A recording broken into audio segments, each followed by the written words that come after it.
Hansard, all good. Thank you, Senator McLaughlin. So I now declare open this hearing of the Select Committee on Information Integrity on Climate Change and Energy. I begin by acknowledging the traditional custodians of the land on which we meet and pay my respects to their elders past and present. I extend that respect to Aboriginal and Torres Strait Islander people here today. The committee will be conducting today's hearing via video conference and in person. Committee members attending in person are myself, Senator Whish-Wilson as the Chair, Deputy Chair, Senator Ananda Araja, Senator McLaughlin and Senator Pocock. These are public proceedings being video streamed live via the Parliament's website, and a Hansard transcript is being made. I remind all Australian-based witnesses that in giving evidence to the committee they are protected by parliamentary privilege. It is unlawful for anyone to threaten or disadvantage a witness on account of evidence given to a committee, and such action may be treated by the Senate as a contempt. It is also contempt to give false or misleading evidence. Witnesses also have a right to request to be heard in camera. However, I remind overseas witnesses that parliamentary privilege doesn't extend to giving evidence outside of Australia.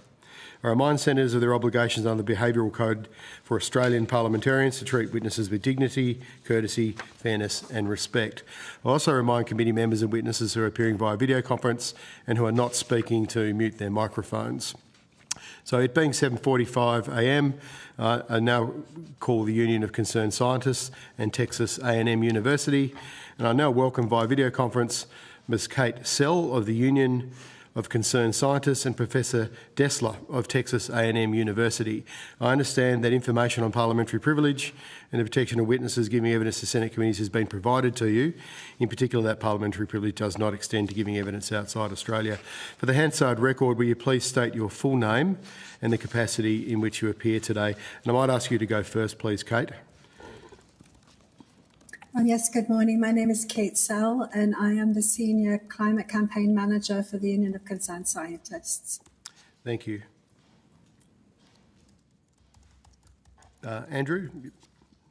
Yes, my name is Andrew Dessler. I am a professor of atmospheric sciences at Texas A&M in the US. Thank you. Would you both like to make a short opening statement, or one of you if you prefer, and then the committee will ask you questions about your submission? Certainly. I mean, I do appreciate the opportunity to be here with the committee this morning. For you, thank you very much. I'll say that the video is a little bit choppy for me, so if at any point it's difficult to hear me, please let me know. So again, I am appearing on behalf of the Union of Concerned Scientists. We are an NGO founded in the United States. Our mission is to put rigorous, independent science into action, developing solutions and advocating for a healthy, safe and just future. I was able to listen to some of the proceedings yesterday, so as you have already heard, independent research shows that climate change disinformation is generated primarily by the fossil fuel industry and their political allies for profit and personal advantage. We've heard that disinformation is spread via all forms of media, but in the past 10 years, particularly by online media. Its purpose is to deny climate change science, to deceive the public, and to prevent or delay climate action. I'd like to add that climate disinformation is a global problem, just as global warming is. It pollutes our information ecosystem just as CO2 pollutes our atmosphere. And so I very much value the opportunity to be with you. Thanks to all members of the committee for this inquiry, which I see as part of an ongoing and global effort towards information integrity and climate change. Thank you. Thank you. Kate, Andrew? Yes, thank you. As I said before, my name is Andrew Dessler. I am a professor of atmospheric sciences at Texas A&M. I'm appearing on behalf of myself, and the messages I give are not necessarily the messages of Texas A&M. In the United States, climate denial has come back in the form of the Department of Energy's recent climate report. I was an organizer of a response to this, and we showed in our response the report is not a credible scientific assessment. It was written in secret by 5 hand-picked contrarians without peer review, and it ignores more than 99% of the climate science literature. Instead, it cherry picks outdated or discredited studies, misrepresents mainstream research, and makes simple errors of scientific understanding.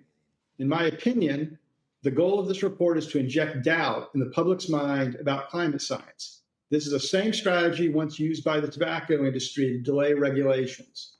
In contrast, legitimate assessments like the IPCC or the U.S. National Climate Assessment are authored by hundreds of experts, reviewed transparently, and show clearly that climate change is real, human-caused, and dangerous to human health and welfare.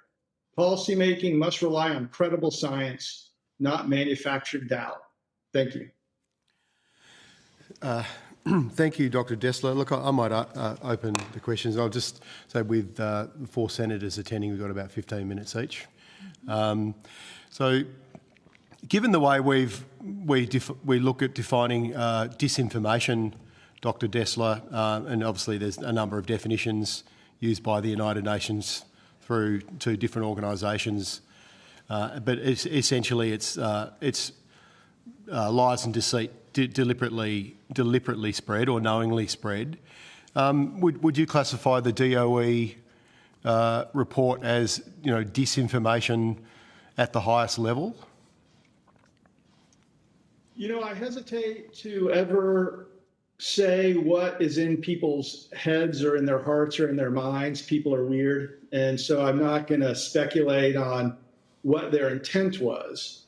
I have opinions, but again, they're just my opinions. But I do think it's important to understand that the report is not a credible scientific statement, regardless of what it was designed for. And it advances ideas through techniques that are not acceptable in the scientific community. And it's why the Department of Energy decided to go this route about a public release instead of trying to work through the scientific process, because this would never make it through any kind of legitimate scientific process.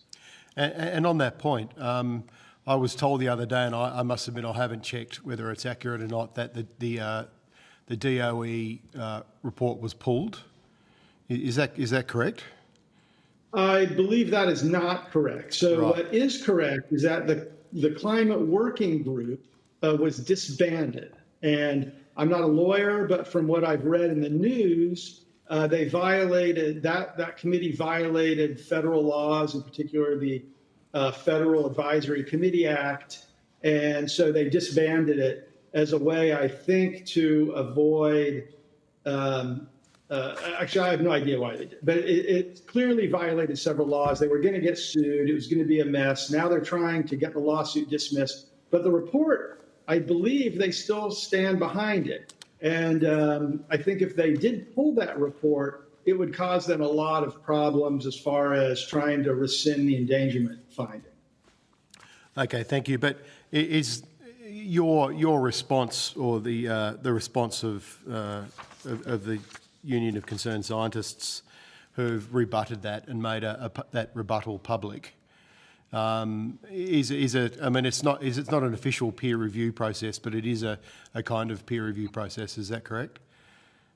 Right. I mean, to be clear, we did not do this under the auspices of the Union of Concerned Scientists. Ours was just an organic review that came together on social media when the DOE released their report. The Union of Concerned Scientists is, though, and perhaps Kate would want to talk about this, they're one of the people who sued them about the FACA violations of the Climate Working Group. So could you elaborate on that, please, Ms. Sell? Yes, just a bit.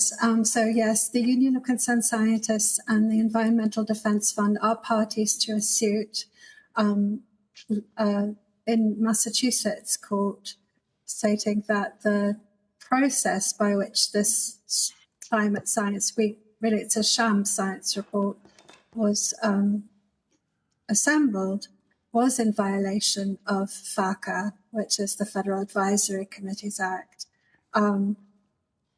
There was to be a hearing last week that's been postponed.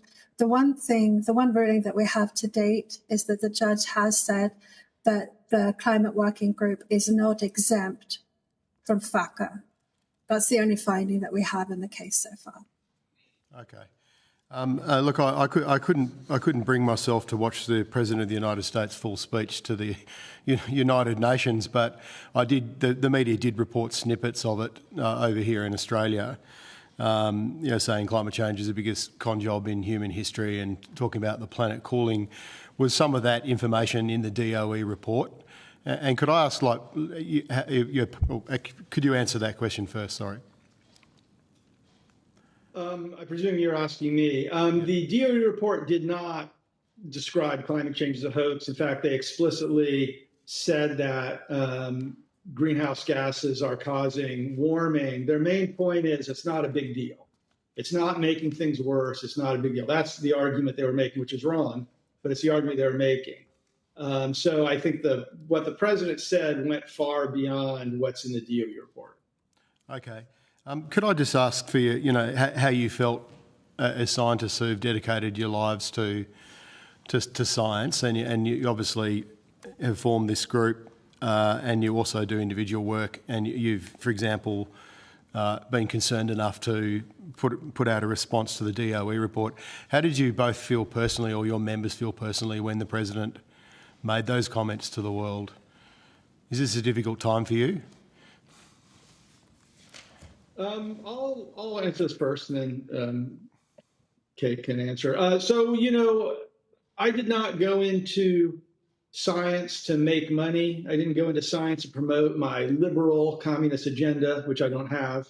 I went into science because I love science and I respect science, and science works. It's, one of the most successful kind of social constructs that humanity's ever developed. I mean, just look around the world. You can see how science helps us. And so, when I see the DOE report, for example, or I hear the president say stuff like that, it bothers me as a scientist. I'll say that the DOE report really offended me because the people writing it are people I know, more or less.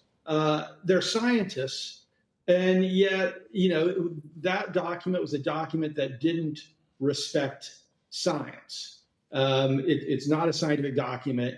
It's a mockery of science. When the president says crazy stuff, we're so used to that it's almost like I was much less bothered by that than I was about the DOE putting out, a report that's basically a scientific fraud. Okay, thank you. Do you have anything to say about your members, Kate? Well, I will say that, first of all, to be clear, I am not a scientist. I am very fortunate to work with a team of amazing scientists, but I am not one myself. I am someone who loves scientists and loves science, and like Andy, appreciates it as a way of knowing, a way of understanding our world, a way of making our lives better. I was actually at New York Climate Week last week, and I was at the UN the day that the president made that speech. I was involved in a solutions dialogue on the very subject of this inquiry, a solutions dialogue on information integrity and climate change. And yes, personally, it's very disappointing when one's president speaks like that, describes one's work like that.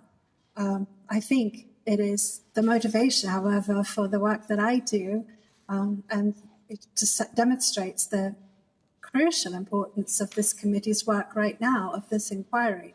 When climate disinformation becomes official government policy, as it has in the United States, it is a signal moment for other governments to take attention, to pay close attention to how it's operating in their own political context, and to consider what the world of nations are doing and can do to address the problem of disinformation as it blocks and thwarts our progress on the existential issue of our time, climate change.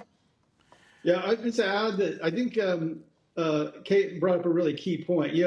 I compare this moment to the disinformation around tobacco, but that was pushed by corporations. That was actually fought quite effectively by the U.S. government and our public health infrastructure. This is a case where it is the government that is pushing disinformation. It is quite a bit more dangerous in many respects. Yeah, thank you. I saw an article that Michael Mann co-authored in the media recently, where he said it might be easy to dismiss the president's comments as a as crazy or a rant. I can't remember his exact words, but he said what's important is to look at how he got there and the political context of this around disinformation and misinformation, this ecosystem of I suppose a network of climate denial that helped get him elected. I mean, how big an issue is the money going into US politics from the fossil fuel industry and their interests? Well, from my perspective, it's a tremendous problem, and it distorts the entire political process on this issue and a range of other issues. I think it's very difficult for us to hold people accountable to their own constituents when we don't really know how the money is flowing. I think it's very difficult for citizens to access good information about climate change when the government is steadfastly removing it from our access. I think the flow of fossil fuel money into the denial sphere has been very well documented, and as a matter of record, we do the best we can within the poor reporting standards that we have, and we certainly would benefit from at least greater transparency, but in my view, from much stricter limits to how money flows around the system entirely. Yeah, I would add one thing to that. So it's not what I do my research on, but I do read the research on this, and there is really good documentation of how the money flows from researchers like Tim and Roberts at Brown, who's really documented the source of all of the pushback against offshore wind. And it's this deep money net that's funded at the bottom by fossil fuel billionaires who are giving money to these groups, and it goes through other groups, and it ends up with this concerted effort to try to revoke the social license of offshore wind. It kills the whales and, things that are basically not correct, but they get repeated so often, they just become these talking points that people who live in media bubbles consume. Yeah, thank you. Obviously, I appreciate why you're cautious about speculating on intent with the DOE report, but in your submission, you do say the DOE report manufactures uncertainty where little exists. What insight do you have behind, why this report was written? What was the motivation for this report? Well, I think it's pretty clear because it's been reported that the holy grail of fossil fuel interests in the U.S. is the rolling back what we call as the endangerment finding. Are you all familiar with that?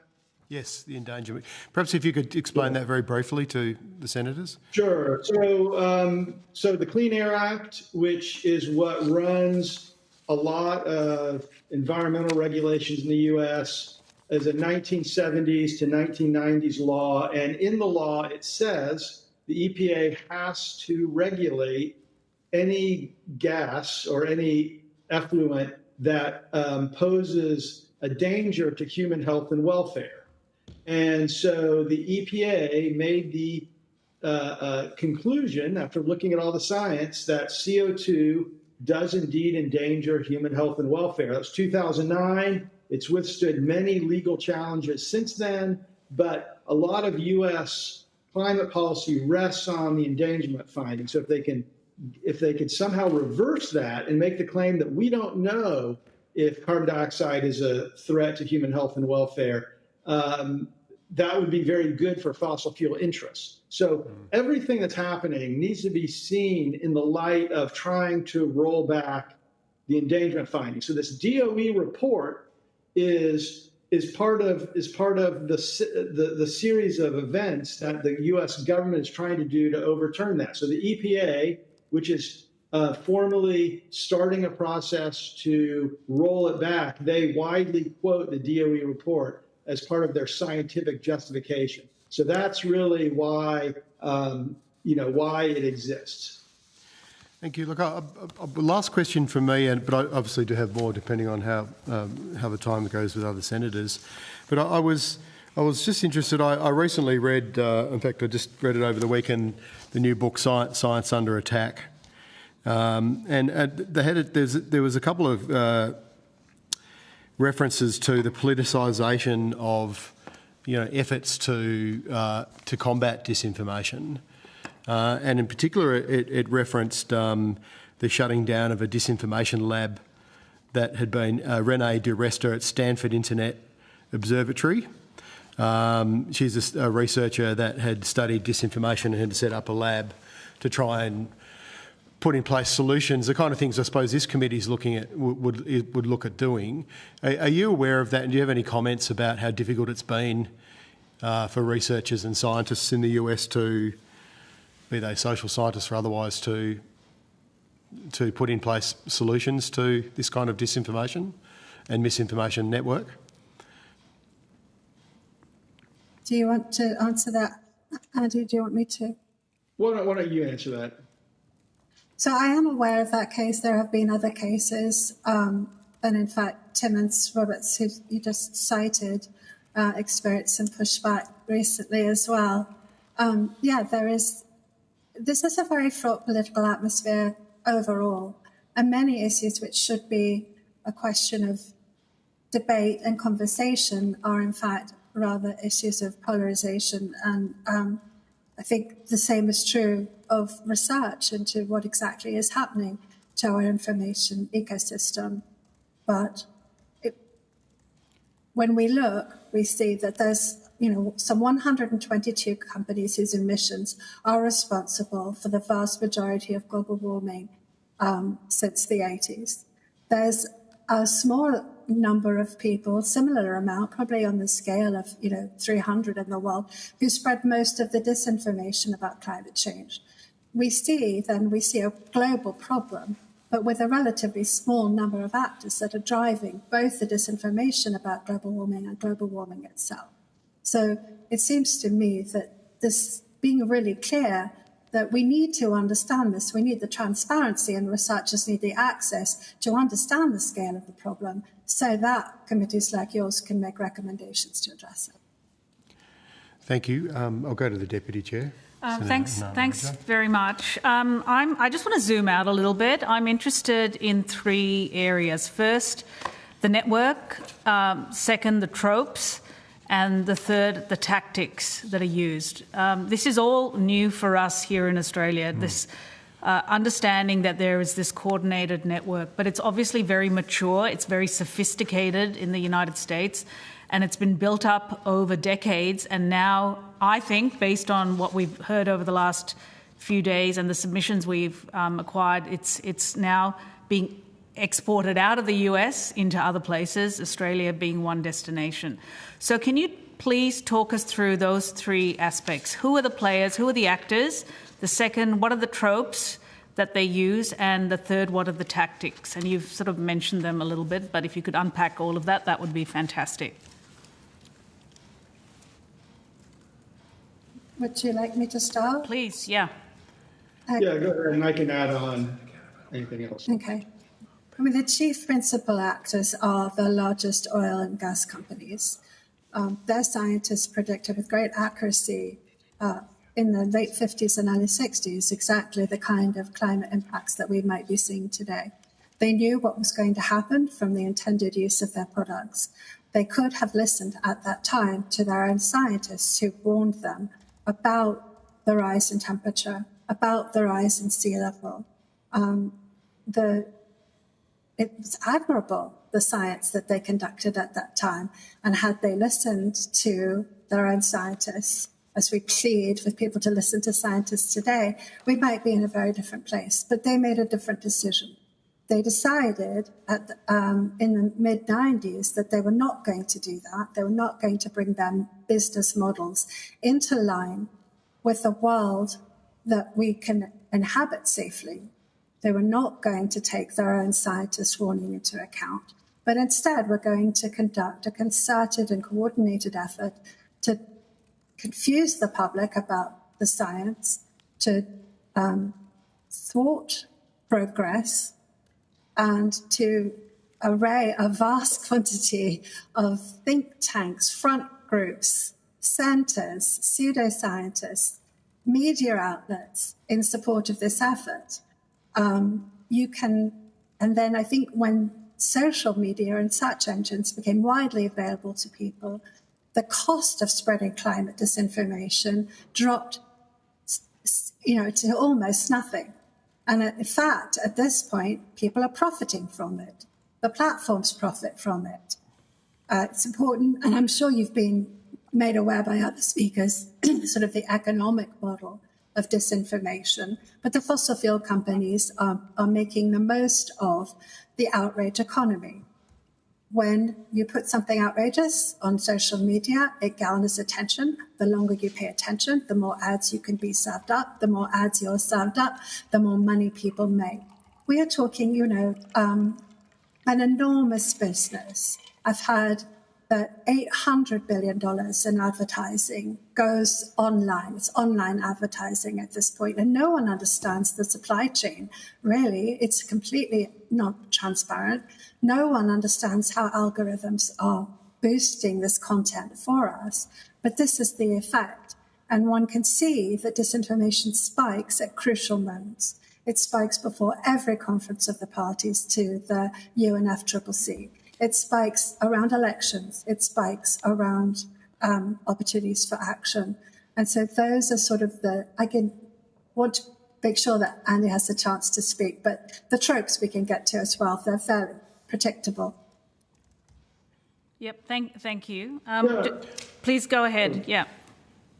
I was just saying, I don't have a huge amount to add to that. I would emphasize the importance of social media. I'm old enough, I know it doesn't look like it, but I'm old enough to remember the ozone debates in the 80s.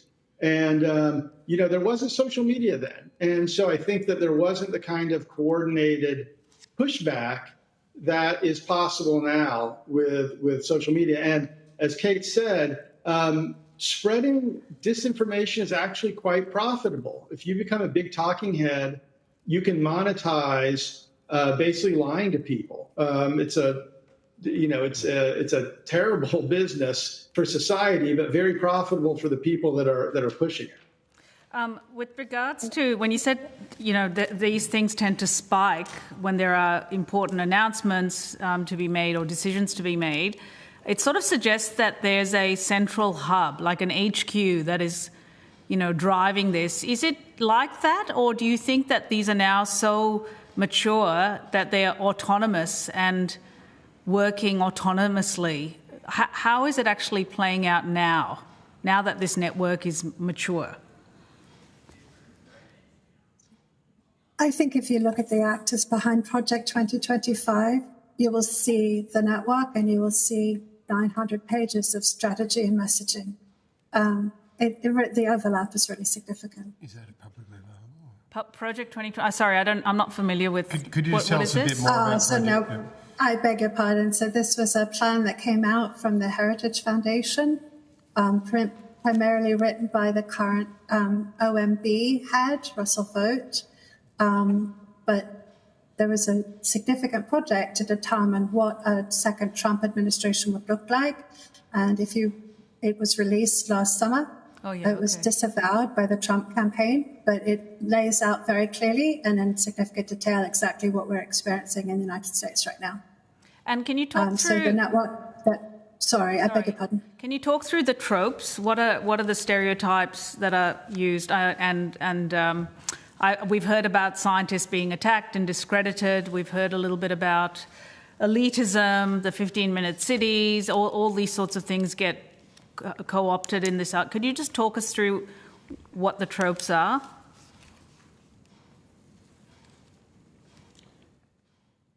Sure, I'd be happy to sort of take a first stab at that. So as far as the DOE report goes, and this is going to be specific to sort of the science part of it, what they're trying to push is that the scientists are lying to you, the IPCC is lying to you, the science is really not as certain as you think it is. And that's essentially the entire argument that they're trying to push as far as the science goes. I think a lot of the things that you're discussing sort of is part of this overall conspiratorial worldview where, you explain they're lying to you, and then this is kind of why they're doing it. It's because of these people that are making money, these people that want to rule your life. I think in every accusation is an admission.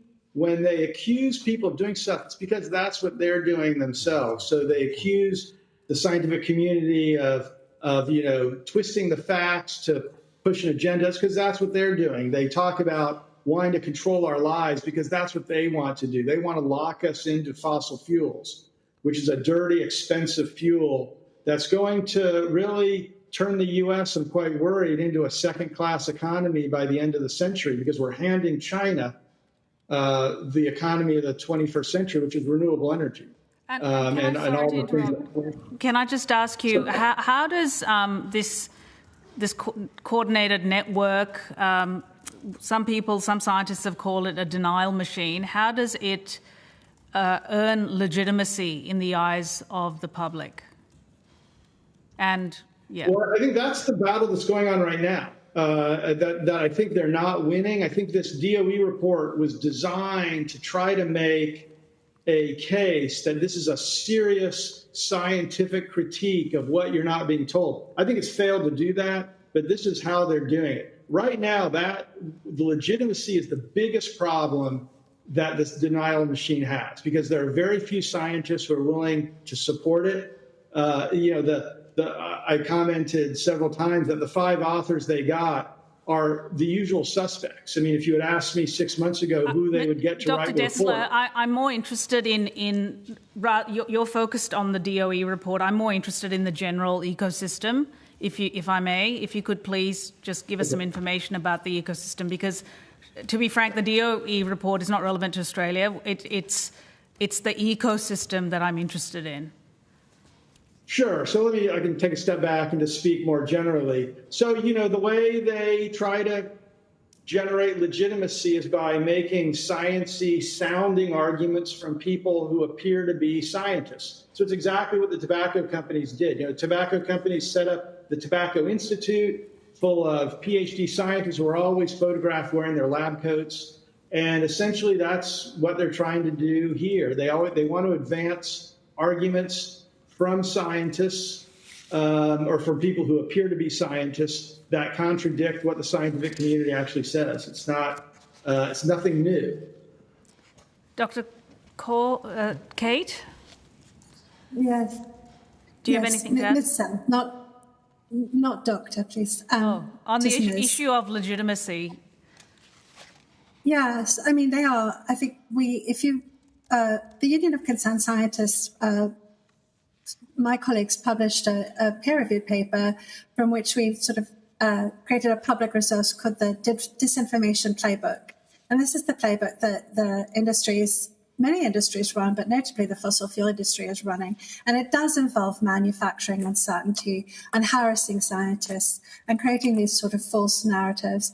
I think when I think about sort of the question that you're asking about tropes, and one of the most important things to my mind is sort of where we came in, that yes, they do argue still about the overwhelming evidence that climate change is human-caused, happening now and bad for our health. But a lot of the debate is about the solution side now, is can we afford to address this problem? Those arguments tend never to look at whether we can afford not to. They tend not to look at the overwhelming costs of failing to act. They say, well, yes, we are going to have to make, significant kinds of lifestyle changes, but those lifestyle changes are coming towards us regardless. So I think it's really important to think always about what they're not asking you to look at. Sure. That's a good way to... And the last thing, I beg your pardon. No, that's just one last thing. Have you any knowledge or evidence that there are direct links here in Australia, or what is the connection between this denial machine that has been built up over decades in the US to Australia? Because we're absolutely seeing patterns emerge here of the same behaviour. I would be surprised. I mean, honestly, I just think Occam's razor suggests that if something is built up and strong and you see the same thing happening in another country, there is at least some coordination behind it. I don't have specific evidence although I think others have adduced it for you, and in other submissions you will hear it, and perhaps in other testimony today. But it beggars belief that you would hear the exact same narratives, framed in the same way, accompanying the same kind of greenwashing, advertising, etc. Although I think others have adduced it for you, and in other submissions you will hear it. Sorry, I'm getting some sort of Timmons, I think. Mute yourself, Timmons. Thank you. Oh, thank you. Did I respond sufficiently to your question, madam? Yeah, I think you did. Yeah, thank you very much. Just to, Kate, just as a point of clarity, you mentioned a report that was published by UCS scientists. I just want to clarify, from your submission, you talk about a 2021 peer-reviewed report called The Disinformation Playbook, How Industry Manipulates the Science Policy Process and How to Restore Scientific Integrity. Your submission, you also talk about in May 2025, UCS published the report Decades of Deceit. Just want to check which one, were you referring to either of those reports in your statement? So I was referring to the Disinformation Playbook, to that report. But if you look at Decades of Deceit, this shows you the points that I was making earlier about what industry scientists knew about climate change, and when they knew it, and what they decided to do instead of telling us the truth about it. Thank you. And did the US bicameral inquiry help inform that report, like the documents that the Senate and the House Democrats?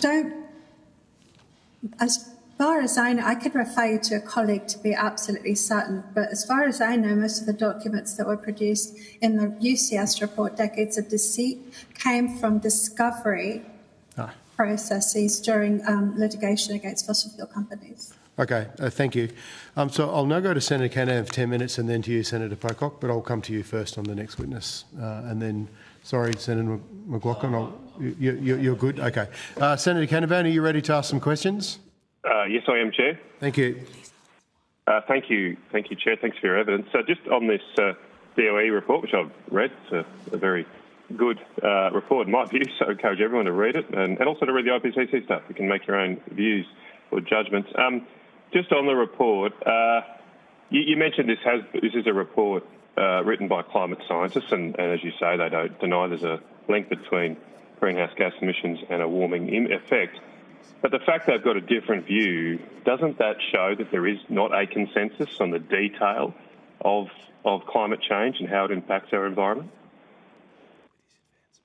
Yeah, I mean, I guess I'll take that. I think that question, you were asking about the tropes. That question sort of trying to co-opt the language of science shows you one of the techniques that people use to push misinformation, because the DOE report is misinformation. Make no mistakes about that. So the idea in science is that there are arguments about the science until there aren't. And once the scientific community decides that an idea no longer is interesting, then it's done. You don't need to debate that anymore. And if you try to continue to debate it, like, is the Earth warming? That's not an interesting question. There are interesting questions like, how much is it warming, or which technique gives us the most accurate estimates? But the idea, is it warming, is not interesting. So if you take the DOE report, it's full of questions that really have already been answered. So if you look in there, they talk about, is climate change making heat waves more severe? That's not an interesting question. That's misinformation. If you ask the question, I'm trying to think of it, is sea level rise accelerating? Again, that's not an interesting question, okay?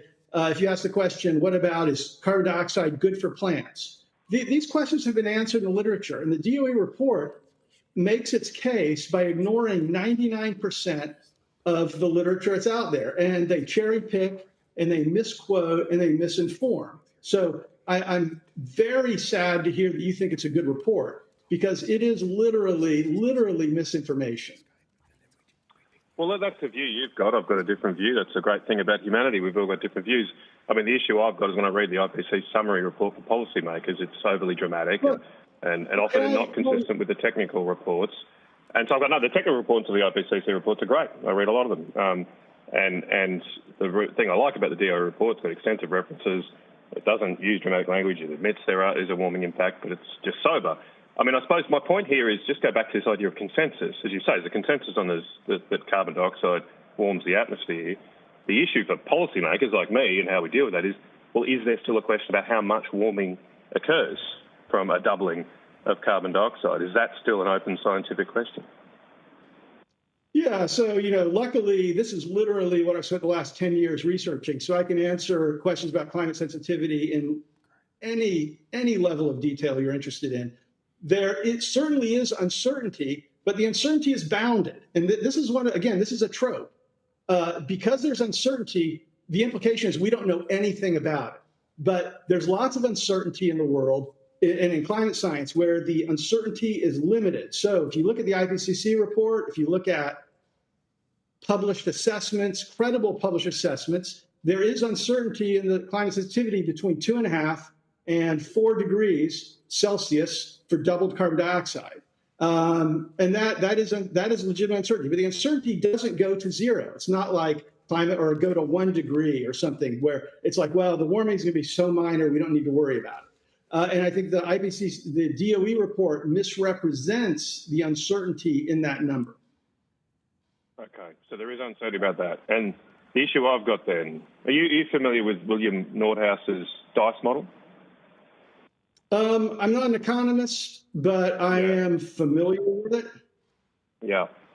So you might know that, when he runs the numbers, and again, he's no global warming skeptic. He believes there's an issue. He believes there should be action taken. But in his model, it's very clear that trying to limit temperatures to 1.5 degrees Celsius is massively costly. And indeed, on his net present value, it's a $14 trillion cost.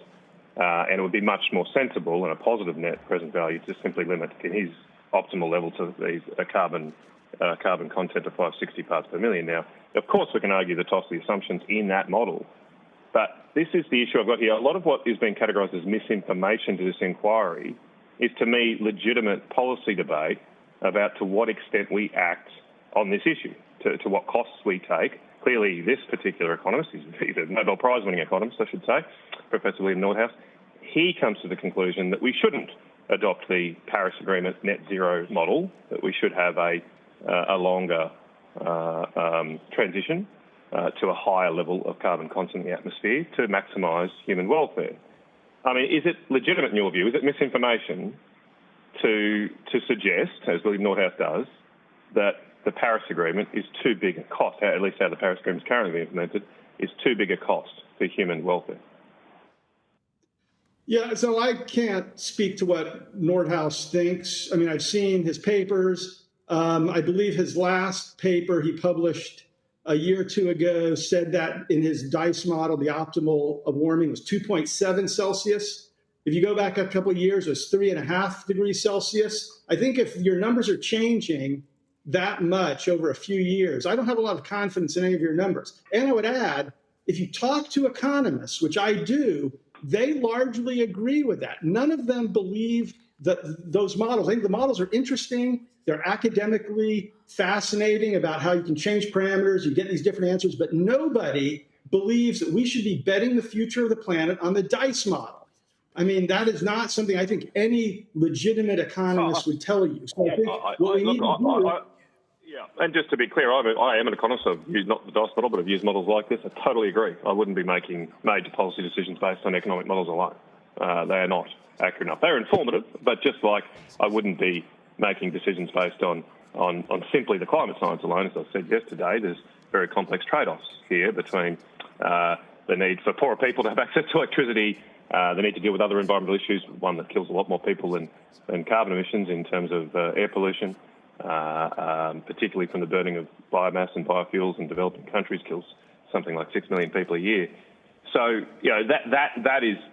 all of these things have to be considered in any response. My problem is we currently, some of the discussion obsesses over one particular issue and therefore is distortive. And to the extent that if anyone does raise other issues like I just have, the 6 million people dying of indoor and outdoor air pollution, not greenhouse gas emissions, this is soot in the atmosphere, etc., that issue that is seen as misinformation, trying to delay action when you're actually trying to save people's lives. I mean, It's a very strange debate, I find. But again, I mean... Senator Canavan, sorry, that'll have to be your last question. I'll just get Dr. Dessler to respond, and then Sure. I'll go to Senator Pocock. I would never call discussions of air pollution misinformation. I think that's extremely important to talk about air pollution. And in fact, fossil fuels are terrible polluters of the air, responsible for millions of deaths every year. I think we absolutely need to work on that.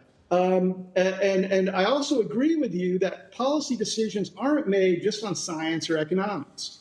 Nevertheless, I think we need to agree on what the science is. We need to agree that the Earth is warming, that humans are to blame for the warming, that it's driving extreme weather, some extreme weather events, not necessarily everyone, but it's driving a lot of them. I'd love to. I'll made on notice, because the chair's not giving me equal time, but I'd love on notice to hear your views on cyclones, on bushfires. I mean, the DOE report clearly shows that there are fewer cyclones impacting most parts of the world. There is less area being burned by wildfires. I mean, that's right. Clear evidence. Senator Canavan, sorry, I'll come back to you if we do have extra time. I'll get Dr. Dessler and Ms. Sell to respond to it. Then I'm going to go to Senator Pocock. Do you want me to respond to cyclones? Yes, please. Yeah. So we understand. So cyclones, it's hard to give a very short answer, which I'm trying to do. There are several factors about cyclones. There's the number of factors. We don't really know what's going to happen to the number of hurricanes or cyclones, tropical cyclones. Exactly. We don't have a good theory of it. We know that every cyclone that forms. We don't know. Sorry, if you could just finish your response, Dr. Dessler. Sure. So we know every cyclone that does form is riding on a higher sea level. So you're going to get more coastal flooding from a bigger storm surge. We understand that a warmer atmosphere holds more water vapor, so we're going to get more rain from the cyclone. And we understand that in a warmer atmosphere, we expect, although the data aren't great on this, they're going to be more intense. So while we don't know the numbers, we know that every one that forms is going to be more destructive. Okay. And I think the DOE report whiffed on that. Okay, thank you for that, Dr. Dessler. Perhaps we can come back to that if we have time. I'll now go to Senator Pocock. Thank you, Chair. Thank you both for your time today, and thank you for the work that you do. Professor Dessler, I might start with some questions for you. As a climate scientist, what do you see as the greatest challenge in communicating the reality of climate change in the face of organised disinformation campaigns? I think that's it. You know, if I go and I try to talk on social media, you know, I'm just one person. I don't have as much influence as Secretary Wright, the Secretary of Energy in the U.S. So, you know, I'm fighting this uphill battle. I understand the science really well, but it's so noisy and people are so mad. And climate change is this tribal issue where if you're a good member of the party, you have to believe climate change is not a big threat or it's a hoax.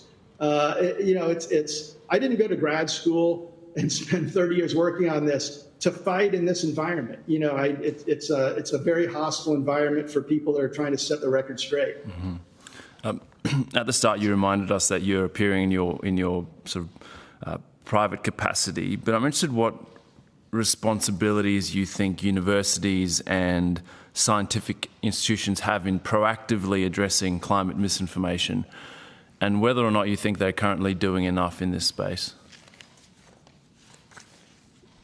So let me limit my answer to U.S. universities. To be honest, I'm not. Yeah, sure. I have friends in Australia, work at various universities, but I'm not as familiar with the university system. I think universities are one of the beacons of light in any society. We, the royal we, produce the breakthroughs that power the world. You know, think AI and silicon and, silicon integrated circuits like this. I mean, every great discovery really goes back to a university lab somewhere. Maybe not everyone, but lots of them do. Our ability to forecast the weather, discoveries that promote agriculture. So, I mean, this is really the role of the university. The problem, though, arises when that role conflicts with extremely powerful political stakeholders' ability to make money.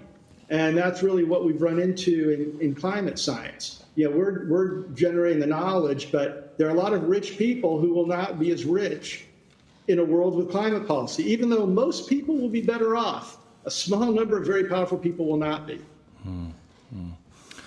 And in terms of how those messages are being disseminated in the US, how does that differ between social media platforms and traditional media in amplifying climate disinformation? Kate, do you want to take that? Yeah, I mean, thank you. I think there are a number of sort of legacy media platforms which have decided to no longer both sides the debate. They've actually set that as policy, that we will not consider that an anti or unscientific report or view will take the same weight as a properly peer-reviewed scientific finding or the weight of the evidence compiled in one of the authoritative assessment reports. There's no such policy on social media. And in fact, the steps that we had seen platforms take around fact-checking, for example, have been significantly watered down or removed. Trust and safety offices have been shut down. The climate science fact-checking centres have been shut down. Researchers' access to what happens on platforms also has been limited. So it's even more difficult to know what's happening and what's not happening in terms of correcting the debate. Mm-hmm. And Ms. Sell, can you speak to specific cases where disinformation campaigns have delayed or weakened climate and energy policy? Have you done any work looking at that? It's not my primary area of research, but I could say that that's exactly what's happening in the United States right now. Yeah. Dr. Dessler has spoken at length about the kinds of scientific misrepresentations and cherry pickings, etc., that form the basis of the Department of Energy report that he's been discussing, which in turn seeks to inform the EPA's rollback of the endangerment finding. Mm-hmm. So, yes, that's exactly what we're seeing. And I guess looking at that example, which communities are most vulnerable or affected by climate misinformation, disinformation? Well, I think when we see extreme weather, much of which is exacerbated by climate change,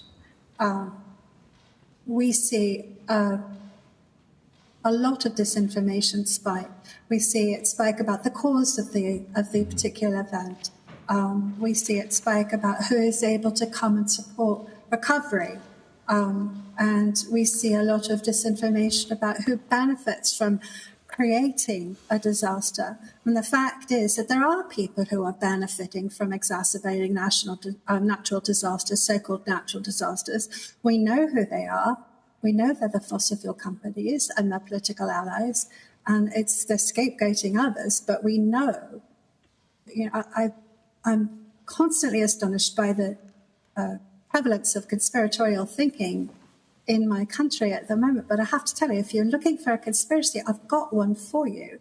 And it is the fossil fuel company and their concerted campaign to disinform the public about climate change. And I guess moving to the Australian context, given the concerns by many that have been raised around, I guess, state capture and the influence of the fossil fuel industry on the Australian government's climate sort of position, the Australian government is keen to try and host COP, and I'm interested what advice or suggestions you'd give to an Australian government wanting to host COP and how they can limit the influence of the fossil fuel industry at these really important conferences. Should you like me to answer that again? Yes, please. As well? That's right, Ms. Sell. Okay. Well, I think there's a number of steps that you can take. And one is by being really transparent about who is badged and who is showing up. In recent COPs, we've seen a great many sort of representatives from the fossil fuel industry come as part of national delegations. We've seen a great many representatives from the fossil fuel industry, period. I think, limits on the representation of that industry. If you actually want to have a climate conversation and make climate progress, it's fairly self-evident that that's something that you would need to do. And I think, continuing the work that we expect to see at this coming COP in Belém, where information integrity is on the action agenda of the presidency, where there are concerted efforts to discuss it, to implement the global initiative on climate change and information integrity.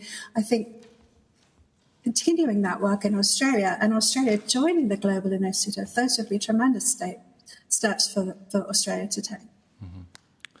Thank you. And just finally, Professor Dessler, you made the comment that you didn't spend 30 years working on climate science to be having these debates. I'm interested at a sort of human, personal level. What motivates you to do the work you do, and what is the personal toll of seeing, I guess, the way this debate is being hijacked publicly, given what's at stake? That's a good question. Well, I was working on Wall Street in an investment bank before I went to graduate school, and that was kind of, if I'd stayed on that path, I would have made a lot more money than I'm making now. But I decided it wasn't interesting, and I was motivated by doing science, and so that's really what motivates me. I love nothing more than sitting at my computer, writing code, analyzing data. That's really what I like. I also like teaching. Those are things that I like to do, but I also have a very low threshold for outrage. And when I see sort of these outrageous things being said, I have to respond. I feel like I always get a test. I say, what am I going to feel like when I'm sort of on my deathbed and I look back on my career? If I didn't speak up, I'm going to be extremely disappointed in myself. So I told my wife, I could get fired for speaking up like this, but it's the right thing to do, and I sleep better at night. Well, thank you very much for the work you're doing. Thank you, Senator Pocock. Senator McLaughlin has a question. Yes, my question is to Dr. Dessler. We've discussed a series of narratives that are used, and what I find one of the difficulties is to combat that narrative. There's so much information on the other side of the ledger, but it's not easily accessible for the average citizen. Is there anywhere you'd recommend going where you where you question the narrative, they're more expensive, or there's a variety of other issues, or maybe sea life issues with sea mammals, where you'd recommend someone to go and say, well, look at that web page, or go there, and those narratives will be debunked? Sure. So I always tell people to go to skepticalscience.com. It's run by John Cook, who I believe either was a witness or will be a witness in this hearing. John Cook, he was at George Mason for a long time. Now he's back in Australia, but I don't know exactly where. But that's a really good website. If you have any questions like it's the sun, or, it's whatever, we don't know if the Earth's warming or not, that's a good place to go. But unfortunately, I think that the main problem is that people don't really understand how science works. And because there's this lack of understanding how science works, a lot of arguments that aren't scientifically supported at all become more credible because of how they're presented. Whereas if you understand how science works, like, okay, well, that's not peer-reviewed, that's not replicated. These things that, so I would say go to Skeptical Science, but also learn how science works. Thank you. Any other questions, Senator? Okay. Just wanted to thank you so much for your submission and your appearing here today from overseas. The committee greatly appreciates it. And we'll look forward to keeping the correspondence open. If there are any questions on notice, senators will get them by this 13th. They'll get to you in the next 2 weeks if you have any particular follow-up questions. But we really appreciate your input this morning. So we now move.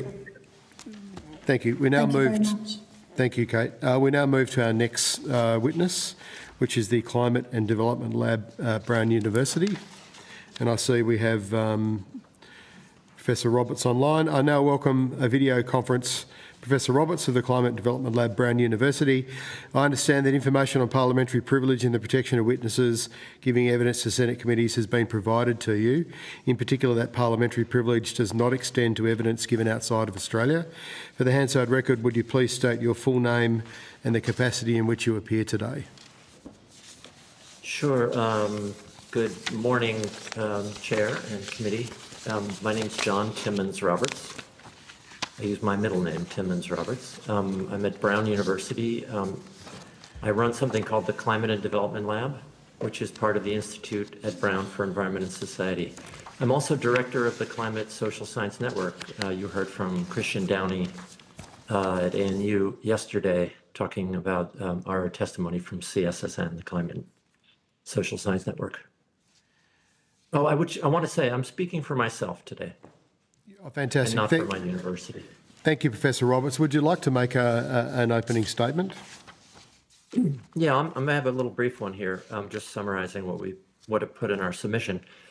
The Climate and Development Lab at Brown is a small faculty and student lab seeking to provide useful research that's timely. And I should say that it's basically me and some undergraduates. This submission represents, again, my views and not those of the university. Our written statement reviewed our 5 papers on key anti-offshore wind groups and networks in the northeastern United States. That research showed that what appeared to be autonomous local groups often have complex ties to national organizations and networks. Few of the groups are really astroturfed, although there are some exceptions on that, as they often self-organize when coastal community members come across sharply negative claims on the internet about the impacts of offshore wind. We found that some right-wing think tanks appear to have outsized influence on the explosion of these anti-wind groups across the Northeast coast by seeding negative information and providing organizational support directly and through their networks to the local groups. Happy to talk more about some of that. More research, our more recent research shows that law firms provide major support to anti-wind groups and themselves have ties to conservative think tanks, many of which are funded by the fossil fuel industry.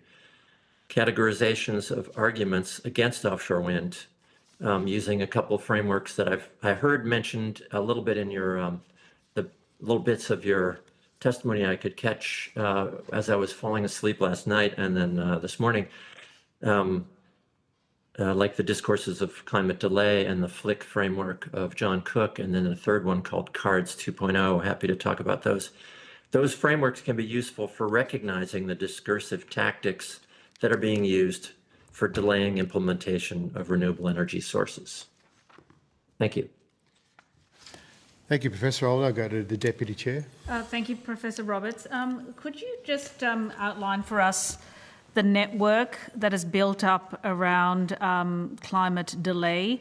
And you've got a very nice figure here in your submission. It looks like one ginormous web. I'm interested to know a little bit more about the players, the key players, and how long this network took to build up. Did it happen over a matter of years, decades?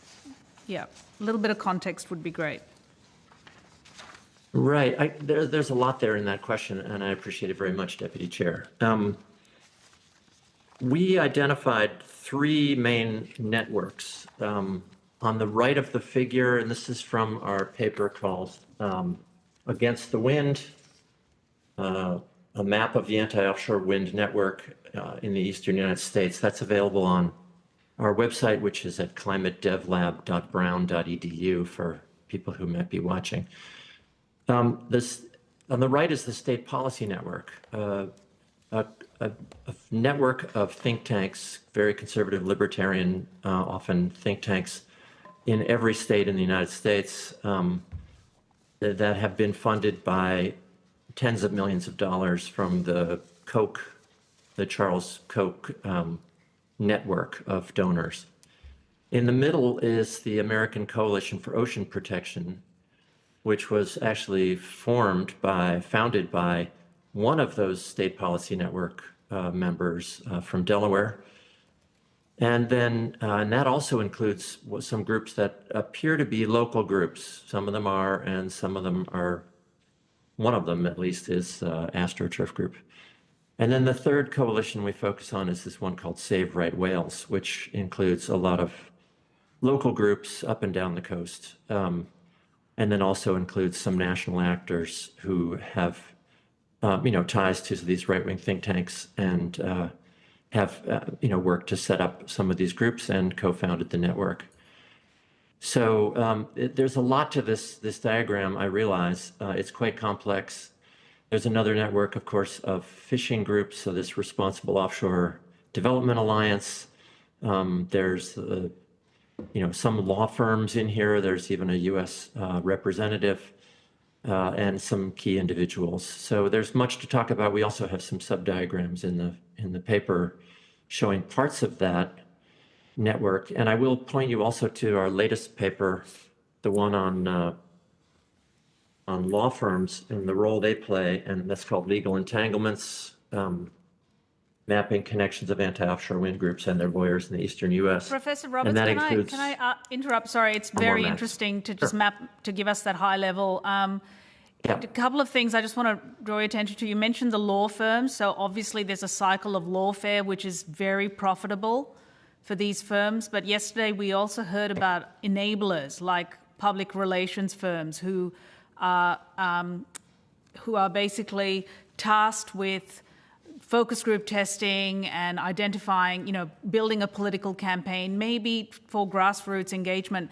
Has that been on your radar? Has that popped up on your radar as well? So we are observing some, key public relations firms, but honestly, I thought that by now we would know who they are. There is clearly a lot of coordination and very strategic planning going on in the network, and yet we don't really have that information. We started this work 2.5 years ago when I was sitting around a table with 4 undergraduates, and we had just finished another project, and we heard about this group locally, and said, I said, do you want to study this? And they were very interested, and they started right away. And in 6 weeks, we pulled together that first paper. But I assumed that by now we would have a series of other research groups studying this and investigative reporters who are quite key to our understanding of how this all works. So I think we've done better with the law firms because we have more of a paper trail. I mean, a public relations firm's greatest goal is to stay invisible, right? Especially when it involves manipulating public opinion or attacking something like offshore wind. But there's such sophistication here, right? That for me is the key takeaway. This is sophisticated, and it hasn't just sprung up organically. It's been planned, it's been funded, and that planning and funding has come from somewhere. So yesterday we heard testimony about PR companies earning billions in revenue from fossil fuel entities to learn to manipulate people's perceptions, and they've done so through a network, it seems. Is that possible, do you think? Or is that something that you're looking at, these enablers? Well, I'll say, yeah, we have a series of people looking at enablers in the Climate Social Science Network, and PR firms, law firms, banks even, our financiers are really quite important in this, and the list goes on. There's quite a number. Could we have some information on this research you're doing, that the network's doing?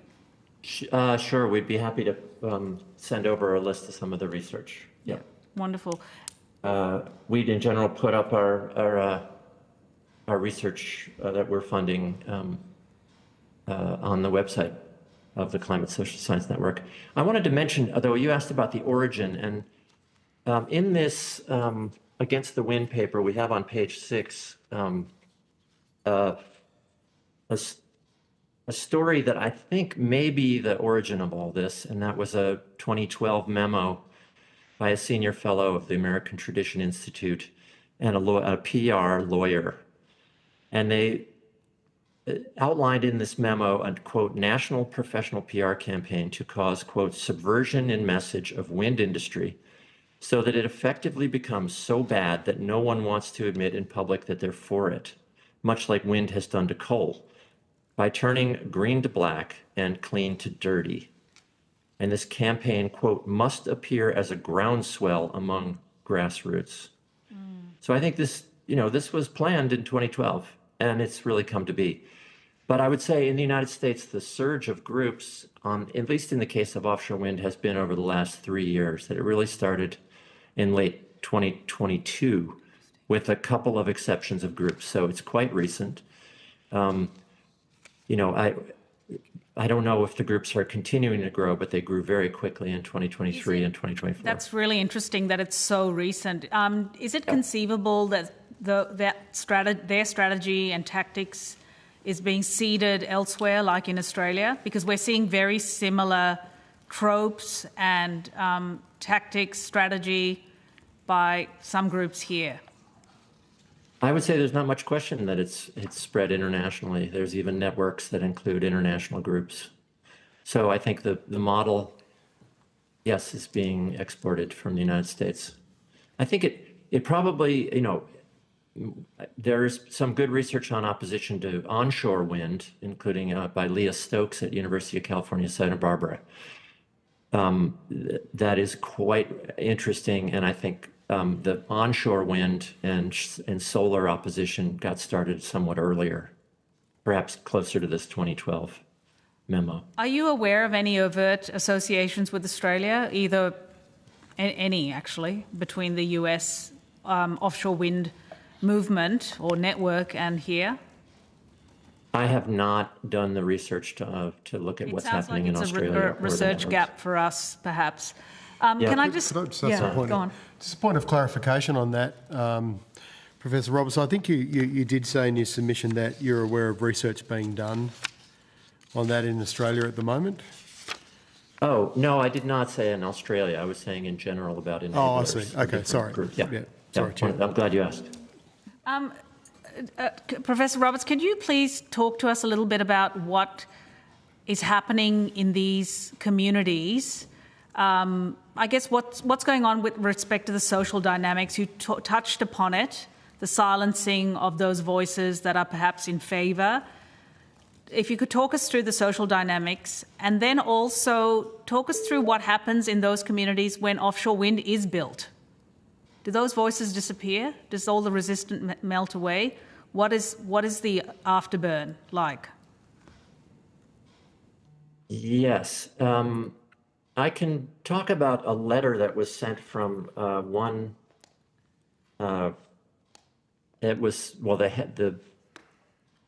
letterhead is from a group in Delaware that was, in fact, an AstroTurf group created by a right-wing think tank. This was November 22nd, 2019. And it provided extremely negative portrayal of offshore wind and threatened. This was sent to 37,000 beachfront homeowners, both commercial and home, residential property owners. And this letter, said that their property values could be, take up a huge hit, that jobs could collapse because of tourism impacts and so on, just presenting a very negative portrayal, and then asking for funding for these lawsuits to try to stop the projects. So I think what I've observed from what I know is that often people are alarmed by this information, and I want to make clear that it's important to understand their concerns, and so a lot of these concerns are genuinely felt. And people do care about their places and are willing to fight for them, and I respect that very much.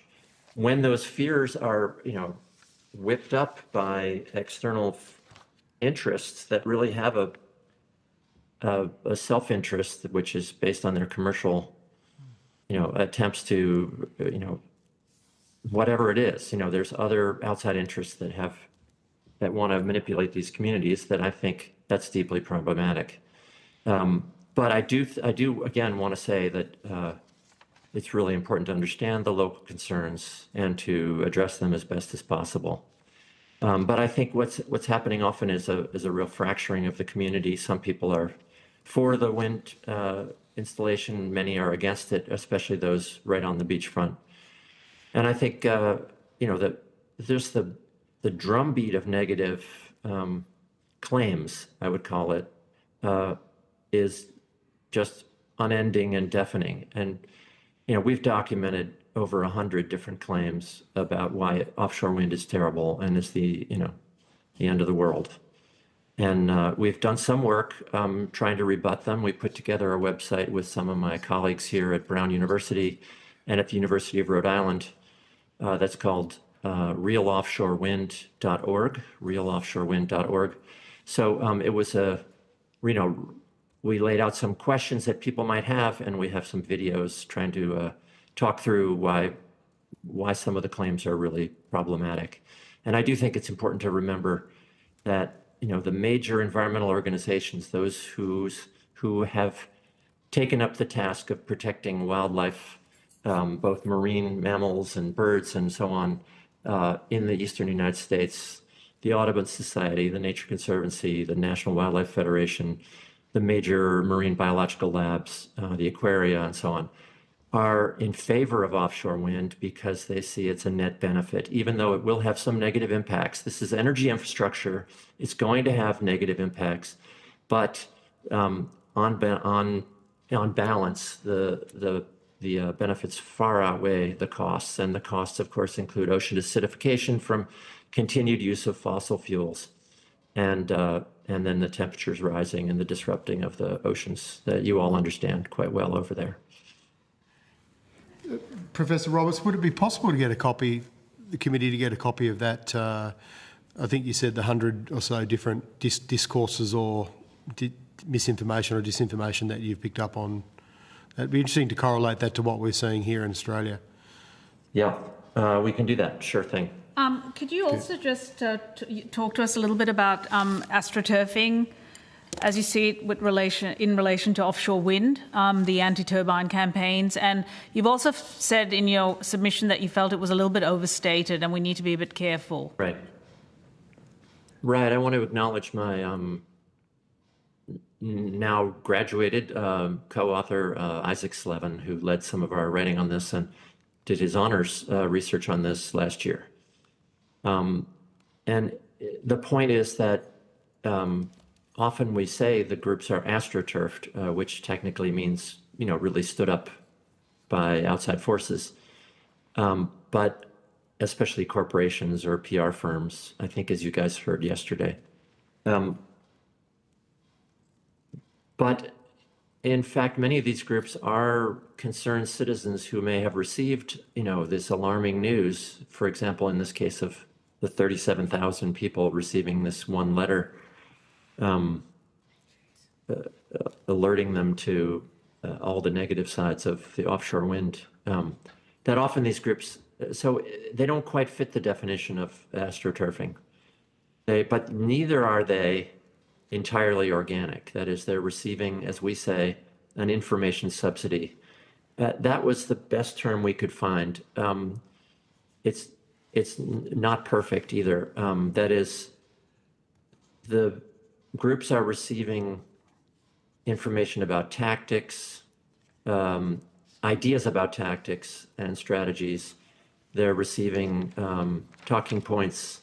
They're often receiving help with fiscal agency, which means, if you're a brand new group coming together and you need to start, collecting money and spending it, in the US, you have to be filed with the Internal Revenue Service. And so the fastest way to do that is to find a fiscal agent while you set up your own nonprofit. 501c3 is the tax code name for that. So fiscal agency, often connections to politicians, to lawyers, in the case of some of these groups, right straight up into the federal administration. Do we know who's driving this? To help with assisting the setup of these groups that might start off as fronts but then evolve? Who's helping? We have a couple of cases where we've actually have quotes, some ones in the statement that we submitted, where the think tank staffer says, I'm trying to find the quote here.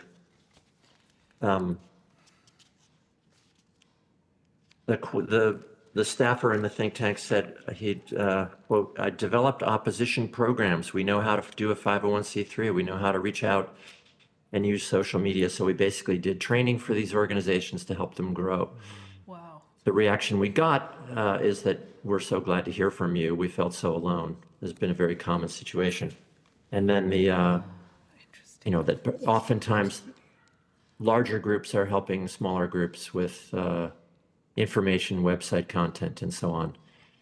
One project that needs to be done which think tank was that? Did you quote from?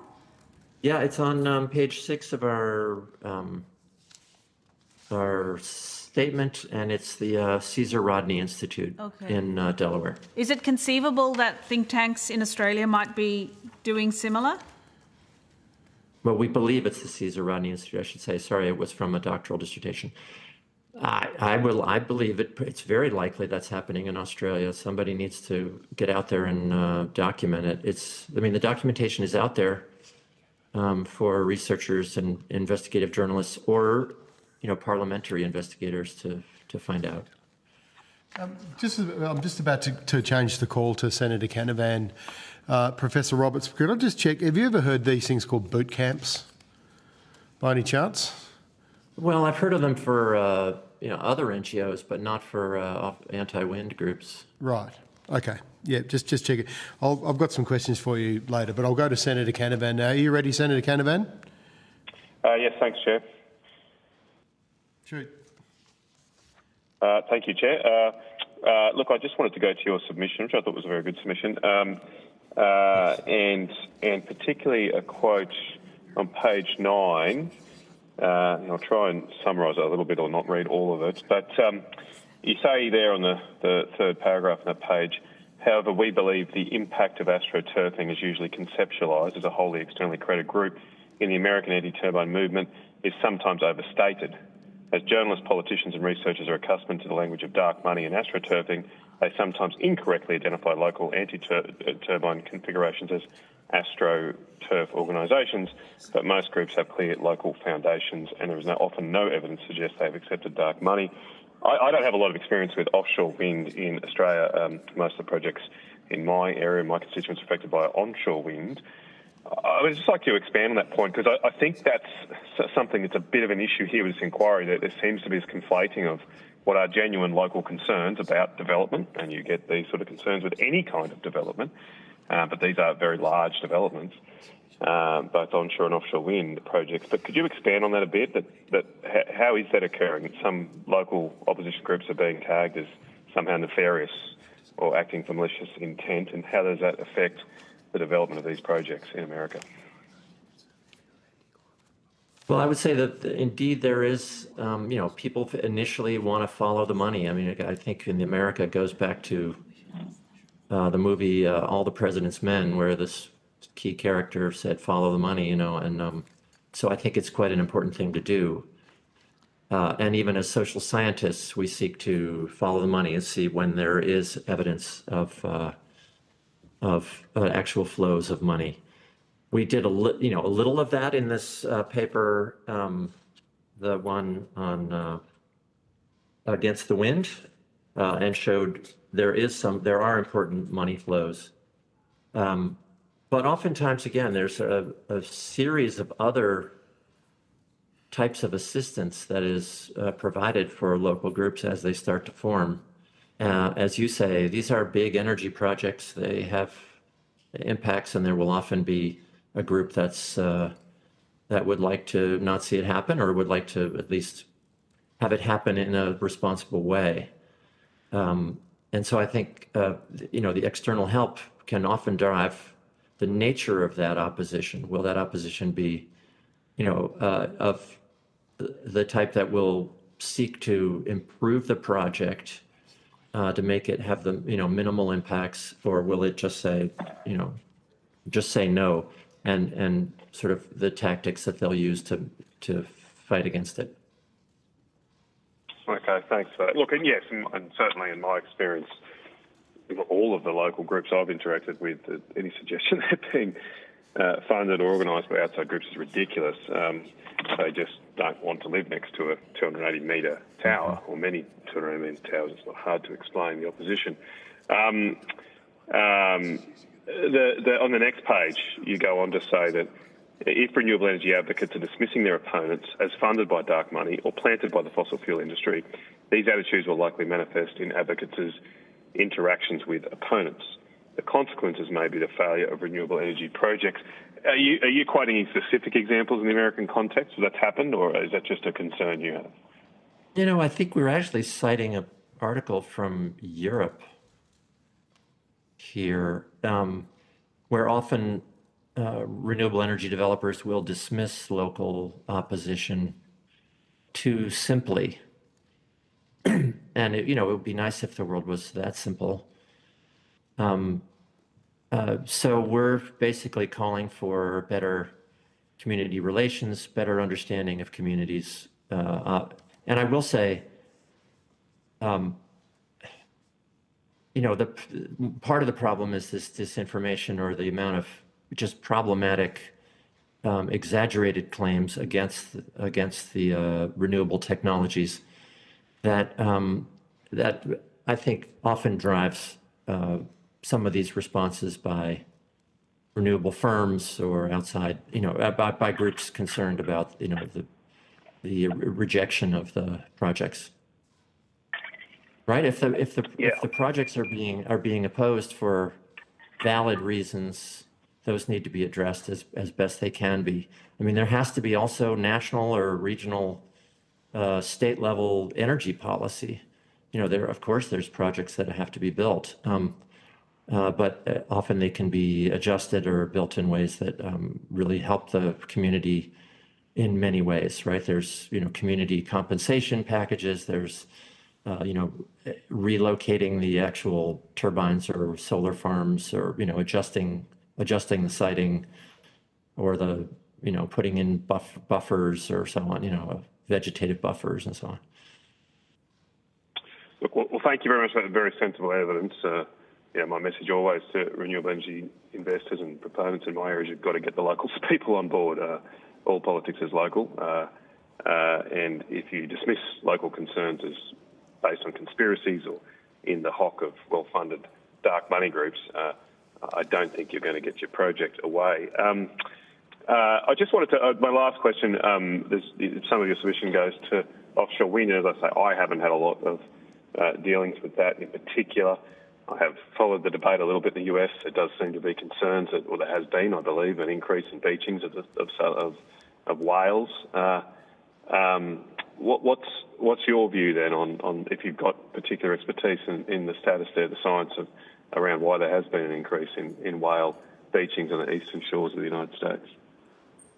Right. I mean, I'm not a marine biologist. However, I respect very much the people who have dedicated their careers to marine biology, and those all of the ones that I've aware of around here, nearly all, really dismiss the relationship between offshore wind and whale deaths. Really, there's been an increase in shipping traffic. The food sources with warming waters is driving the whales into shipping lanes. And of course, fishing gear entanglements is a huge problem for these whales, including our highly endangered North Atlantic right whale.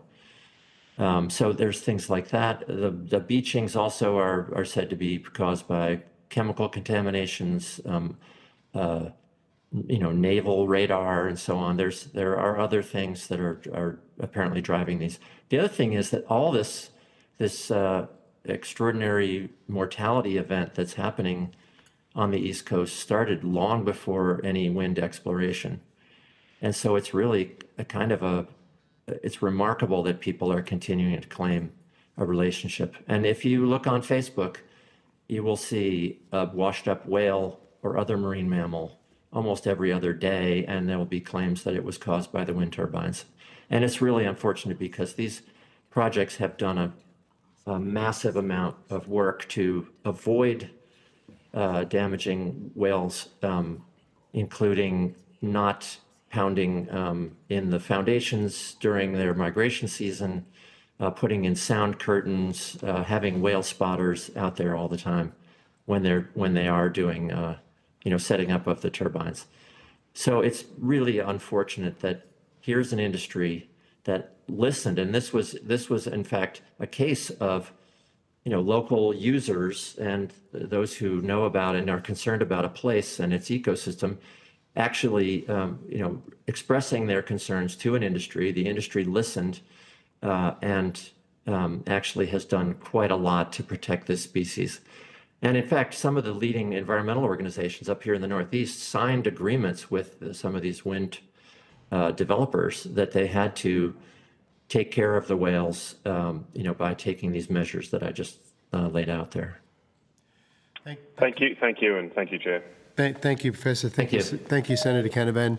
I'll take the questions to. You have. Just got one. Yeah, please shoot, Senator McLaughlin.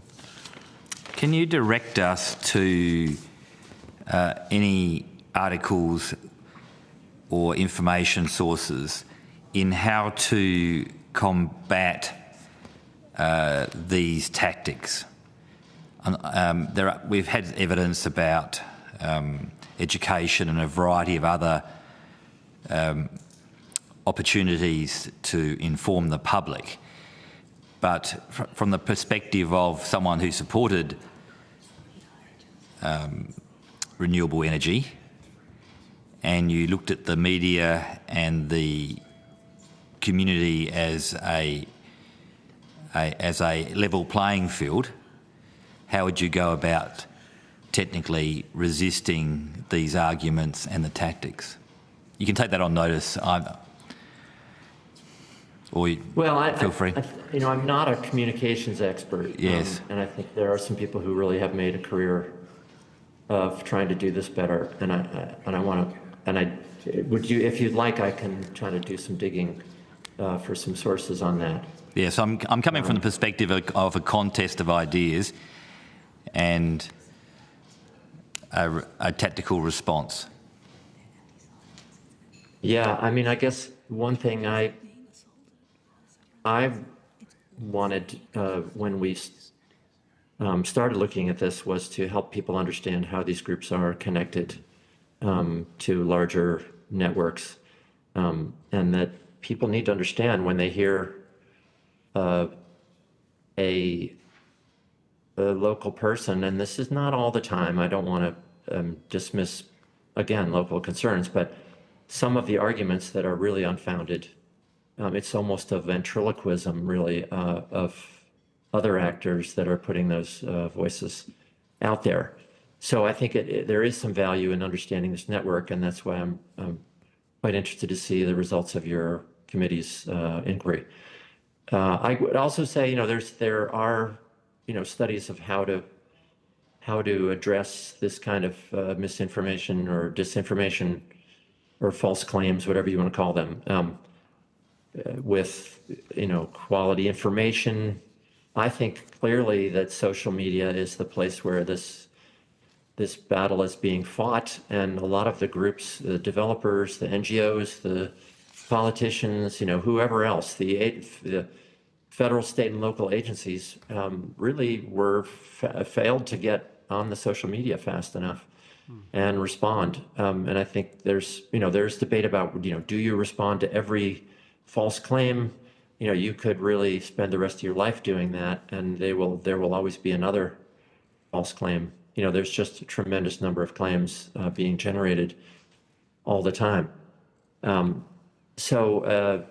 But there are, I think you can choose, sort of an exemplar a a claim that you can address to show just how in some ways far-fetched biologically some of the claims are, and I think there's real value in that. Thank you. Thank you, Chair. Professor, you kind of mentioned that there are organic concerns, and I think the words you use in your submission are they're clear local foundations to community groups set up in opposition to offshore wind farms. Are you aware of what the particular issues are that would form those kind of clear local foundations? Is it things like visual amenity or political or tribal issues, or what does your research tell you? Yeah, well, I guess I would say there's, there are claims about property values and fears about tourism and views. Often the view is expressed far down the list after 30 other claims about, the whales and the national security and navigation and so on, which are, again, claims that and concerns that have been addressed in the planning for quite a long time. So I'm not sure I quite answered your question, but I think there's quite a mix of claims and some.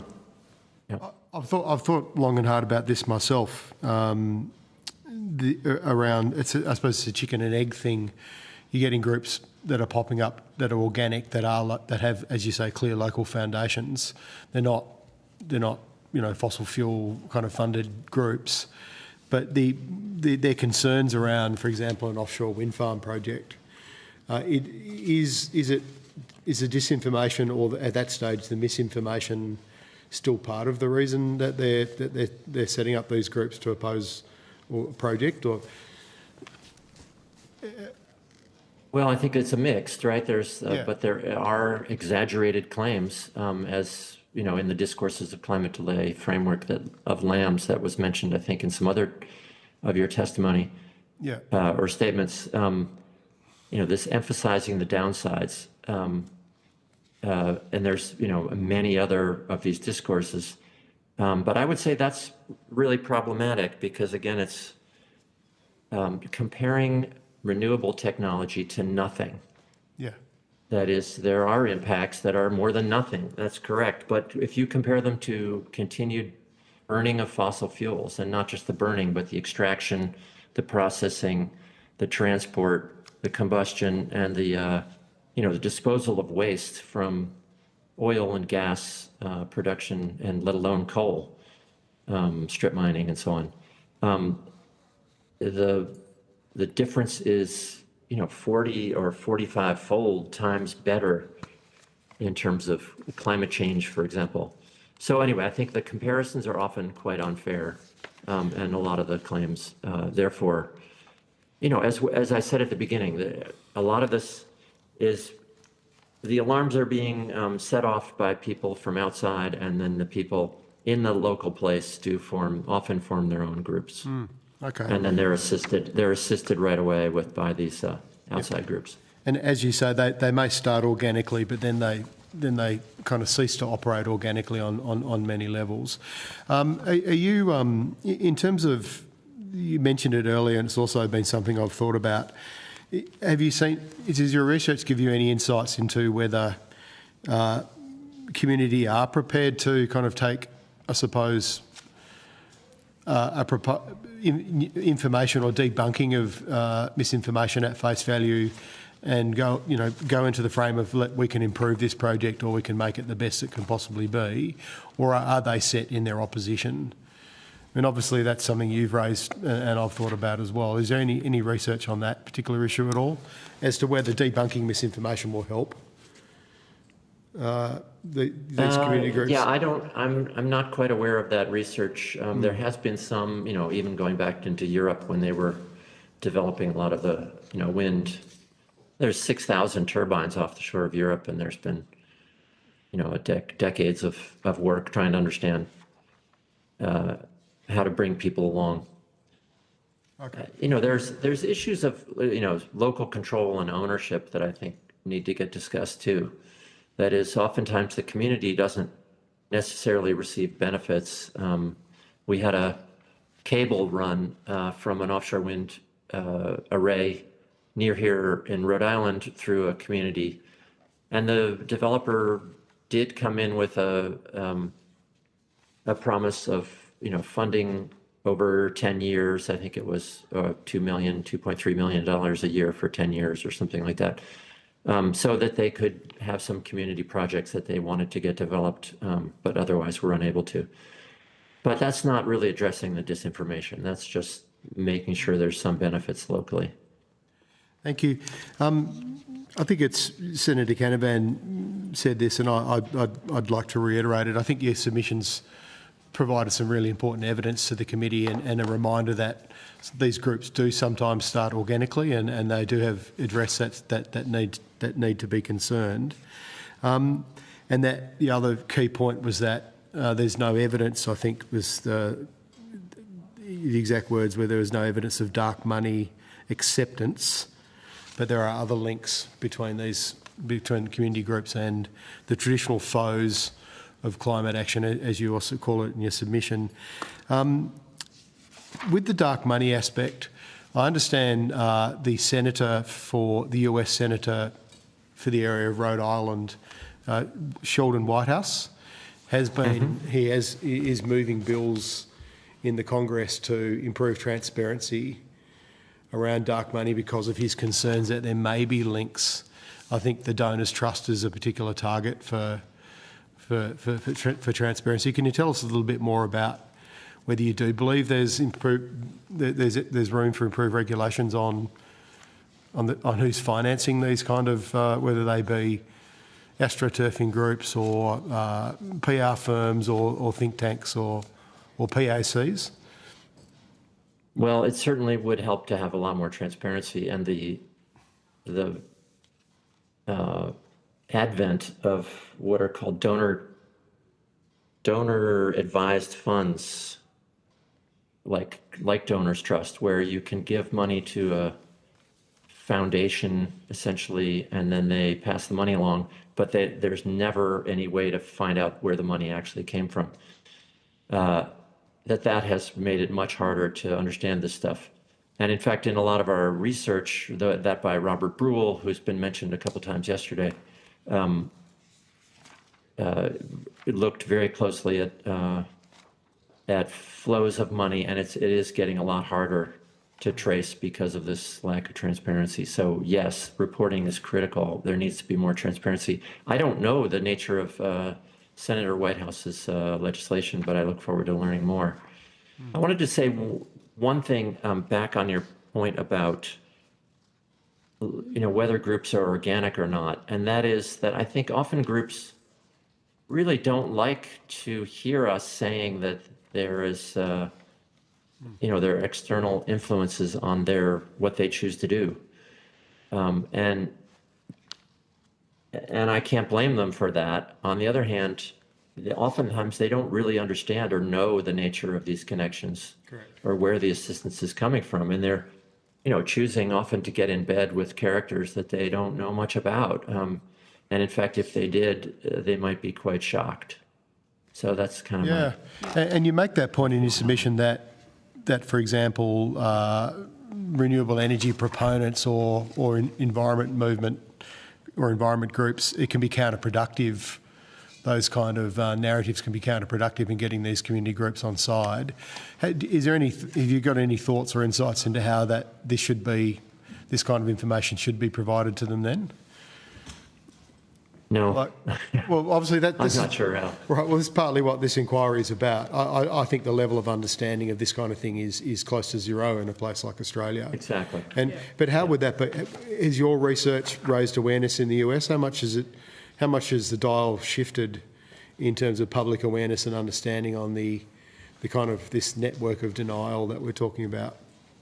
I've been kind of shocked, actually, myself, about how little understanding there was about these networks. I've been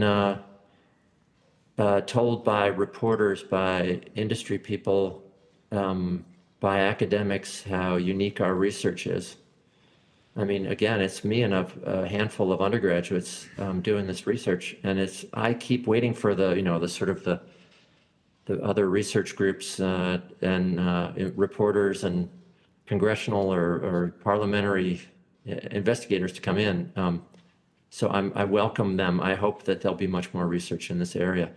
But I do hear people saying this work is pretty unique and valuable, and we want it to be helpful to at least allow people to ask smart questions about, these connections, when a reporter is writing a story about a local group, to know which networks they're part of and who those networks are connected to.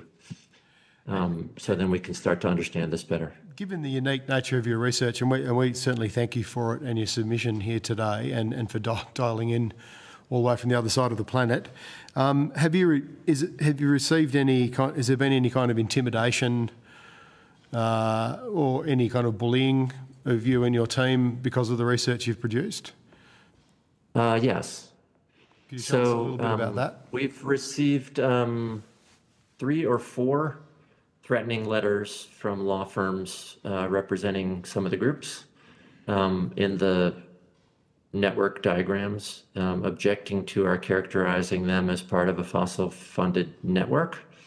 Again, we're very careful to not say that those groups directly receive money from fossil fuels, but there is fossil money in their network and from the groups that they're receiving assistance, from which they're receiving assistance. So that's one part of it. What else? They're also claiming that, what they're saying is not disinformation. And we do our best. We are, again, a professor and some undergraduates trying to discern which claims have some merit and which do not. I think that's a tricky business. We start using the terms negative claims instead of disinformation, just to not make our own claim about whether there's, what people's motivations are, right? And I think John Cook has said that the term misinformation is somewhat more useful because we don't really know people's motivations. So anyway, what happens is we get these threatening letters, including the latest one threatened the whole funding of my university from the National Science Foundation and the Department of Energy. They said they were going to submit reports to those agencies saying that Brown University is unethical, and they were demanding that they. Was this recently? Yeah, this was August 11th. August 11th, there was even reporting in the New York Times and in Bloomberg about the case. Happy to send over those links and some other reporting outlets too.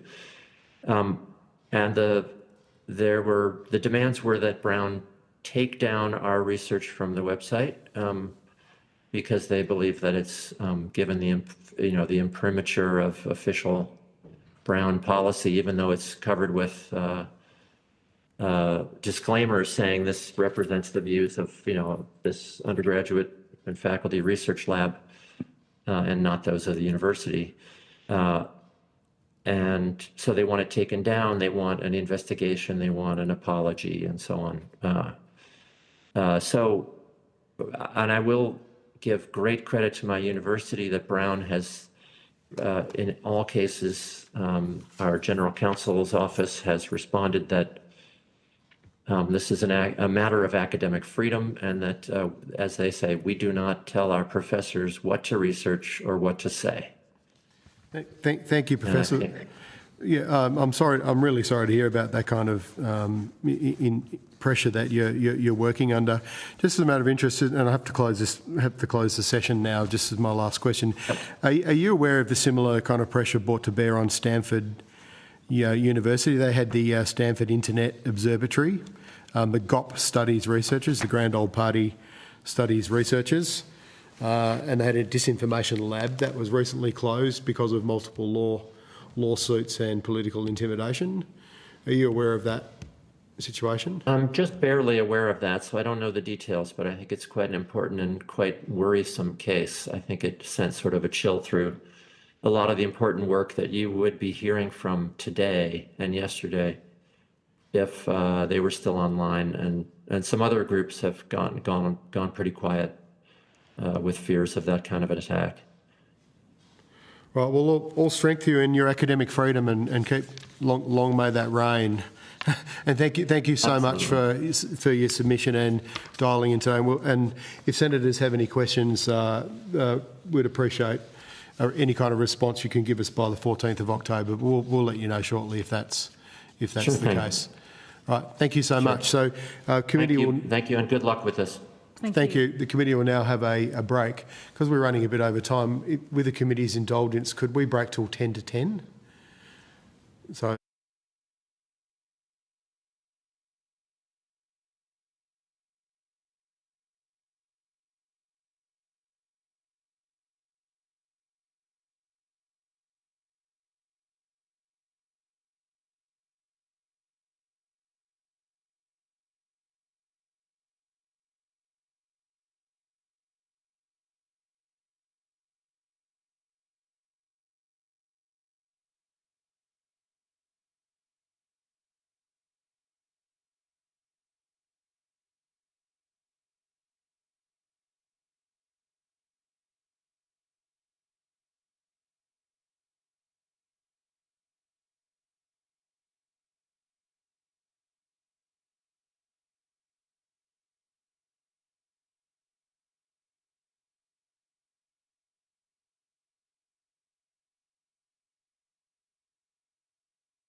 representatives of the QUT Digital Media Research Centre. I understand that information on parliamentary privilege and the protection of witnesses has been provided to you. For the Hansard record, would you each please state the full name and capacity in which you appear today? And maybe start from right to left, if you don't mind. You're right. Yeah. Hi, my name's Caroline Gardam. I'm a PhD candidate at the QUT Digital Media Research Centre. Thank you. My name's Associate Professor Michelle Riedlinger from QUT, representing the DMRC here today. Thank And you. I'm Carly Lubich-Zayolski, and I also represent the DMRC as a PhD researcher. Fantastic, thank you. Would somebody like to make a short opening statement and then the committee can ask you questions? The Digital Media Research Centre welcomes this timely and important inquiry. We also endorse the framing of information integrity, as this speaks to a much broader issue about our information ecosystems that cannot simply be distilled into mis and disinformation. The DMRC conducts world-leading research in media communication and law, including understanding what information circulates in digital spaces, who drives it, and the tactics and practices used. My colleagues have introduced themselves, but to give a bit more background, Caroline has a professional background in communications and now researches organised climate denial on social media with a particular interest in weather manipulation. Michelle Riedlinger, Associate Professor who focuses on science communication and public engagement with science and is Editor-in-Chief of the Journal of Science Communication. And myself, Carly Lubich-Zayolski, I'm focused on environmental policy and partisanship with a special interest in the Great Barrier Reef and renewable energy. My previous career background was in journalism, communications and the public service. I have lived in regional areas for most of my working life. In our submission, we provide case studies showing how certain people and organisations who we call actors use problematic tactics within public communications networks on issues like the Great Barrier Reef protection, the renewable energy transition and the Black Summer bushfire emergency. We have identified reoccurring patterns of problematic activity, specific actors repeatedly sharing similar misleading narratives, these messages being amplified across aligned networks, and genuine community concerns being leveraged to obstruct climate action. The result is a public being misled about climate risks, which could impair the timely efforts needed to respond to the present threat of climate change. Those same efforts serving to protect community safety and national prosperity. This is a complex problem with no single solution. To start with, we need enhanced transparency, accountability, and to ensure Australians are supported to access and use trusted and reliable information, including understanding how to best navigate information environments.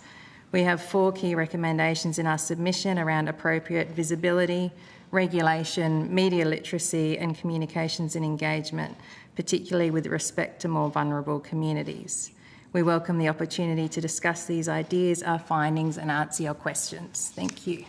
Great, thank you. And thank you for your substantial and considered, very detailed piece of work in your submission that you've provided. And we've got a full hour for senators, so at this stage it's 15 minutes each, and unless I hear from other senators online. So just I might kick off with a few questions. Your submission states that while research efforts to date are useful and enlightening in terms of misinformation and disinformation or climate information integrity, there is much more work that needs to be done to mitigate the crisis of information integrity around the pivotal issues of climate change and energy. Then you go on to say we need this right now, and delays pose serious societal consequences. Can you explain why you think this issue is so burning and or pressing and urgent in the need to address it? Yeah, well, I think we only need to look to the past couple of weeks with the first ever national risk assessment report and look at some of the really confronting findings in that, which suggests if we don't take the steps we need to now to address climate change, we're going to be, as a nation, up for much higher costs. Communities are going to suffer, and basically we need to reach goals and mitigate climate action or take climate action as a priority. And I guess the problem that we're seeing at the moment is it's so complex as well. So there's absolutely not one cause and there's definitely not one solution. We've got what we've heard evidence from multiple people about tactics from the US, for example, imported into Australia to undermine, and pretty much it's like a power situation trying to maintain the existing status quo by using these different tactics, discourses of delay. We've heard about denial.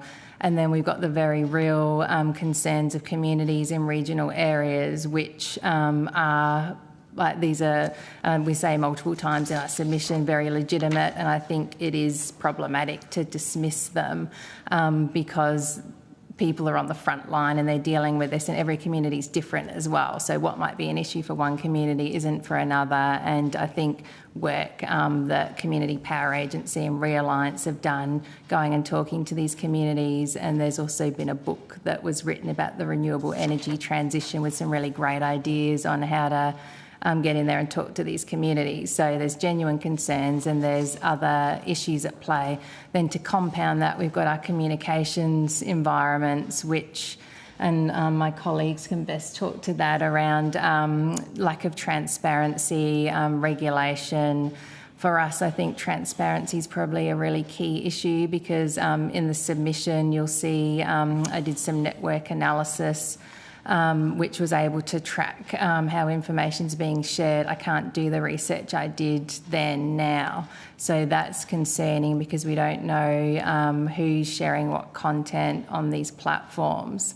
We're developing other methods to address that. We've got some researchers who are really, like for example, there's a technique called practice mapping, and I've moved into looking at public submissions because there's data available. But the problem is without opening the doors and windows and having this transparency, we're not going to see what's going on and being able to mitigate the problem as well. Okay.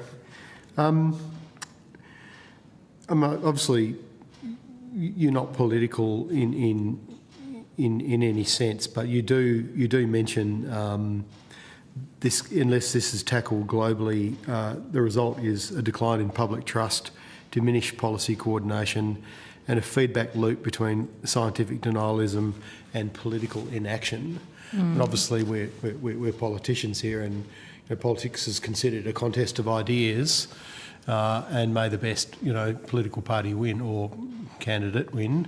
Can you tell us a little bit more about that, the importance of this in political discourse, and why it's a problem? Do you think it's a fair contest of ideas if billions of dollars, as we heard yesterday, are going into the climate denial machine and we don't actually know much about it? And I think the questions to ask is, why has energy become a partisan issue? Shouldn't it be about economics and community suitability and doing the analysis? Why is it Labor's reckless renewables and the coalition's nuclear policy? It's just become like that, and partisanship as well in terms of partisan and towards energy policy, but partisanship in communities where we're seeing this negative language and these problematic techniques and partisan tactics from organisations like Advance Australia and problematic use of science by think tanks as well. So in terms of the political side, and obviously we're very aware there's the risk. It sounds like we're singling out conservative actors, but the fact is the evidence is just on that side. So, for example, some colleagues at UQ did a study a few years ago, and they looked at, they mapped certain values, and I suppose to explain it simply, it was a lot more complex than that, but there's a link between, there's only a link between conservatism and climate scepticism in certain nations. It's not like something that's global or pertains to everything. So the nations that is true of are nations like Australia, the US and Canada, which are reliant on the fossil fuel industry and also have very active conservative think tanks. So they sort of pose the question, well, if Conservatives aren't automatically opposed to climate change. Well, what causes that? It's not like they've suddenly woken up and gone, oh my God, and had this view. So then that sort of ties into a lot of the research around conservative think tanks as well. So, and there's just not that weight of evidence, I suppose, if you look at it on the other side. So it's not, about. So I'd sort of rebut any suggestions about being political, because it's about looking at the evidence and looking at where the problems are. And as you've heard from witnesses yesterday and today, there's quite a large body of evidence overseas that does highlight these very consistent actors. Yeah, okay. I mean, you mentioned there is much more consensus among the public than is reflected in our nation's political response. I just wanted to check, was that in relation to climate change itself and the science, or the need for climate action, or both? Yeah, I think both. And I think another complexity of this debate as well is, like most Australians, I guess, do believe in climate change and support action. But then along that continuum, I think it's something like 70-odd% of progressive voters support it versus 20-odd% of conservative voters. So there's not a uniform, it's very determined on political preference as well, and also relates to media consumption, but I'm not sure of the directionality of that. So, for instance, people who consume Sky News are less likely to think that climate change is real, and I don't even like that expression real, because it's accepting the facts of climate change. Okay, so you talk about current research being conducted within the Digital Media Research Centre notes an alignment between problematic climate change information and conspirational discourse on Instagram, particularly theories of weather manipulation such as chemtrails conspiracy. Perhaps, Professor, you want to ask. Can you tell us a little bit more about that? I might actually take this on. So my research examines problematic climate material on Instagram from a multimodal perspective. So particularly sort of looking at visuals as well as the other modalities of communication. And I've found a very strong overlap. It's probably unsurprising, but between climate denial, but also when you look at climate denial discourse, it might be these discourses of delay that you've been hearing about, but then going right through to a denial, or the conspiratorial realm of believing that climate change is a hoax, which aligns with certain conspiracy theories such as Agenda 21, etc., which we can go into later as well. But with weather manipulation conspiracy theories and the chemtrails, there is a particular overlap, and we find that this is quite prevalent even sort of in, for example, material surrounding tropical cyclone or ex-cyclone Alfred that was in Queensland just recently. Back to my research, the term geoengineering is something that's been sort of mixed up. Both we know that geoengineering exists on a local level. There are things like cloud seeding and rainmaking, and that is ongoing. Geoengineering as a conspiratorial term reflects to the chemtrails conspiracy theory as well, and other theories that suggest that there is a nefarious group controlling the weather. And this also has a large overlap in some far-right conspiratorial material as well. Okay. So are we able to say anywhere in the world that we've noticed this kind of overlap with conspiracy theories and kind of far-right movements? Are we able to say whether it's related to the fossil fuel industry and climate, or is it kind of separate, or is it impossible to untangle the two? So using a term that someone used earlier about follow the money, it's very hard to follow the money into conspiratorial material. Within my research, and I look at discourse theory, so I might not be exactly looking at the actor mapping that, say, another is, but if we look at the discourses of problematic climate information, and in my research I will see a lot, for example, with Greta Thunberg, she's been a lightning rod for various climate narratives. Within the problematic climate sphere, Greta has been aligned with certain conspiratorial material that I don't need to go into now. Some of this has been shared by a climate front group actor that has emerged from my research, which is well enmeshed in the denial machine in Canada. So the import for Australia is certain overlaps within that movement. So there's obviously the Koch brothers funding. There's the large Exxon, sort of the Heartland Institute, those players that we know. There's also links with the Global Warming Policy Foundation in the UK, which shares certain directors and certain identities with the IPA in Australia. So it's part of the broader network. Now, I can't say if there is any funding through my research that goes directly into conspiratorial material, but what I can say is I've mapped the output of this organisation, and some of that output uses conspiratorial tropes in its social media posts. So the communities that look at this information overlap, and they tend to feed off each other, but this is not a particularly data-intensive way of looking at it. I hope that answers your question. It does. Could I jump to a couple of specific things that caught my eye in your submission? And of course, all submissions to the Senate, including one as detailed as yours, that information can be used in a final report. But I just wanted to draw out a couple of things that caught my attention. You talk a little bit about the public service being kind of, I suppose, censored more or less. I don't know if that's the or certainly muzzled in my interpretation. In climate and environment, scientists and public service have widespread suppression in communicating their work. Can you tell us a little bit more about why it's important that this is addressed and how that is going to be addressed? Have you got any ideas?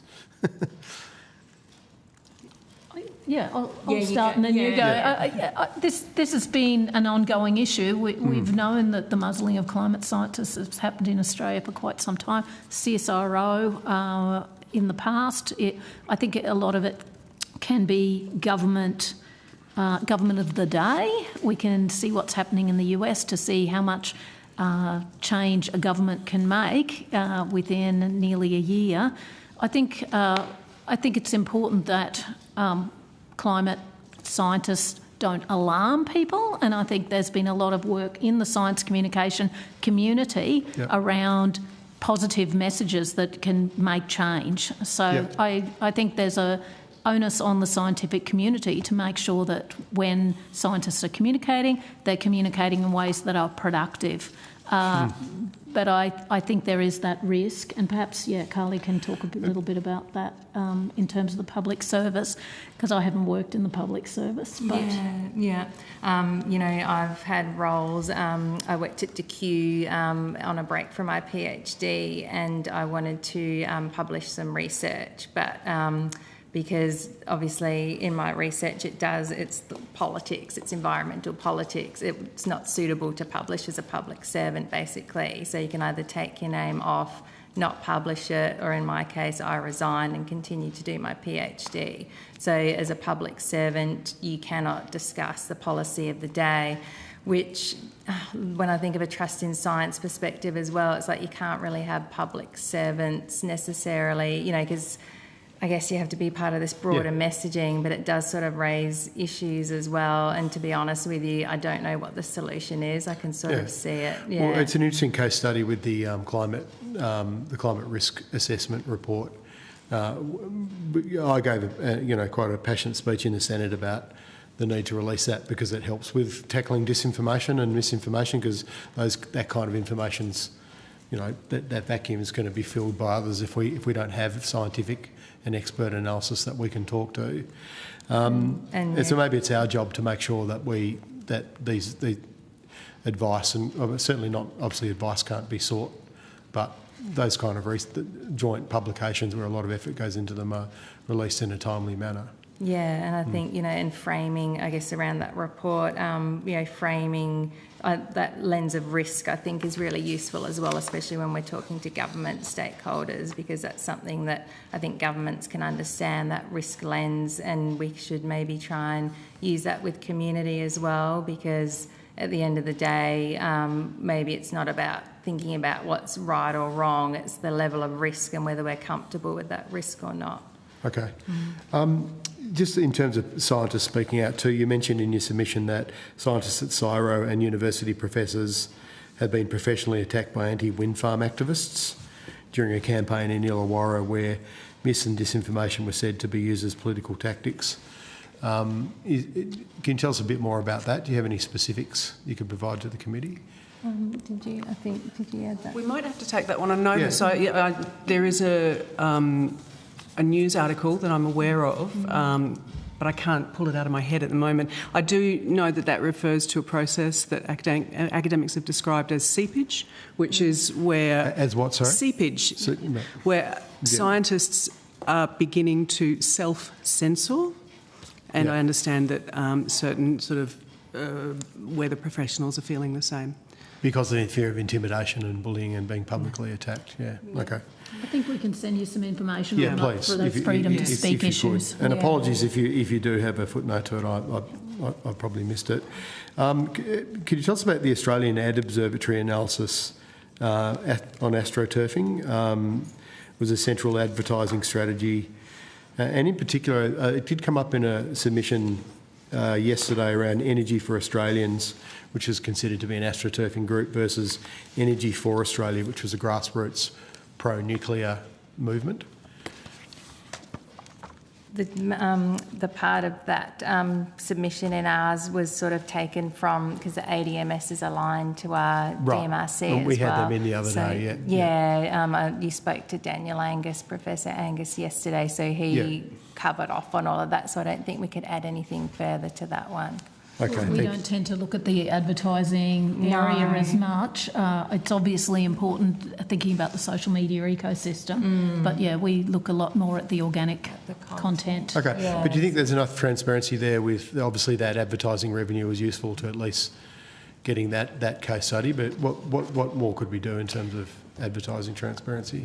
I guess the main thing is the EU Digital Services Act. I think Dan said yesterday, we've got much more transparency in terms of advertising dollar and where it goes in the EU. Arguably not enough, but it is a starting point. Concerns. Yeah.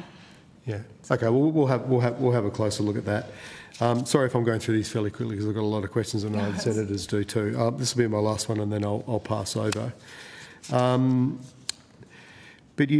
something that I've, when we look at advertising, direct money being put into campaigns, or we look at dark money and the issues around funding of kind of third-party organisations, you mentioned that the astroturfing's gone beyond advertising to online participation and mobilising manufactured participation.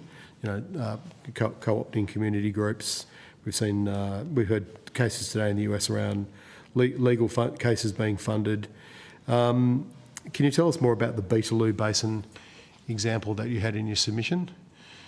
That was because we had so many researchers contribute to that. That was someone else's work, but we could definitely get more information on that one because I wouldn't feel comfortable talking to it without having done the research myself. Yeah. Mm-hmm. You say the lack of contact details in particular for these kind of companies, which we also asked about yesterday, corporate attribution and registration illustrates how easily such operations masquerade as community voices while shaping public debate. And that was quite an extensive bit of work as well. So, we can definitely get some more information on that one. Great. Well, I have some more questions, but I'll now go to... Do you want to go next, Senator McLaughlin? And then I'll come to you, Deputy Chair. Morning. There's a couple of questions I'm grappling with, which have exercised my mind reading your submission. The first is, and I'm more focused around disinformation, which I know bleeds into misinformation. But if all this effort's been put in, and I'm aware of it at least on the surface, it hasn't really worked. I mean, my own party is out of government and it's challenged by a teal movement. So if I look at it from a very high-level perspective, there's been a lot of money spent, a lot of energy, a lot of tactical plays, and it's failed. Help me. That's an argument that goes through my mind. Is that legitimate, or is I should be fearful of the future? Where we are on the continuum, I suppose I'm asking. Thank you for that question. It's okay to say that's an unfair question. You can't answer it, but it's a great question, and we thank you for it. It's interesting that you acknowledge that you're coming from a high-level perspective as well. Yeah. Disinformation is a tricky term because obviously you have to find some sort of intent to disinform. Yes. We like to look at sort of more of narratives of problematic information, because often verifiable information is then mixed up with problematic so as you say, you've got tactics that don't have results.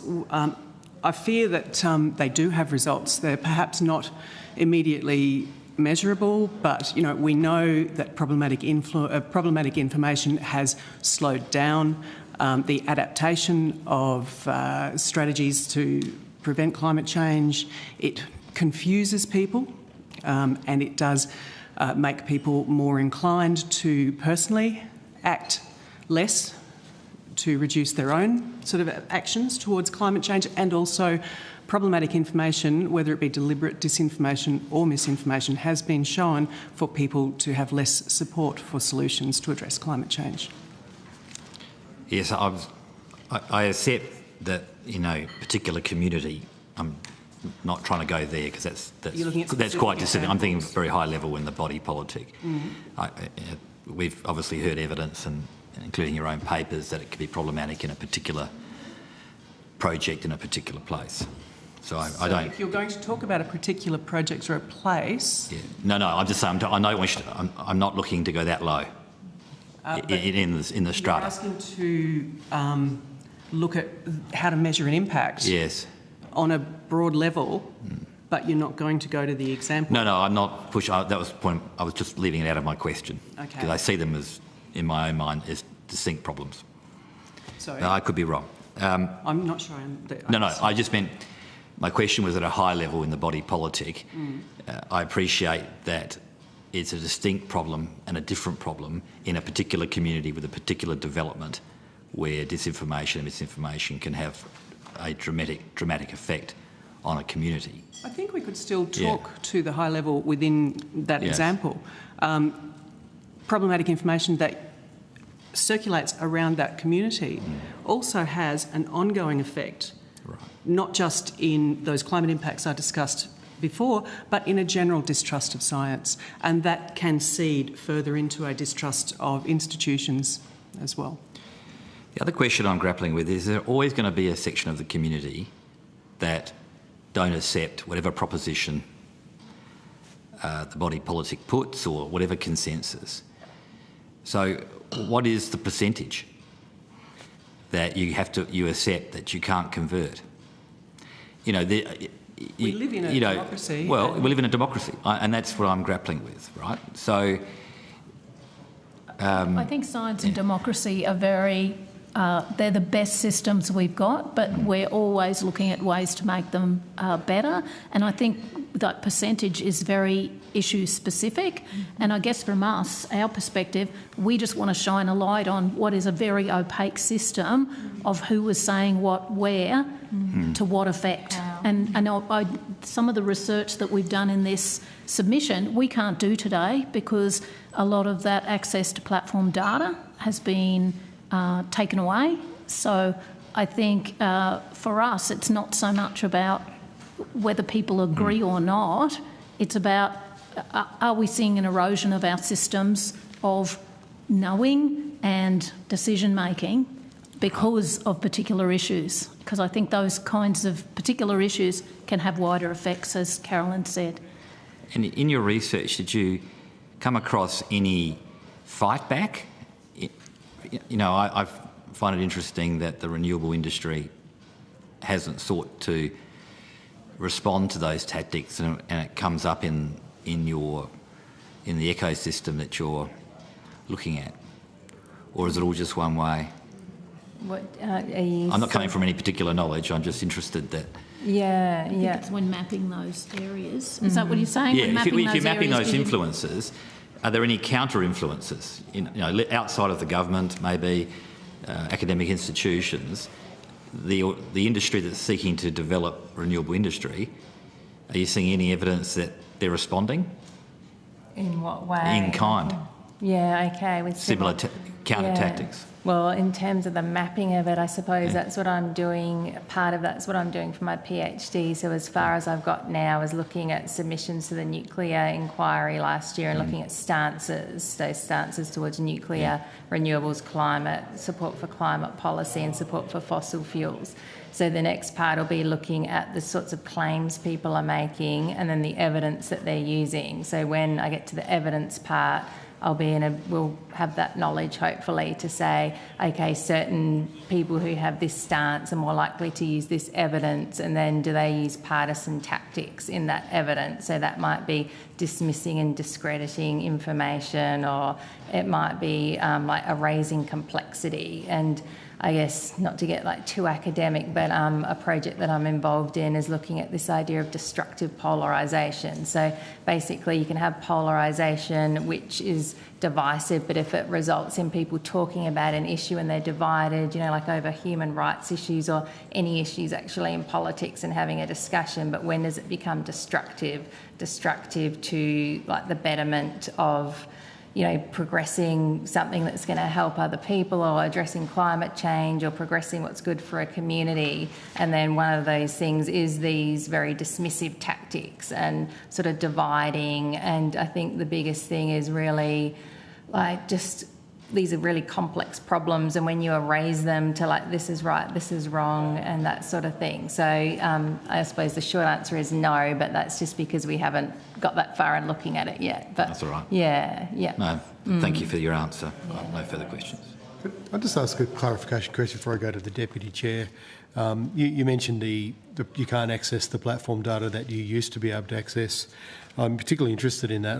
Chair, I don't know if is that okay if I ask? Could you tell us a bit more about that? And I do note I was going to ask about the Great Barrier Reef case study, which is an excellent case study, I thought. Did bring back some very bad memories, because I think I've lived just about every aspect of that case study since I've been in this place.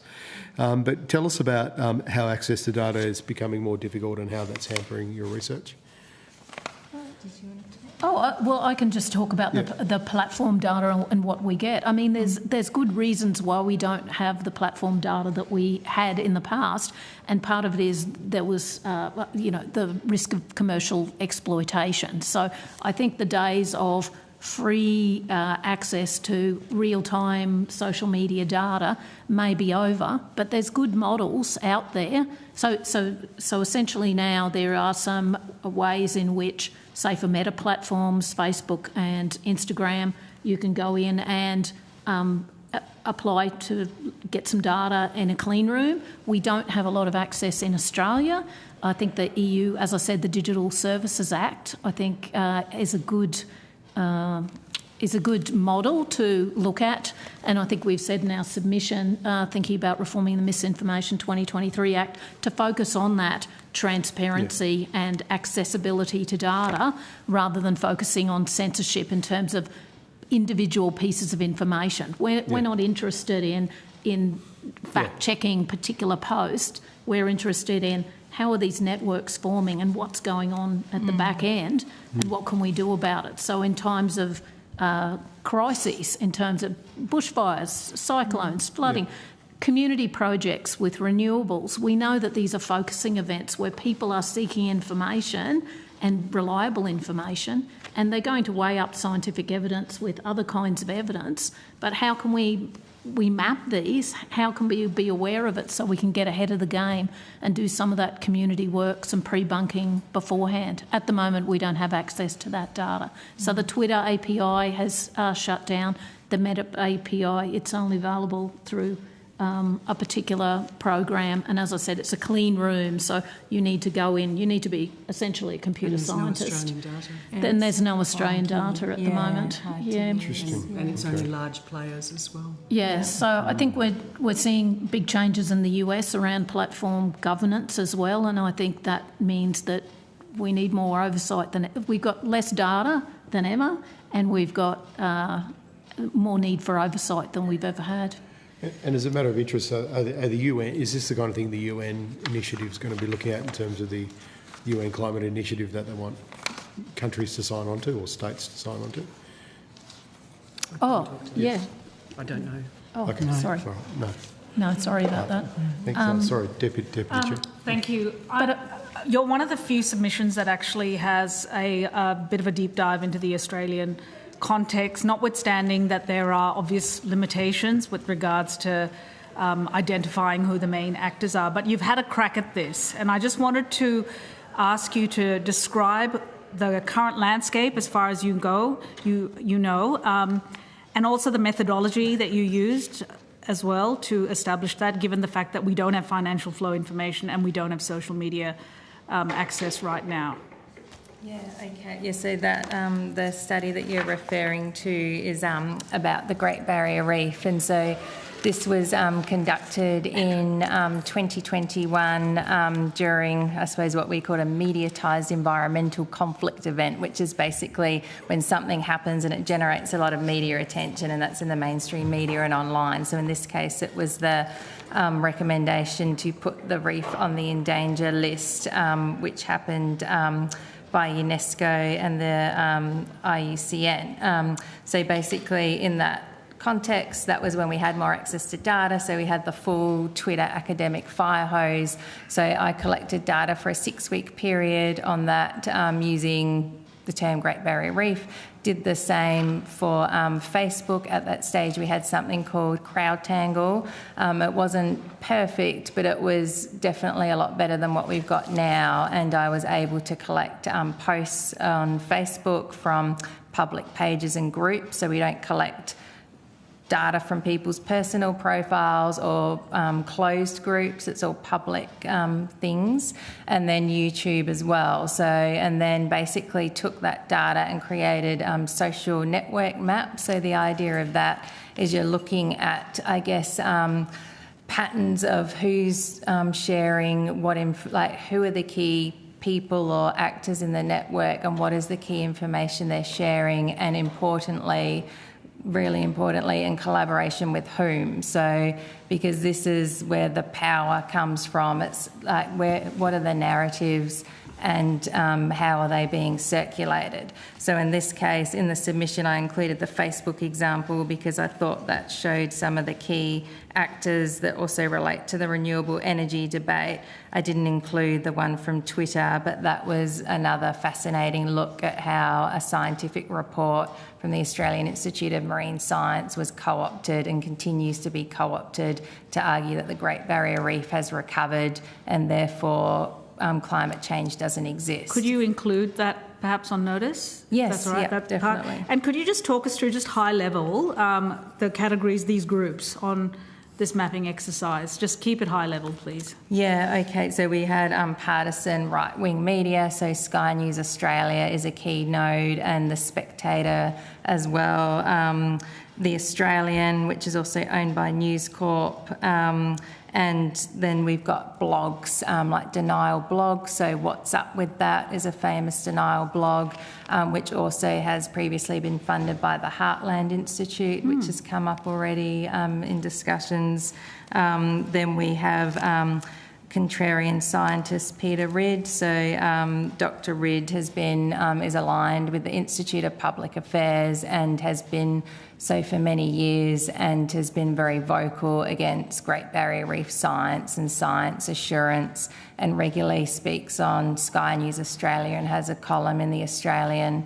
And I guess in this particular case study, as most of us are aware, content in The Australian is behind a paywall, but then what happens with these denial blogs is they take it and they post it on their blogs, which then sort of opens it up into the the wilds and other people comment on it and engage with it, whereas perhaps the audience wouldn't have been so large before, but it also makes it really hard to track the influence of mainstream media as well, because if their content's getting used and it's not directly linked to their website.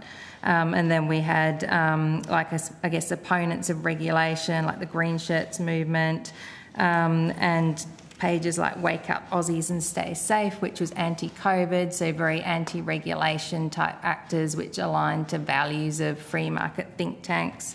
Then we've got right-wing politicians like Bob Katter and the Katter Party. We didn't have Tony Abbott himself, but his a lot of support pages. So obviously former Prime Minister Tony Abbott was instrumental in bringing down the so-called carbon tax, how it was framed.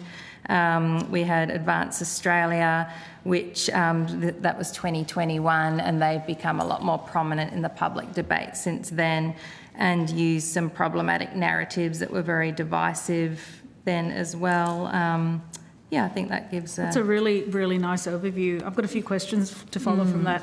So the politicians in this, are they, I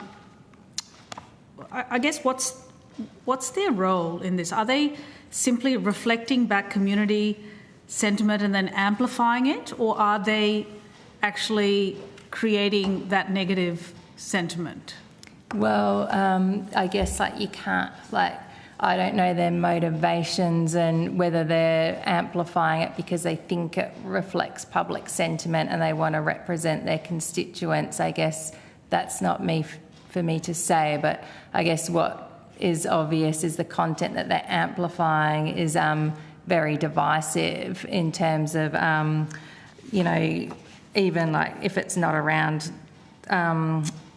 sort of critiquing reef science, like some of the stuff that Bob Katter was talking about was sort of the narrative around China. So with this study, as well as undermining reef science, there were narratives like the government was blindsided and, suggesting that the reef shouldn't be placed on the endangered register or wasn't in danger, but also that China had something to do with it. So because China at the time was chair of the World Heritage Committee, and the, I suppose, nuancing is that chair rotates and they didn't have the ultimate decision of whether the reef was going to go on it. Just, you've mentioned think tanks a few times now. You've talked about the connections with the Heartland Institute in the US. This name has come up a few times in submissions.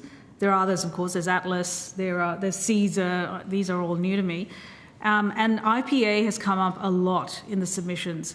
Can you just talk us through what your thinking is with regards to these think tanks here in Australia? We've heard testimony from previous witnesses that these are part of the enablers, a network of enablers, think tanks, banks, potentially PR organisations. And what I'd recommend reading as well is Marion Wilkinson's The Carbon Club. That was really opened my eyes to a lot of these dynamics and what happens. And I actually, when we were talking before, I noticed one of your questions was very relevant, but she talks about how even back in the day, Liberal Senator Cory Bernardi went to Washington where he met with key players in the climate skeptic movement that were designing strategies to defeat the legislation in the US Congress. And then the idea was that learnt these techniques of grassroots campaigning with the Liberal Party, which then in this, they claim, blindsided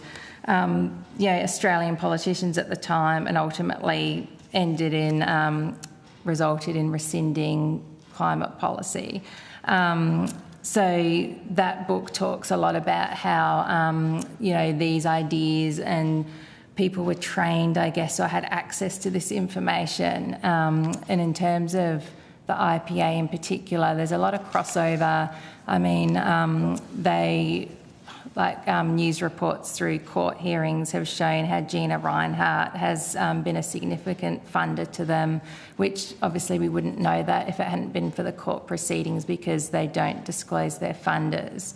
And then there's opaque sort of connections, like, for example, there's the Australian Environment Foundation, which was set up by the IPA, and I noticed that they've got a submission to this inquiry, by Alan Moran, who's also connected to the IPA, but he has also involved in a book called Climate Change, The Facts, which is published regularly and sort of includes like the who's who of climate denial in Australia, including Ian Plilmer and others in there. So I suppose, and then if you look at the Reckless Renewable rally, there were representatives from the IPA there and the Centre for Independent Studies. So it's sort of my concern as well is with these think tanks. I'm not saying all think tanks do this at all, but some of these problematic partisan tactics is that it's sort of they use the veneer and the legitimacy of science to produce these reports to then argue against the scientific reports. So there was one recently that they did, or they made claims that renewable energy will take up prime agricultural land, and then they produce a report which then gets amplified by people who have that interest, and then others will, like the ANU, for example, the New South Wales Agricultural Commissioner and AEMO dispelled those claims, but yet they use that science to sort of suit their own arguments. That's very, very insightful. Thank you. With the IPA and the Centre for Independent Studies, what was their contribution or involvement with the Reckless Renewables campaign, as far as you know? I had a look at the event, like agenda and who was there, and they were involved as speakers on the day, and as was Dr. Ridd as well, and others. And I'm just trying to find in the submission, I had a bit of a list of who was there, but I think for me with that, when I read the list personally, I was surprised, and I sort of thought if I was watching the news that night or someone encountering the news, I would think that that was a grassroots concern. But then when you see all these actors and how they're all connected to each other, involved, it raises issues for me from a transparency perspective, because there is also such a thing called pluralistic ignorance as well, and I think we have to be careful as well, even with this inquiry, because if you make it seem like there's all these people who are opposed to it, when in fact it's this small but influential group of well-funded and resourced and frankly like brilliant with their public relations, but in actual fact, compared to everyone else, they're quite different, I guess, in how they operate. And on that topic, have you heard of the National Rational Energy Network, which I believe was also associated with the Reckless Renewables rally? Yeah, so there was Guardian reporting on there that suggested that one of the key people driving that was a One Nation candidate for Gympie at the time, and so they went round to communities, and Property Rights Australia as well was involved with them. And again, like they are a grassroots community. I can't see any sign of not being grassroots, but it's the sort of partisan tactics, and even like looking at their submission, the sorts of things that are claimed in there are very divisive, and it's very sort of like farmers against the elites and that sort of thing, which I think as far as narratives go at the moment, that's a really poignant and sticky one. It's a well-established trope, isn't it? Yeah, it is. Skewering the elites.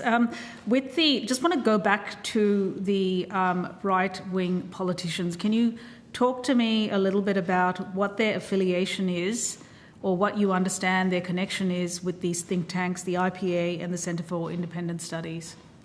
I guess former politicians like Tony Abbott still heavily involved in the IPA, and I guess is involved in their conferences and talks on their podcasts and is on their website and that sort of thing. In terms of current politicians, Is it easy to find? I mean, it is. Look at their speaking lists and speaking circuits and these so on? conferences as well, I suppose. And the thing is, like, that's where you can sort of get yourself into a trap, isn't everyone's entitled to network with colleagues at conferences, and of course, like, if you share similar values, good. But then why the lack of transparency, especially when all this research has linked the Institute of Public Affairs to these think tanks in America? Like, that's what the problem is. It's not sharing these ideas and, working together and having these discourse coalitions, but it's the problematic practices that arise out of them, I guess.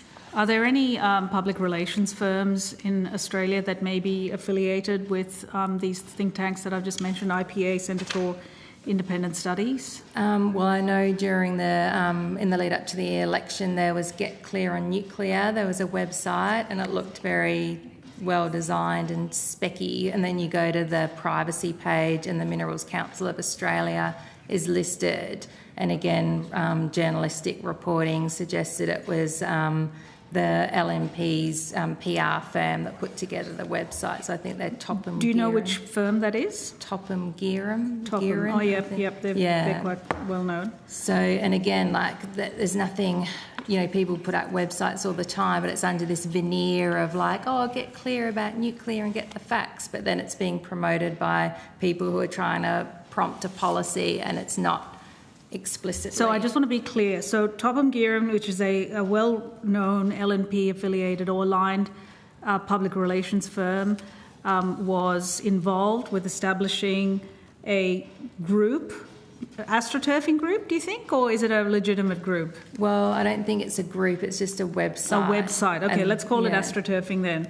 Get Clear on Nuclear, and it was also backed by the Mineral Councils of Australia. Were there any other backers that were explicit on that website? No one else was listed. It was just the MCA at the bottom. Yeah. Okay. Yeah. Okay. So now we are actually painting a domestic map of how this is all operating. Yeah. Okay. Even though we haven't got financial disclosures, it is possible to map some of this stuff out.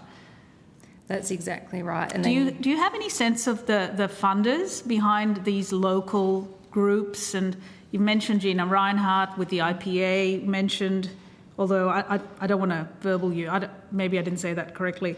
But are there any other big funders, or how are they raising money? Where's the money going? Well, I think going. We only found that out through court documents, so there's no other way that we can find out this. Court documents? Can you explain? Yeah. So that was just reported. So basically when Gina Reinhardt was involved in a court case a few years ago, as part of those court proceedings, the documents were revealed and they suggested that about 2.2 million, I think, 1 year, and 2.3, that might not be exact, another year, was provided to the IPA. So 2.3 million was provided to the IPA by Gina Reinhardt. According to the... Is that tax-free? Are they a... Yes. They're right, okay. That's 2.3 million. Okay. One other question I have, just to follow on the nuclear. Why would the Minerals Council of Australia be funding a pro-nuclear website? Well, I guess that would be a question for them, but I suppose broadly speaking, uranium mining would be they're very pro-uranium mining, and you read their submission to the nuclear inquiry and you can see that they say they're pro-climate, but they're also pro-uranium and pro-renewables as well. So how do you think the general public would feel about, some of this activity? Do you think this... Well, I think that's the problem, and that's people... without making those connections explicit, how would you know? You just think you're coming across this information and you don't know that it's produced by certain PR companies or aligned with other interests. So, and this is why we need clear disclosures. We need to be able to know the data, but I think even, with news in corporations as well, we're seeing not adequate disclosure. Like there was a big gas splash by News Corp recently, and that wasn't appropriately labelled as advertorial as well. So anyone flicking through the newspaper, and because they have such a high concentration of ownership in Australia, that's the issue as well. And Sky News Australia is a massive node in this network, and we see that in other debates, like with the Voice to Parliament, for example. Just want to draw your attention to Figure 8 in your submission, which looked at, I guess, a proxy of the anti-renewables push, but you've looked at the pro-nuclear landscape. again, I think this might be a social networking map. Could you just talk us through the thinking? Why did you focus on the pro-nuclear group, and what connection or relevance does this have to the anti-renewables push? Yeah, so to sort of explain this network, so what it is I've zoomed in on this section because I suppose it was relevant to connecting the reef to the renewable energy discussions to show that there are similar actors across it. But the broader network, it maps, so those big red nodes are basically the stance towards the energy, so whether it's nuclear or renewables, fossil fuels, and also whether it's pro-climate or not. And then there's other little nodes, and they're coloured by actor type. And so if they're pulled into close proximity to these stance nodes, it shows that their position, basically. So that's why I've mapped it, and I've mapped the whole thing. I haven't just focused on pro-nuclear, but I've chosen to show that in this submission because it highlights what the argument, I suppose. And sorry, I've forgotten the actual question. I'm just going to have to stop you there. No, Chair, that's fine.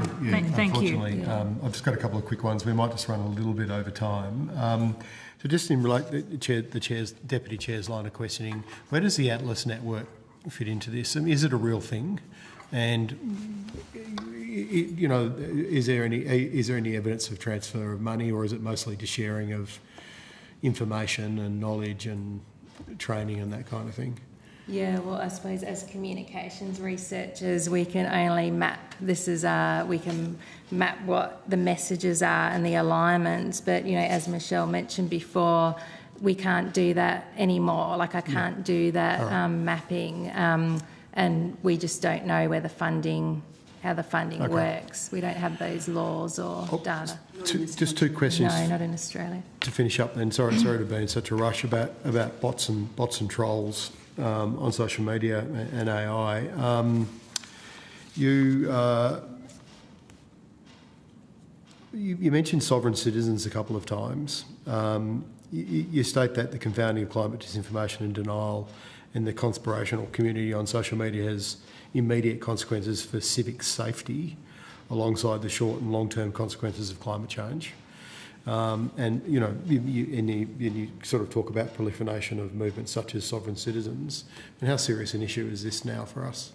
I think this particularly relates to that segment online that is tied in with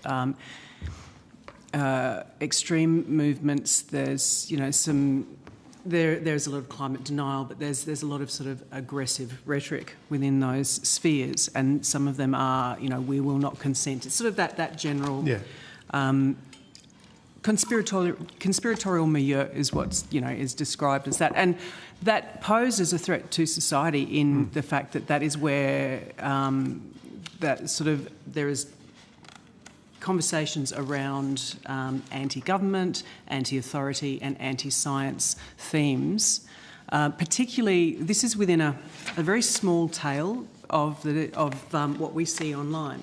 So, for example, in my research, it was I deliberately looked at the climate hoax hashtag, so it was within those spheres themselves. Going back to what Michelle was saying about data access, we would not be able to do this now. I could not go into Meta's clean room environment and conduct the research that I started 3 years ago to find the sort of these problematic communities, which is sort of tied in with some other international findings about the overlap between these conspiratorial communities and climate denial. And would they use bots and trolls, or would that be more kind of organic? In my own research, I have not seen much evidence of that. We've seen sort of it's a little inconclusive around some of the other aspects as well. So going back to the bushfires at the end of 2019, certain studies have seen a little bit of coordinated information, coordinated bot activity, but others haven't. So I couldn't really talk to that as a definitive.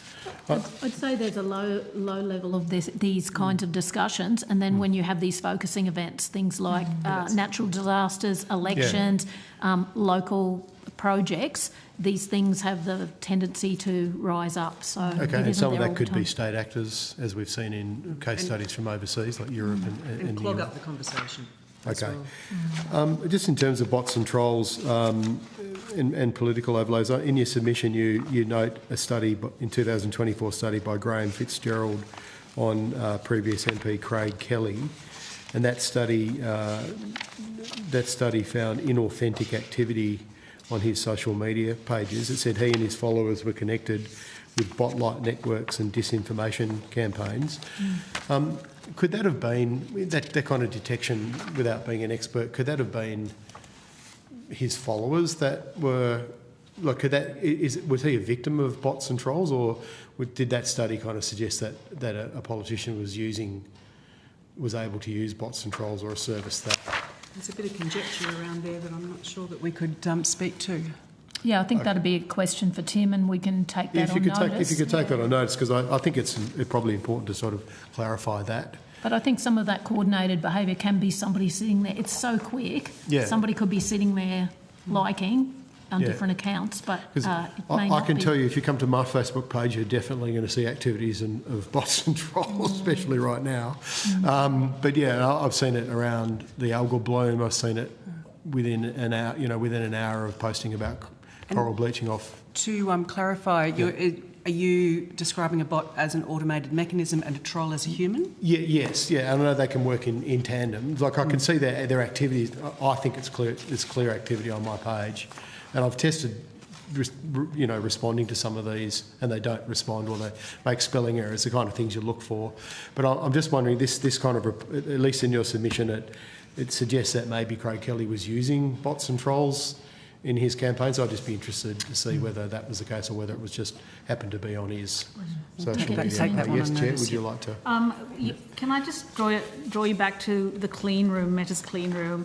I'm not really familiar with this architecture, but why, one, just briefly, what is it? And two, why have they closed this off? Well, how do you feel about, because you were working with CrowdTangle? Yes. We used to have a good infrastructure. No, I was going to say, all I was going to say is the reason I'm not pursuing Facebook for my PhD is basically because I can't get the data that I need and use the tools that I need to. But over to you, because I've stepped back from it because I don't need the tool anymore.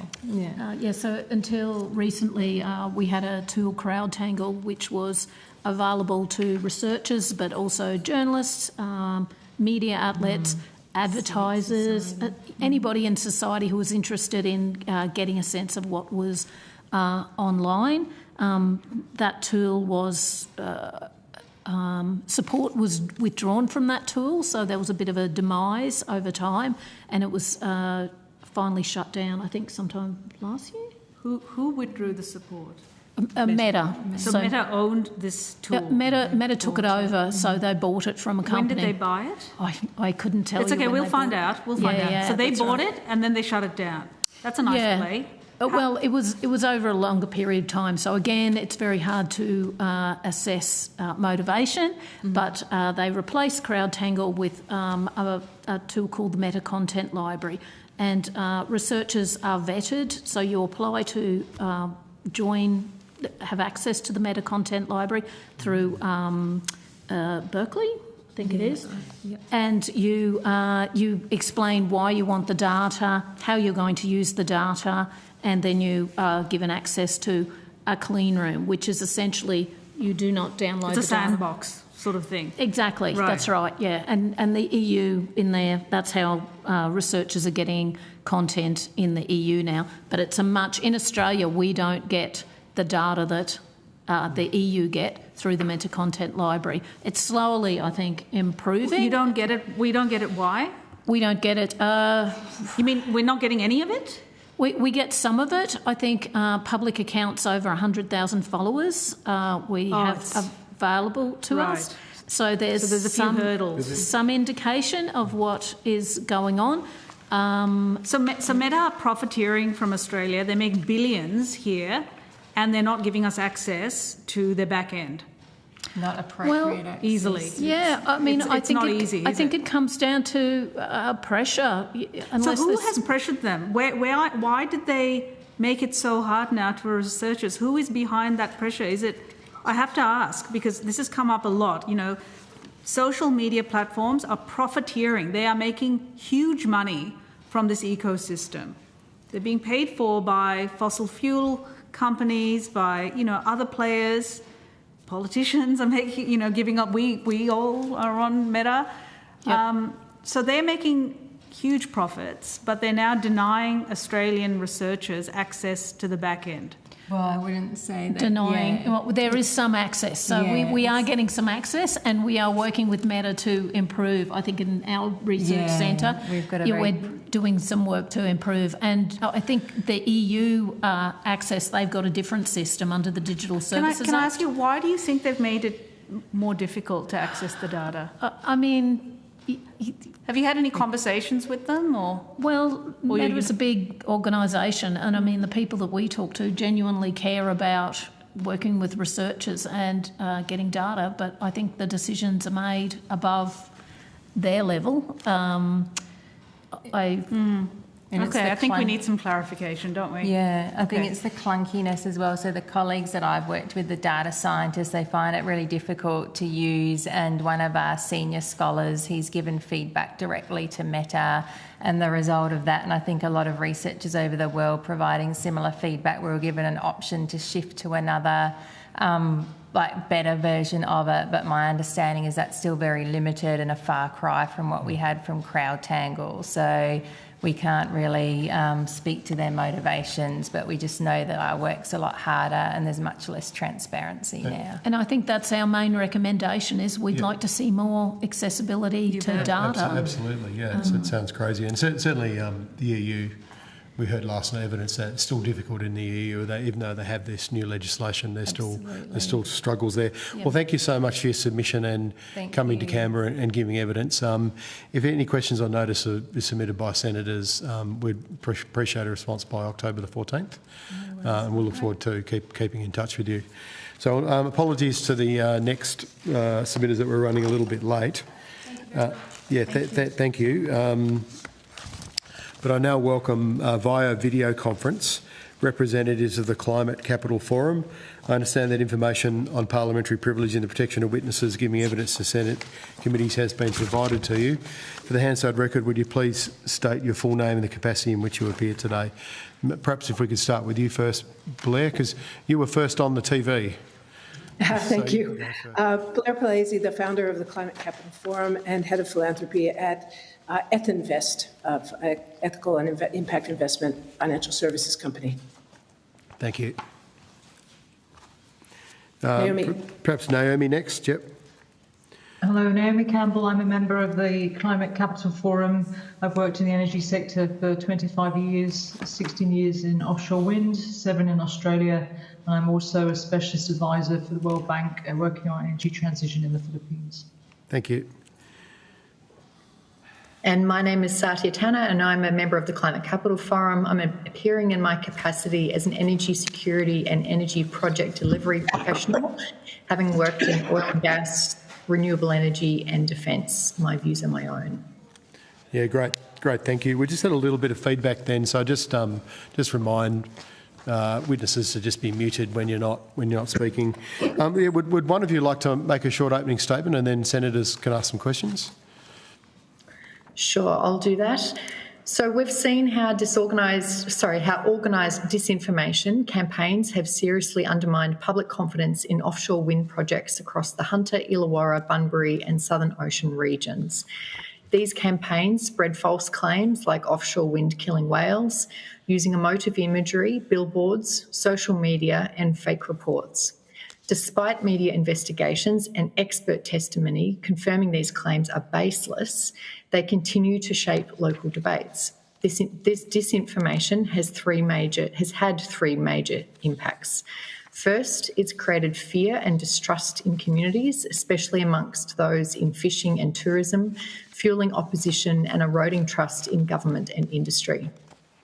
Second, it has hampered industry establishment. In the Hunter region of New South Wales, only one offshore wind licence was awarded despite strong industry interest, and the successful proponent later withdrew, so leaving the state without a project in development despite world-class resources. In the Southern Ocean, fishing industry pressure based on the misconception that offshore wind would exclude fishing led to a significant reduction in the declared area. In Bunbury, 3 projects have received preliminary seabed licence notices, but anti-groups have already formed, signalling future challenges around conveying social value. Third, the economic opportunity cost is enormous. With the impending demise of fossil fuels over the next 10 to 20 years, Australia can replace those exports by 2 to 3 times by switching to a clean tech and green metals export industry. Offshore wind has a role to play as a key supplier of green electrons in industrial regional areas. Offshore wind and its downstream economic ecosystem could bring tens of thousands of jobs, billions in investment, and major GDP growth to these regions. In short, disinformation isn't just misleading, it's delaying Australia's shift to clean, reliable energy systems and denying regional communities the chance to thrive economically in a low-carbon export future. Sorry, I was just checking with another senator then. Yeah, great, thank you. Could you just, I'll just switch to, I'll change the call around. But could you just tell a little bit more about Climate Capital Forum, like your members and your background? Sure, I can do that. We founded about 3.5 years ago. It's a volunteer network of people who work in the investment space, startup economy around innovation and clean tech, climate finance experts, and philanthropists who are interested in how we grow and really benefit economically through greater and faster capital coming to Australia to assist us in doing exactly what we know needs to happen, which is the transition into clean energy, but also all the related sectors such as green metals that Satya mentioned. We have about 35 volunteer members and actively work on really looking globally at best practice policies that help this transition happen effectively so that the economy and jobs and communities, workers and communities can benefit and make the most out of the opportunity ahead. So really the challenge for Australia and the forum's focus is how we find our place in that global clean tech economy as it really grows astronomically around the world. And we look to ways that we can help provide policy expertise and advice where we can based on our own lived experience. Great, thank you. So just to be clear then, you obviously have commercial members as part of the Climate Capital Forum. You're open about that, and that's why you're appearing here today. And in terms of funding for the forum, is that through a membership? Is it membership based, or is it through philanthropy? Philanthropy supports the small administrative costs and as a project of Energy Lab, which backs exactly the same agenda of that kind of support for innovation in Australia's economy. It's a very small amount of money and a tiny group of philanthropists, but all of the time of the members is done voluntarily. Okay, great. Thank you. Would you like to start, Chair, or Deputy Chair? And then thank you. Yeah. Can you just outline what some of the key negative claims are made against offshore wind here in Australia in particular? The narratives. Renee, would you like to kick off? And keep it high level, if possible, yeah? Sure. So in our submission, we highlight the main one that has been prevalent in Australia, which is that offshore wind farms kill whales. This is, if you like, clear disinformation, and our submission sets out why that is the case. There is plenty of international evidence. Offshore wind has been in existence in Europe for 30 years. It's also just started to establish itself on the east coast of the United States. And so you have plenty of peer-reviewed evidence from both Europe and the US, which clearly support the assertion that offshore wind farms, the construction and operation, does not impact whales. So that's probably the main one. Thank you. You did mention some negative, the fishing industry. What are some of the narratives being propagated to adjacent industries? Sure. So in the fishing sector in Australia, there's really been a really sort of key misconception during the process that the Australian federal government has gone through to declare offshore wind zones, that there won't be coexistence within those zones and that fishing will be excluded as a principle. Whereas the Offshore Infrastructure and Electricity Act clearly states that coexistence is the underpinning sort of principle. And again, in Europe, there are examples where coexistence happens. Also, the fact that offshore wind farms can create artificial reefs, which also enhances fishing.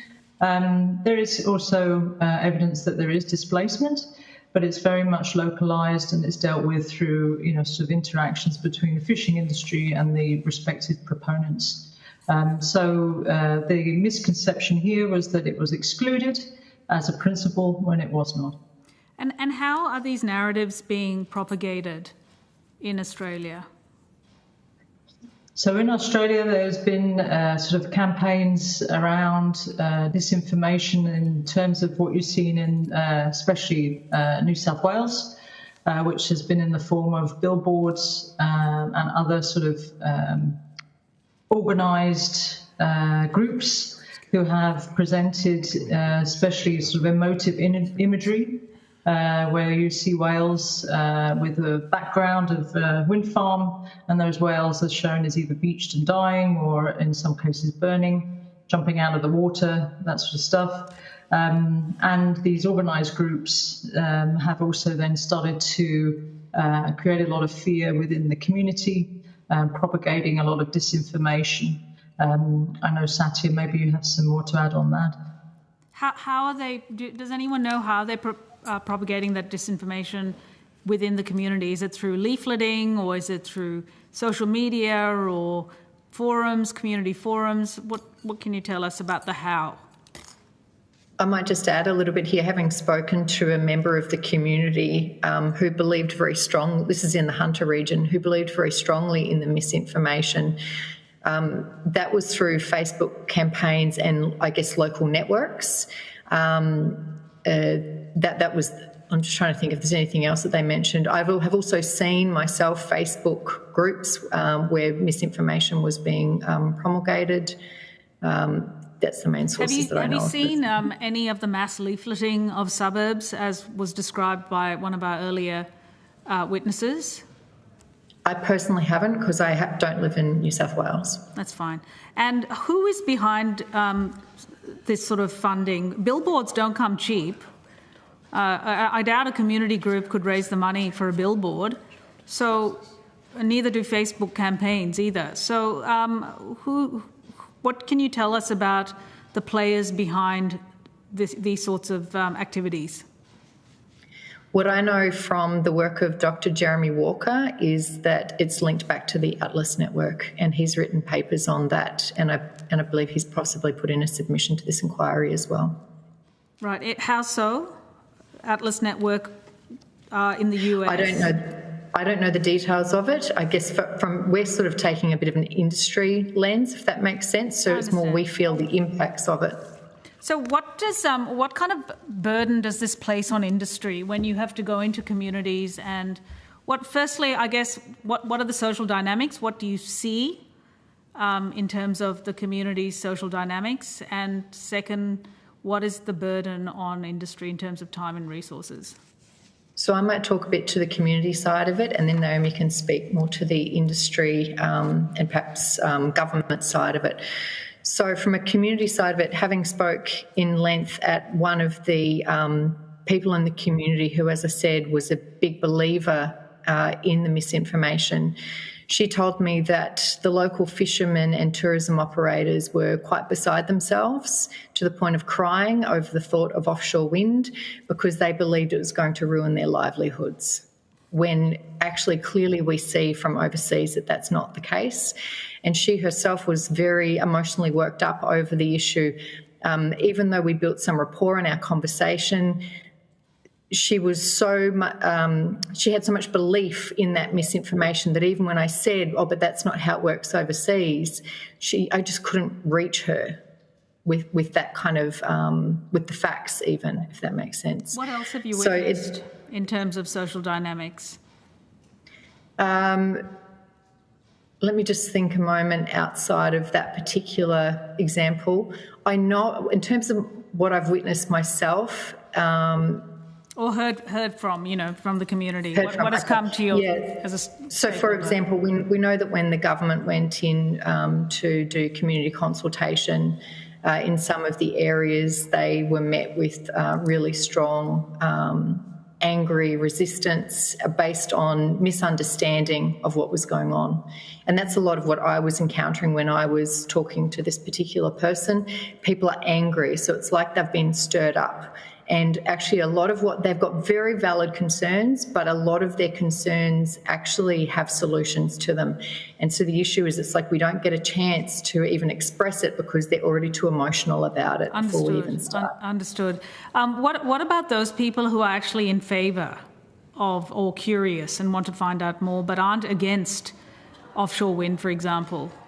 How do they come forth? What have they been experiencing? Are they being targeted? Are people feeling like they're silenced in this sort of emotionally charged environment? I think in a situation like that, a lot of people just keep quiet because they don't necessarily know how to deal with the anger. That's having heard anecdotally about some of the community consultations that happened in New South Wales. I'm just trying to think if there's anything else specific. How do those community consultations actually work? Because I imagine you'd have a whole bunch of people in a room and then you might have a group who are very vocal and angry and charged, and everyone else is going to stay silent. They may be feeling intimidated in that environment. Can you just describe to us those environments, what plays out? I personally haven't attended one. I just want to check, Naomi, have you attended one? Yeah, I've attended several. So DQ have been the, sort of the focal point for organising the public consultation. And that's because of the stage at which the industry is at. It's very much nascent. It hasn't established itself. It is really just the first step in trying to open a market for offshore wind. So DQ has managed the public consultation, and if you go onto the DQ websites, you can find individual pages for each of the 6 declaration areas. Now, their approach to public consultation changed as they went through the 6, because it's taken them roughly 2 years to cover all 6 areas. And they started in Gippsland, where they went down to the communities. They held sort of open sessions where everyone could come in specific areas. And I think they even added an extra area on request of the local community. Then as they moved around, it became apparent that this sort of misinformation was having an effect on the way the communities were reacting to even the thought of having offshore wind, and they became a lot more targeted. So they held specific sessions with the fishing industry, for example, with First Nations. And they did that in a way to try and make sure that they were going much more directly to the groups who have specific concerns that they could then deal with, in a specific and direct manner. But yes, the sentiment, if you like, when it started in Gippsland was very much more positive, and that's because offshore wind has been socialised there for at least the last 10 years. But as you moved around the country and you got to, say, Southern Ocean and WA, I know, for example, they needed to have police on present at the actual events because there was so much animosity towards them and potential threats of unrest. So it got more and more. Sorry, you just said the police had to be called to some of these events just to maintain civility. Yes. Is that what things have come to in this country? That even at a community information session that we now have to call the police? Yes, very so. I think it's worth noting, too, that this coming in ahead of consultation by mis and disinformation agents who are putting this information up right as soon as an area has been declared with a clear intent of dividing the community means that there's no chance to look at the pros and cons, the benefits and risks in an open, hostile environment once you've stirred that all up. So it prevents the community from having an honest discussion about the benefits, the opportunities, and the risks in a fair and measured manner because you've already stirred up with false information, what they perceive as, trigger points that will get people offside to the whole idea. Absolutely. It's so noisy that it just crowds everything else out. On that point of economic benefit, you've outlined it here in your submission. This has been described by one farmer on social media as the greatest wealth transfer in a generation from the cities to the regions. And you've outlined the job opportunities, the billions in dollars. Can you just talk us through the economic opportunity for these communities and what it means? Sure. We've given some specific community job numbers, as well as kind of the overarching. I mean, it's worth noting that how the growth of this is happening globally, where countries are not being, aggravated or politicized against it. Certainly China, 85 gigawatts globally is our figure, but China leads the world with 65 because they're just getting on with it, using that energy, knowing that they need clean sources versus coal, oil, and gas.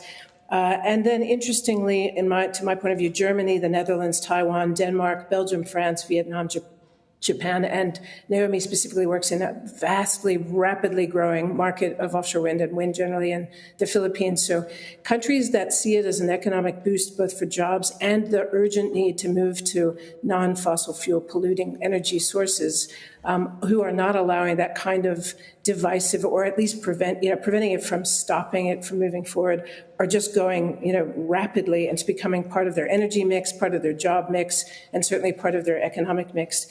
For Australia, we've done a breakdown of the regions by talk me through the jobs in those regions as quickly. And I'm also just interested in the last few minutes. You mentioned the downstream ecosystem that comes about. Can you unpack that? So jobs and the downstream ecosystem, what that means. Satya, can you touch on that? Yeah, I'll touch on the downstream ecosystem. So it's this idea that if you have green electrons and you combine it with an industrial area, then you have tremendous export potential. So the work of Beyond Zero Emissions and many other think tanks have been looking into this export potential. It's exactly what China and other countries are relying on, and it's called a form of green statescraft, where you can position yourself in the world to have a really key role as the world puts up more, for example, carbon border adjustment mechanisms and things of this kind of nature. So the opportunity for us is to get ahead before basically the world goes to other suppliers of those green, clean tech export products.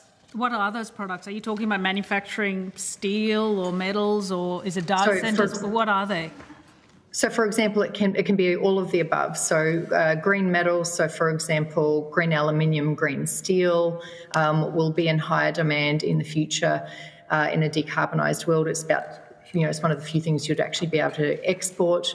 There's also data centres, as you mentioned. So data centres are huge employers of people. So if you have the right mix of green electrons to give you the reliability and energy security that you need for your data centres, be that onshore, offshore batteries, all of these sorts of things combined, then what you end up with is really high jobs in areas where instead of having to export electricity, you've just got a data cable, and that's much, much easier to deal with.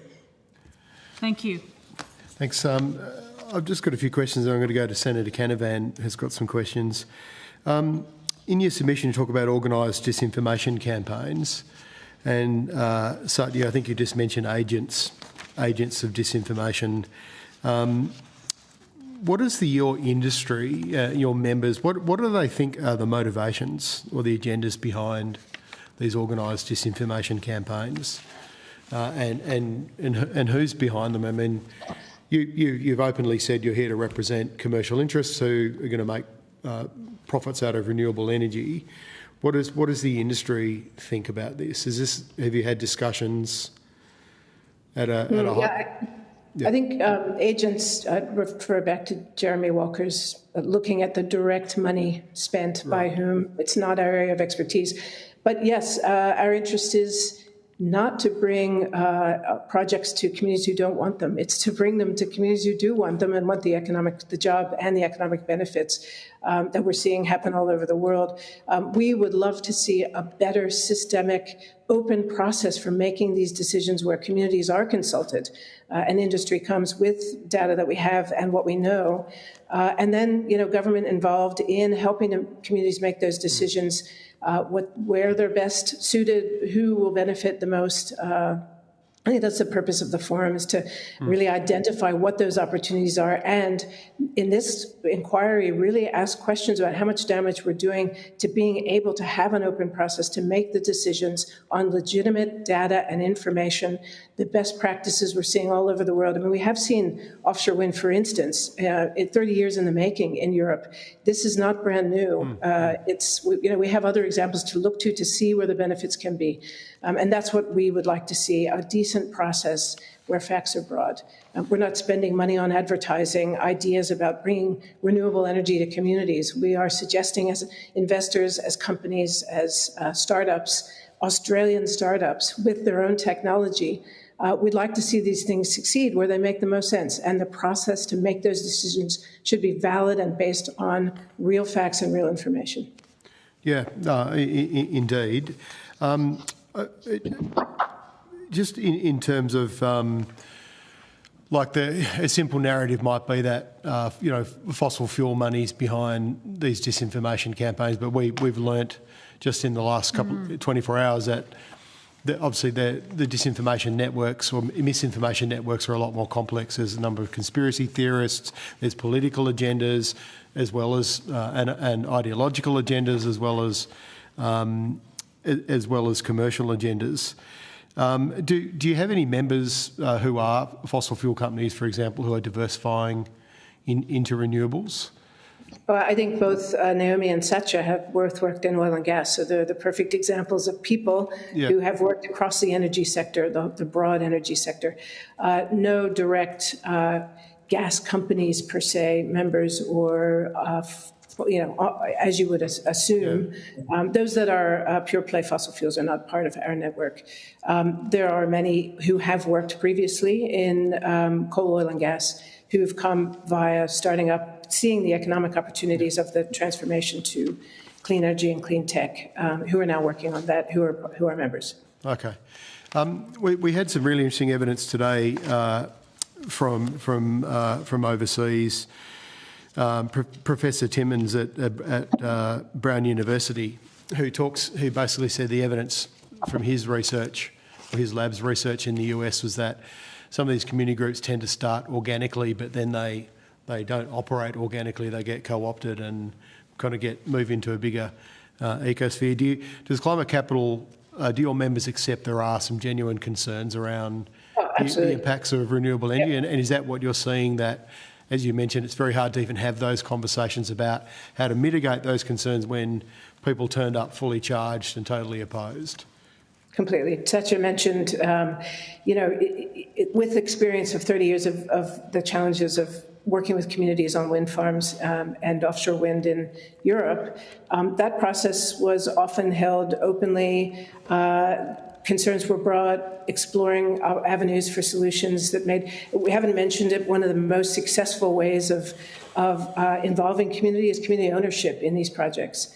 Something that we believe is really critical to bringing community members to the table, to be at the table where decisions are being made. It's the best outcome you could achieve is not 100% commercial ownership, but involvement of ownership with community members, however that looks, whether they're individuals, whether they're leaders within the community or a council. But Satya could tell you that's one of the most successful avenues that Europe has used, where sometimes mandating 20 or 30% ownership of community in the projects makes an enormous difference to removing that kind of propaganda overload about negativity when you're sitting at the table to having to make a choice about whether it's the right kind of project for the community. And interesting that the offshore example you're talking about would have 30 years ago would have been pre the internet and social media and the kind of platforms that we've been looking at that so easily or incentivised to spread disinformation. In terms of you reference an ABC article about a fake study whale deaths, which I did read yesterday. Do we know who was behind, the manipulation and doctoring of that study? Well, there was a study that didn't even exist that was put up. I think it was on the Facebook page of. Let me just get this right. Responsible Future Illawarra, I think. Could you tell us a little bit more about that as an example of disinformation? Satya? Yeah, so what we understand, and we're just to clarify, this is not our area of expertise, but what we understand is that it was propagated, I don't know who commissioned it, but it was propagated by Advance. By Advance? That's what we understand anecdotally. Right, okay. But just to clarify, that's not our area of expertise. Right, so that ABC article,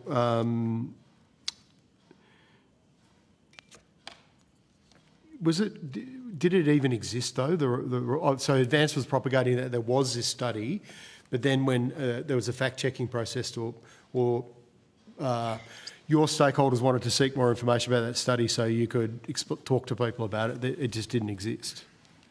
So that's not something that we specifically used with our stakeholders, but it's an example of the disinformation that communities were receiving, and the authors didn't actually even write it. They whoever wrote it perhaps ran something through, I don't know, artificial intelligence or who knows what, and just came up with a fake study, but claimed that there were certain authors on it. Right. And later, when those authors were approached for comment, they said, we didn't author that document. Okay. I mean, does your, given that you have such a broad array of stakeholders in the forum, does anybody even, I suppose, not police, but audit or keep an eye on these? Do you have intelligence units that look at the kind of disinformation and misinformation that's out there so that it can be Yeah, it's a really good question, and one I think worth raising, that most startups and small companies or those working in the clean tech space just don't have the resources to do this. So we are up against a fossil fuel sector that works closely with the Minerals Council, the IPA, advertising firms that have been named in the inquiry. We have none of those things. We're a small network of people trying to find the economic opportunities for Australia in the transition to a clean tech world that is happening all over the world and we know is inevitable because of the Paris Agreement. We will never have those kind of resources in the short term. We don't have the chance to do monitoring of what kind of disinformation is being spread. We don't have money to pay for advertising to counter it with real facts or examples of success overseas that we've seen. So, it is a very out of balance proportion of money going to prevent people from looking at the positive sides of where this is taking us and the inevitability of it. We, Australia, have committed to a net zero economy, to reducing our emissions, to ending our use of coal, oil and gas. We know it's inevitable, and yet we're up against, I think, an industry sector that will spend money to attempt to slow this down and prevent it from happening and turn communities against it without allowing them the opportunity to look at the benefits economically, jobs-wise, and certainly from a climate and environment point of view, the benefits of removing polluting energy and replacing it with clean energy. And that industry sector, Blair, is the fossil fuel industry? That's being clear about that. Okay, so I'll go to you, Senator Canavan, if you're online. Thank you, Chair. Just wanted to start with seeing some conversation I've heard there about the potential for green metals while we've been having this hearing this morning. Sadly, Alcoa in Pittsburgh have confirmed that they are permanently closing the alumina refinery at Kwinana in Western Australia, follows the loss of the nickel industry in Western Australia. Our lead, our zinc, our steel, aluminium and copper industries all have their hands out for very large taxpayer bailouts just to survive. I mean, what evidence do you have that we do have this potential for green metals as you've described it? I mean, our metals industry is on its knees right now. There's been promises that this will happen, but it's certainly not the lived reality at the moment.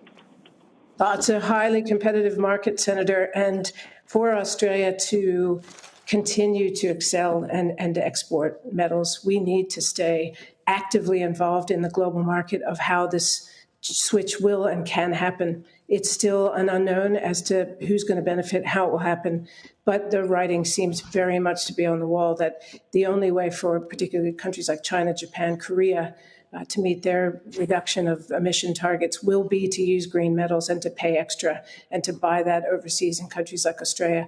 We're not suggesting that we government fund enormous projects and programs to prop up something that isn't going to work. We're talking about maintaining investment in innovation and understanding of the market so that we can be at the market if and when it begins to take off. I mean, you only have to look at companies like Fortescue who are betting on this and others, that keeping our hand in this is critical if we're to understand what role we can play in the market. Yeah, the problem is those companies that have bet on it have presided over massive financial failures so far. I mean, the Fortescue has cost Australian taxpayers billions of dollars. They apparently will pay back some 10 millions, but there's been billions of dollars spent near where I live in central Queensland. There's massive white elephants now because they're not proceeding with hydrogen. BHP owned the nickel facilities I mentioned. They were expecting a green premium from having green nickel produced in WA. They've admitted, their chief of operations have admitted since there was no green premium. But you're talking about this. Can I just finish my question? Other EV companies bought coal-fired powered nickel produced in Indonesia, which has killed our industry. Again, I'm asking, what's the real-world evidence here that green metals are attracting a green premium in markets? Those in the market are clearly not experiencing that. You're talking about it as if it's a decades-old industry sector, and it's simply not. It's very brand new. So we are waiting to see how we can play a role in that and what other countries are going to do. Cost cutting, where we're potentially going to be a higher end cost at a full green metal option with ESG and all the things that many of the larger corporates want, is the opportunity.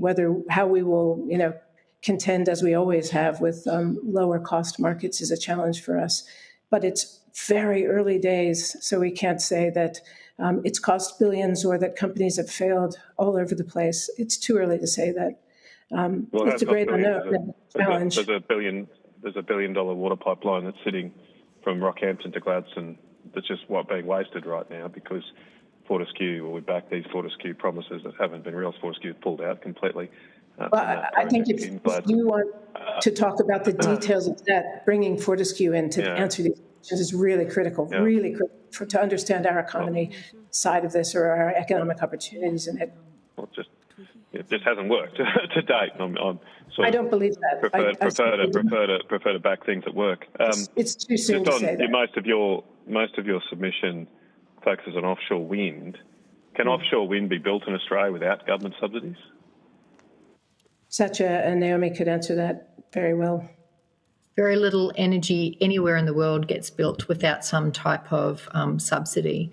So when you've got a very high cost, capital intensive energy project of any type that is subject to a relatively volatile market, then there needs to be some sort of certainty on return for investment. So one of the mechanisms for that, for example, can be things like CFD auctions and things of this kind of nature. So I would say that is a function of the system that we have rather than it actually needing to be the case.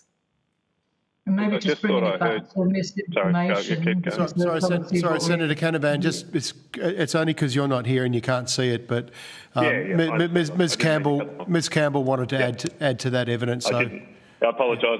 No, that's okay. So that's what I'm here for. So Ms. Campbell just wants to add to that before we go back to you. Thank you. Sorry, Senator. So I just wanted to say, in terms of misinformation, which we're here to talk about, for a market to establish itself, it needs confidence. And it needs investor confidence. And with misinformation sort of impacting even the establishment of an industry in Australia, that is going to deter that investment. And without investment and without that incoming sort of financing that allows for costs to be reduced, then you never will realise an industry that can deliver, sort of cost competitively. So in terms of like misinformation and being able to deal with that, it's really about making sure that you have that investor confidence so that you can realise a cost-competitive industry in Australia.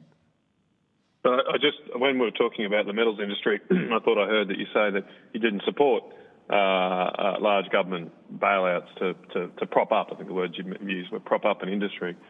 Why would we spend money to prop up offshore wind, which is clearly therefore not economic, as you're saying, without government subsidy? This is outside the terms of reference, and I'll just remind Senator Canavan that the Nationals and the Liberals were quite happy at the last election to have the government fund nuclear reactors. Okay. Just on the point of order, I'm only responding to the evidence provided to this committee. Yeah, so if the evidence that has been provided is relevant, clearly a question about that evidence is relevant. Okay, so Senator Canavan, I was thinking the same thing myself, that you're going outside the terms of reference, but I do. Yes, you are responding to something that was said. So, but this broader discussion is not what we're here to talk about. Sorry, do you want to finish that response to Senator Canavan, please, Blair? Just such a, I think, answered. We're talking specifically about large-scale energy projects versus mining, for instance. She was speaking. She answered the question specifically about any large-scale energy project does not come about without government investment. Okay. Just earlier in the evidence, I might have missed this. I think. Sorry, I've been at a kids' soccer carnival today, so dropping in and out, but. I've been contacted by people from the Hunter region concerned there was a suggestion that billboards against offshore wind were funded by sources not the community. Their claim is very strongly that all of those billboards were funded by local community donations, raffles, they raise money. I just want to clear up the record then for them. Do you have any evidence that these billboards in the Hunter region, Port Stephens region, were funded by anybody else other than community donations? They didn't say that. Oh, sorry. I'm not sure. I'm just trying to clear it up. I didn't accuse anybody or anything. I'm just trying to clear it up. Is there any? Do you know of any evidence? Thanks, Matt. I will say that they didn't say they were funded. They said that advertising was being used to spread these frames, but they didn't say they were directly funded by. Okay. Okay. Do you want? Could you clarify that? Whoever said that, I can't remember. Apologies, which witness said that? But would you also like to clarify that? It may have been me. Yeah. Look, just to clarify, our expertise is not that side of the misinformation. Our expertise is the impact on industry, and then I just pointed to the work of Dr. Jeremy Walker and his links that he has made between Atlas Network and misinformation in offshore wind. So I'm just trying to clarify, because I mean, as I said earlier, I haven't had a lot to do or had a lot of direct experience with the offshore wind issue, not in my electorate.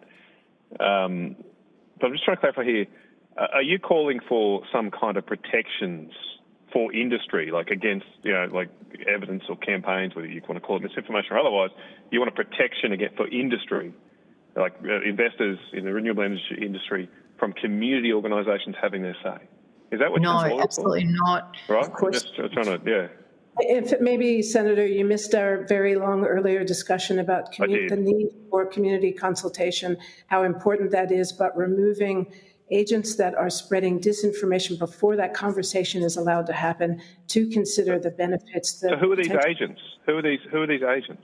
I think we just referred trying to work out, like, these are community organisations that just don't want a development. Why can't they have their views heard? So why can't they say their views, especially against up against a offshore wind is a multi-billion-dollar industry? You're trying to silence and call them agents of disinformation. Who are these people? That's not true. We're talking about community members, aren't they? Overtly untrue that is being inserted into a community. We just discussed having to have police at community meetings because people had been fed disinformation and gotten very upset about stuff that simply is not verifiably true. But I'm just trying to, it's a very strange world for me that we would seek to suppress local community organisations from having a say about a project in their community to protect a multi-billion-dollar industry. That seems very Senator Canavan, sorry, just... Nice try. But No one's talked about suppressing local communities. Sorry, a lot of people have said that in submissions to this inquiry, Chair. Some people have called for people to be jailed if they engage in disinformation. So I challenge Senator Canavan. I challenge you to find any submission that talks about the United Nations suppressing local communities. To ask about that. The United Nations submission yesterday, Chair, said they would think that any people spreading mis and disinformation should be facing criminal action. Well, right? That was in yesterday's submission. I didn't get that's not what I heard, and I was here. I didn't hear that. It's in their submission. Anyway, Matt, just get back to what we're discussing. Why you're bringing this to our session? This is none of this is relevant. Okay. Yeah, this is not the United Nations, Senator Canavan. It's the industry. But let's be clear. Just for Hansard, no witnesses before us have said anything about suppressing communities. We've talked. We've talked about Matt. We just want to be really clear about that. The witnesses have talked on a number of different levels around information and how to get good information. And how to deal with disinformation, which is making life very difficult for these communities and for the rollout of renewable energy. But no one's talking about suppressing communities. It's the kind of thing you'll read on an advance email, which all the senators are now receiving, but it's not what's been discussed here today. Okay, I think people can make their own views about what has been said to this committee, but it's very clear there's talk of targeting politicians. That was said yesterday. There's been talk of new misinformation codes or regulations to enforce platforms to remove certain information. So there is very much that. And I'll go back to my question here.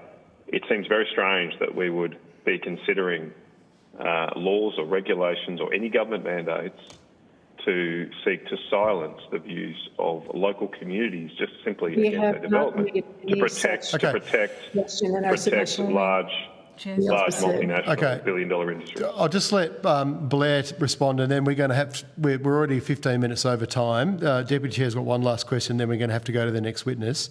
But would you like to respond to that, please, Blair? Go ahead.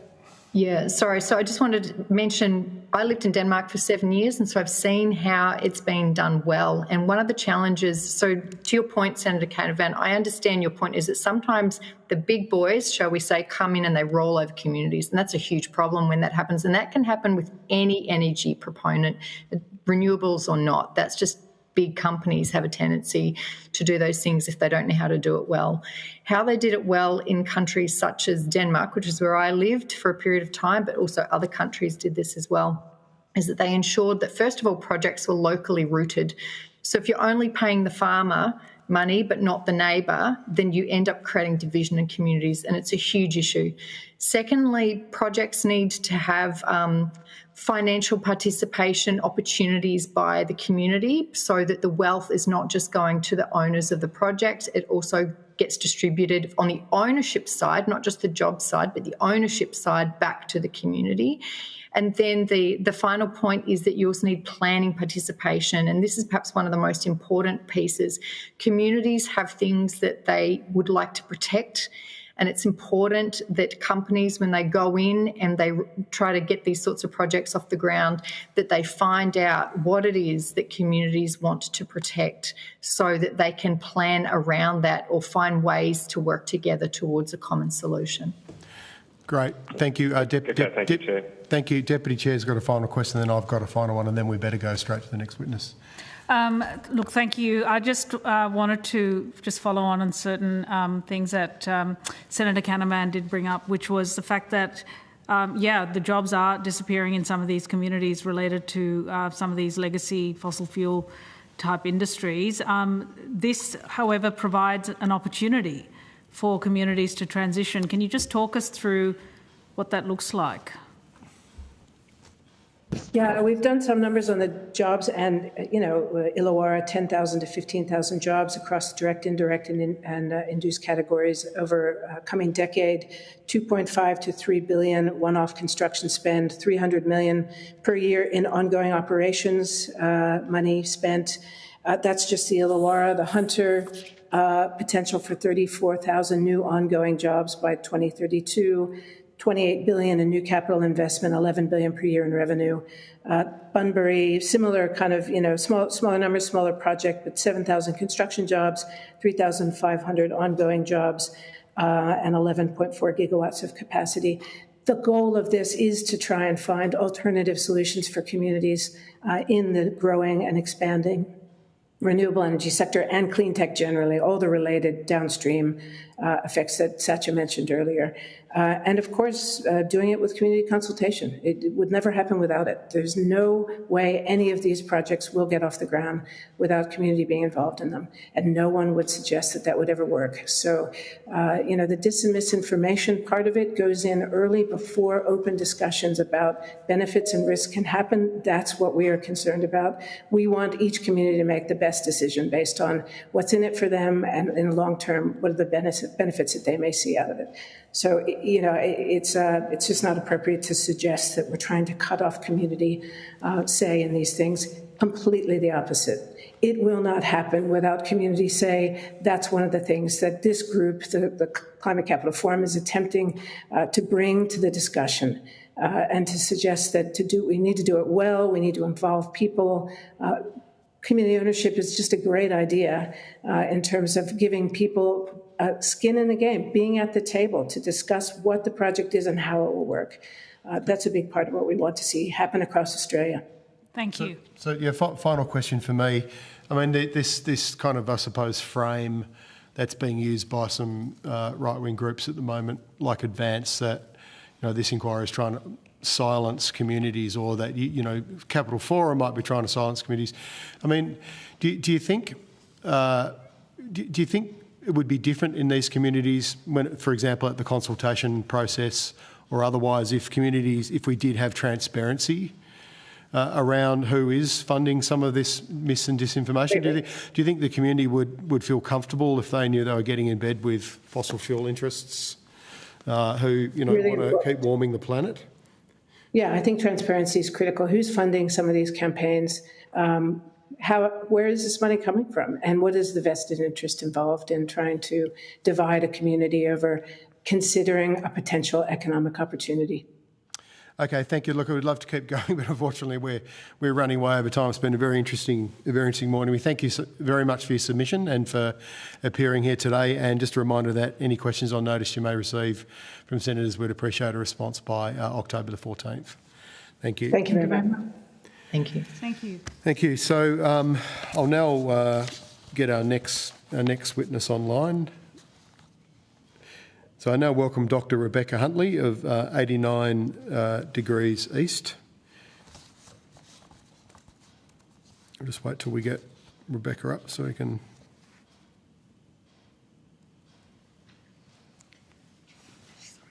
Oh, she's already on. Okay, thank you. Rebecca, I understand the information on parliamentary privilege and the protection of witnesses giving evidence to Senate committees has been provided to you. For the Hansard record, would you please state your full name and the capacity in which you appear today? My full name is Rebecca Jane Huntley and I'm the Director of Research at 89 Degrees East. So I now invite you to make a short opening statement, and at the conclusion of any remarks, I'll invite members of the committee to ask questions. Sure. Well, I've put in a submission which is not only reflects the research that I've been doing on climate and energy transition in the last 5 years, but probably reflects my overall thinking of the last 20 years of being a social researcher in terms of the impact of mis and disinformation, particularly since the advent of COVID, on perceptions of the broader community on both the impacts of both what is driving climate change, but also the economic and social opportunities of the energy transition. It's been something that I've been increasingly aware of, particularly as the media and information landscape in Australia has become more and more complex, and as broader societal and economic issues put a lot of pressure on Australians as a whole, and particular groups of Australians, particularly in regional Australia. So we've done quite a lot of work on energy transition and climate, as I say, and I've kind of developed over that period of time a bit of informed thinking about the impact that mis and disinformation is playing on Australians. And so happy to answer lots of questions. I realise I've got a shorter period of time because of the previous session that I was listening into. So very happy to answer specific questions. So I am an expert in the complex and diverse attitudes of Australians towards a lot of these questions, and have seen personally in focus groups and survey work the kinds of impacts that have been referred to by previous people who've been talking to this Senate committee as well. Thank you, Rebecca. I'll go to the Deputy Chair to start questions. Rebecca, just on your last point that you just made, you've seen firsthand through your research, qualitative research and so on. Can you just talk us through what you've seen and the impacts and the concerns in the community and where the knowledge gaps are? Yeah. So, look, in many ways, COVID was a turning point for this country in terms of how Australians consume media and the impact of mis and disinformation more broadly on the mindset of Australians. It wasn't that before that work, before that time, that there weren't, often theories about why things are a certain way that would circulate, but generally they would be pushed. Yes, they were definitely on social media and on and other online platforms, but it'd often be people reading things in certain legacy media and imagining things were a particular kind of way. But something happened during COVID, and it could have been that people were driven more and more away from legacy media and more towards social media, more and more towards a digital environment that was becoming increasingly turbulent. I think there was also a great levels of anxiety in the community that we see all the time, everything from, emotional and other reactions to extreme weather, to everything to do with what happened during COVID, the kind of social isolation. And we see it too in the broader data in terms of social cohesion and other kinds of things just starting to pull apart. I think people were having less and less informed conversations with people who are slightly different than them, engaging less in community activity, all of that. Can I just draw you back to the climate and energy narratives? What are you seeing now? So during COVID, that's when we started to hear, or I started to hear in focus groups, people who were talking about things that were really quite alarming. So things, for example, that wind turbines burst into flames regularly, but we don't hear about it. Or that if two electric vehicles smashed into each other, the fire, they couldn't be put out by emergency services. That we're being spied on through our renewable energy networks, that and as well as the general, the kinds of things that have been talked about previously with that, bushfires are hard to fight if you have renewable energy. This kind of idea that a renewable energy future is a more flammable future and will affect, things like whales and so forth. So that was happening, as well as in parallel to that, I would say an amplification of the idea that communities that are hosting a lot of this renewable energy infrastructure or farmers are absolutely opposed to renewable energy. So you'd often have people saying, they don't want, no farmer wants, wind turbines on their property. And so there was a kind of a combination of that outright kind of quite extreme lies about, I suppose, the safety of renewable energy, as well as amplified anxieties about how other people in the community feel about it. And what effect do these ideas have on communities' willingness to advocate for renewable energy? It's interesting. I think there are numerous levels of effect. So it's hard to ascertain whether there's any genuine political effect, I've got to say, all the time, or consistent political effect. Up and down the Illawarra in all the focus groups that I was doing before the election, there was a lot of mis and disinformation, particularly about wind, that was circulating. Where it came from, I have no idea, but it didn't necessarily mean a kind of political reaction, away from, let's say, political parties that were for renewable energy. So it's uncertain at that stage, whether it has a kind of direct and local political effect. I believe that both in the areas in which it is concentrated and overall in the population, there is a general sense that we're not up to doing this, that this is not a future that we can achieve, and this is not, a renewable energy future is not one that bestows benefits on people, and it undermines the confidence in the broader population that this is something that is attainable, and it slows down progress. It really undermines the social licence, not just for individual renewable energy solutions, but also for the transition as a whole. And I'll give you one example, Senator, of where this is clear. One question that I ask in every focus group that I do on this issue is I ask people, how much energy right now in Australia do you think comes from renewable sources? It is very, very rare for anyone to get anywhere close to where we are right now. Most people say 10%, some people say 15%, some people say 20%. In recent research, we asked, that very question. Nearly 70% of Australians think that it's 30% or less we get from renewable energy, whereas we know that it's getting close to 50. And, there are weeks like we had last week where it got close to 77. When I tell them the real data, they're honestly shocked that we're that far and can often say this is something that we should know about. So all of this either really inflammatory language about renewable energy projects or this kind of other people don't support this kind of leaks, kind of undermines, like I said, our sense of progress, confidence, and distorts where we are now and where we could be in the future. And where do you think these types of theories, ideas are coming from?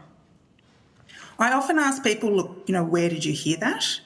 And the problem is they're very generic. They go, I saw it online. And that's a big, last time I saw it, look, online's a big place. Yeah. Very rarely are they able to really determine or really be clear about where they saw it.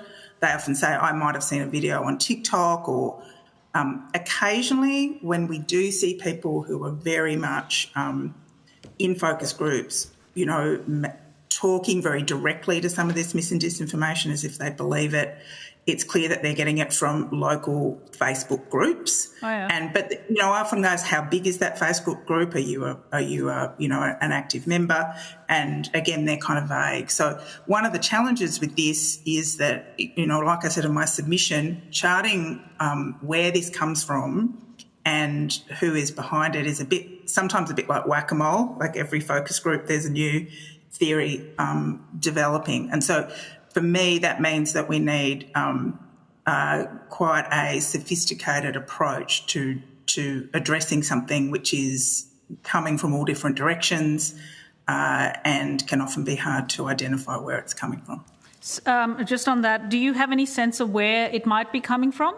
The organisations or the types of organisations or companies or whatever? That's not my expertise. I'm an expert in how Australians think about all this. No, I like it. That's fine. Yeah. And sometimes I ask them where do you think it's coming from, and they don't know either.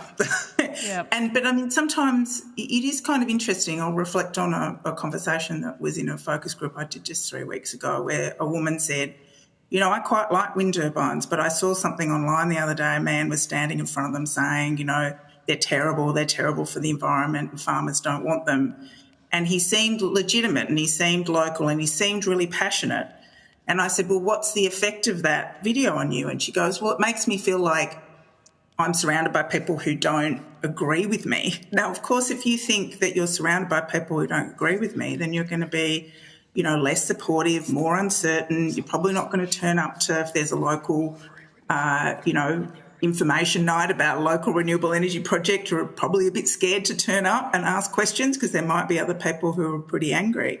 So it has a chilling effect I think it can have a chilling effect on public curiosity and engagement with the renewable energy transition that we're going through, and make people more uncertain at a time of great uncertainty for so many Australians.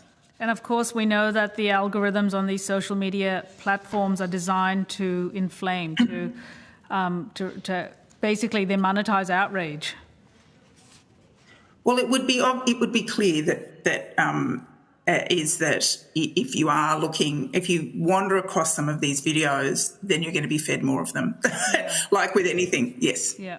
One other thing, with these focus groups that you do, have you noticed any differences between different communities, like metro versus regional or various parts of the country? Are there any differences? Yeah, there's state-by-state differences. There's inner city, outer city and metro differences. Can you talk us through those? Yeah.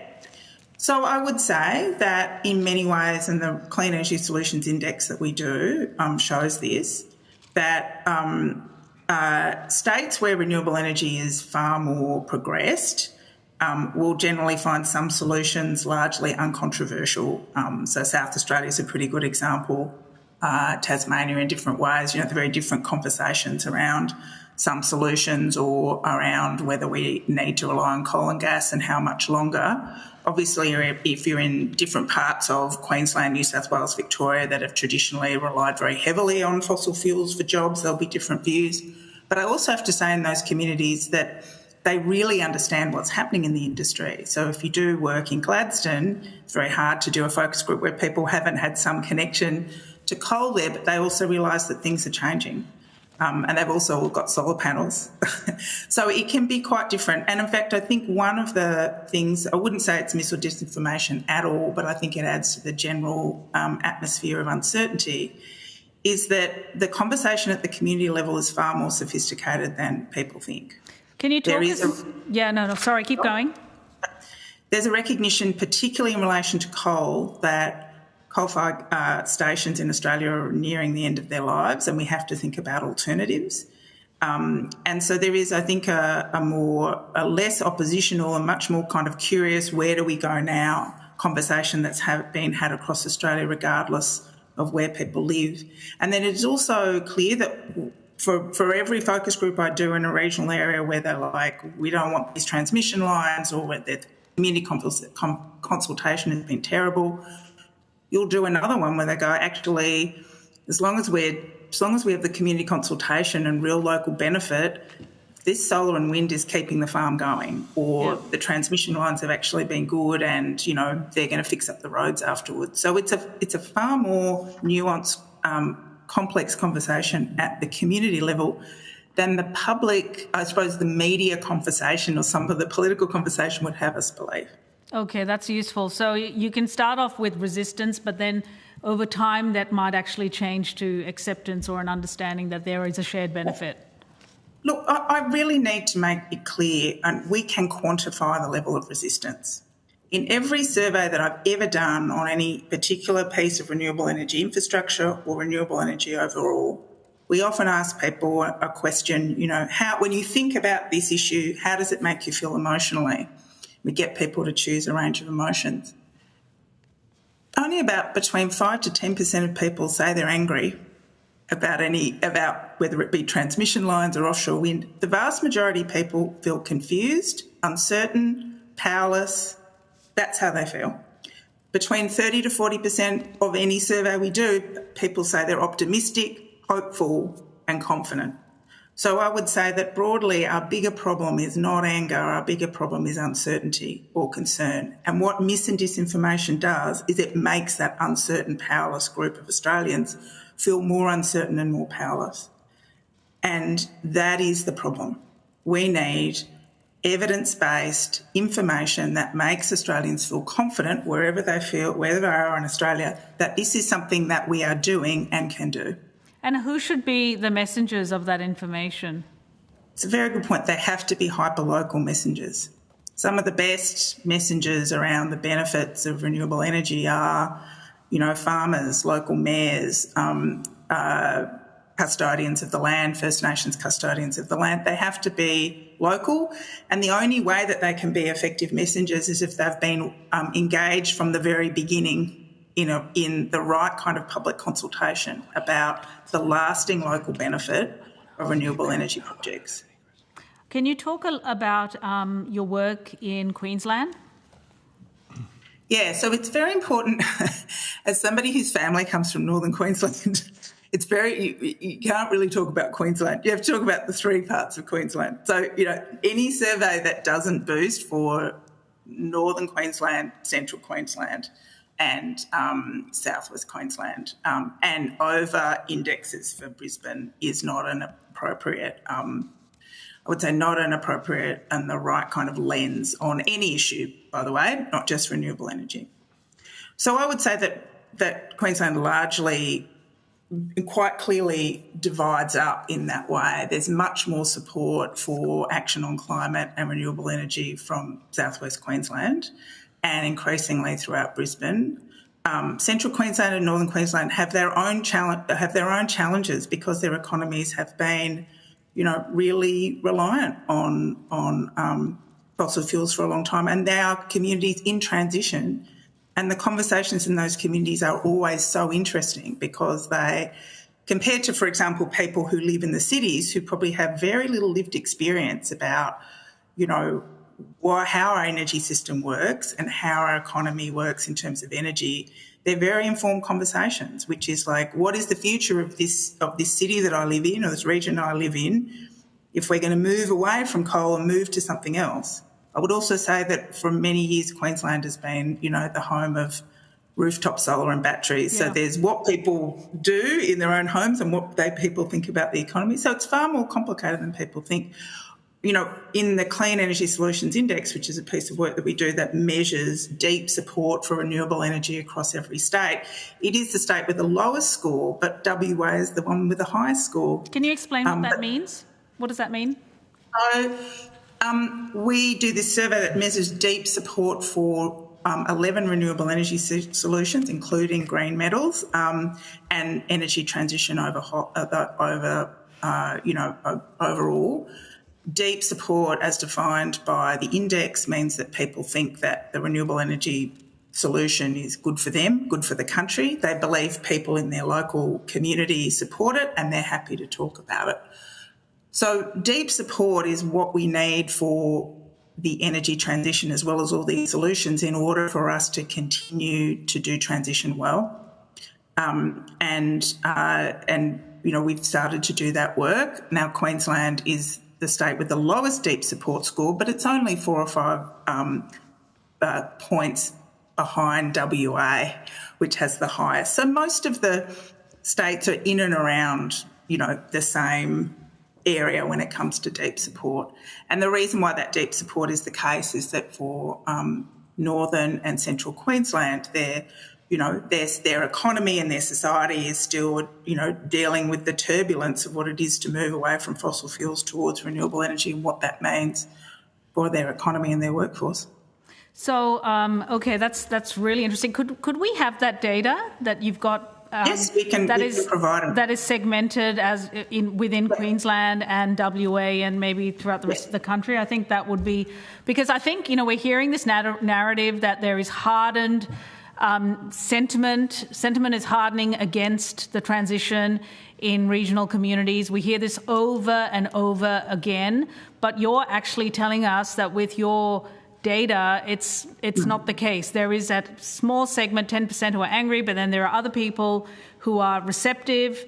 There are other people, another third, 30 to 40%, who are actually curious. And things aren't as bad even in those communities that are actually at the coalface of this, so to speak, of the transition. So what I would say, having done so much work in regional Australia about this, is of course they're more uncertain and of course they're more questioning because it's affecting their daily life. And so the question is not for most of the people in regional Australia in my focus groups and in the surveys, it's not stop the transition, it's do it better. Talk to us. If you're going to put a transmission line where there hasn't been one, are you actually going to be talking to the local community about the problems that we already have? Are you going to tear up our roads? Are you going to erect a communications tower for better, mobile service and then take it away? Are you going to put more pressure on our housing, on our GPs and all the rest of it and not do anything about it? So it's a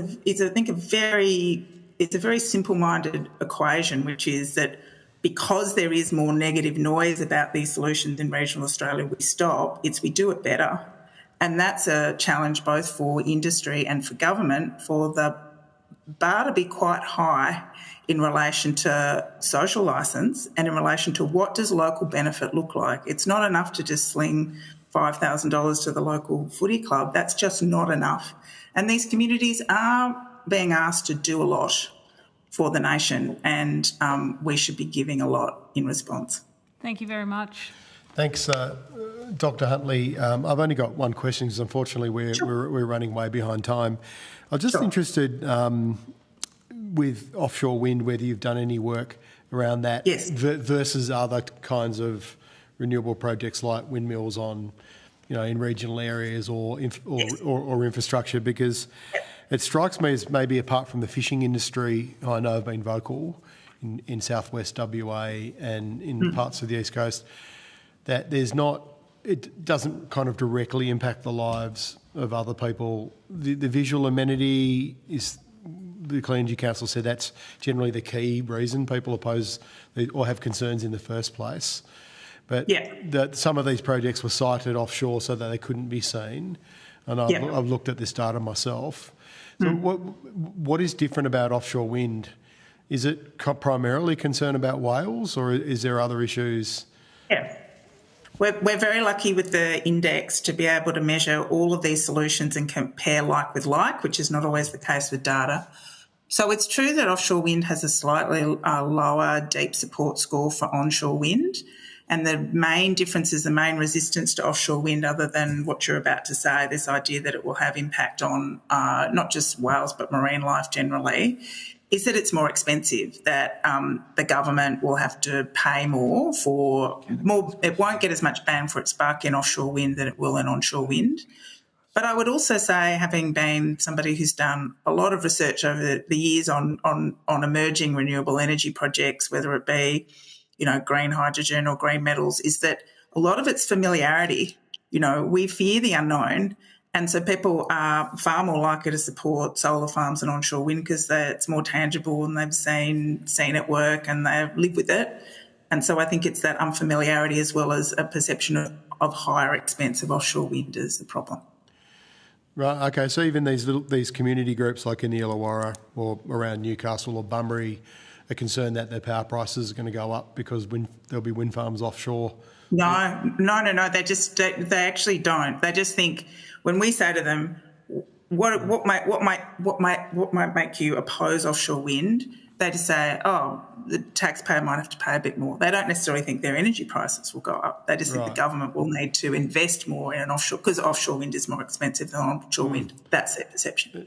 Okay, even though they're not investing in that, but maybe the government might have to provide. Okay, all right. Well, thank you so much for your submission and appearing to give us evidence today. Yes, we're learning that social scientists are very, very important in this particular Senate inquiry in trying to better understand it. Yeah. Appreciate that. Thank you. Thank you. So I now call our last witness, and apologies to them for the committee running 15 minutes late. I now welcome via video conference representatives of the Centre for People, Place and Planet at Edith Cowan University. I understand that information on parliamentary privilege and the protection of witnesses giving evidence to Senate committees has been provided to you. For the Hansard record, would you please state your full names and the capacity in which you appear today? And I might start with Dr. Mays, is it? I can see you down the bottom there. And then if we could go to Lucy and then Raphael.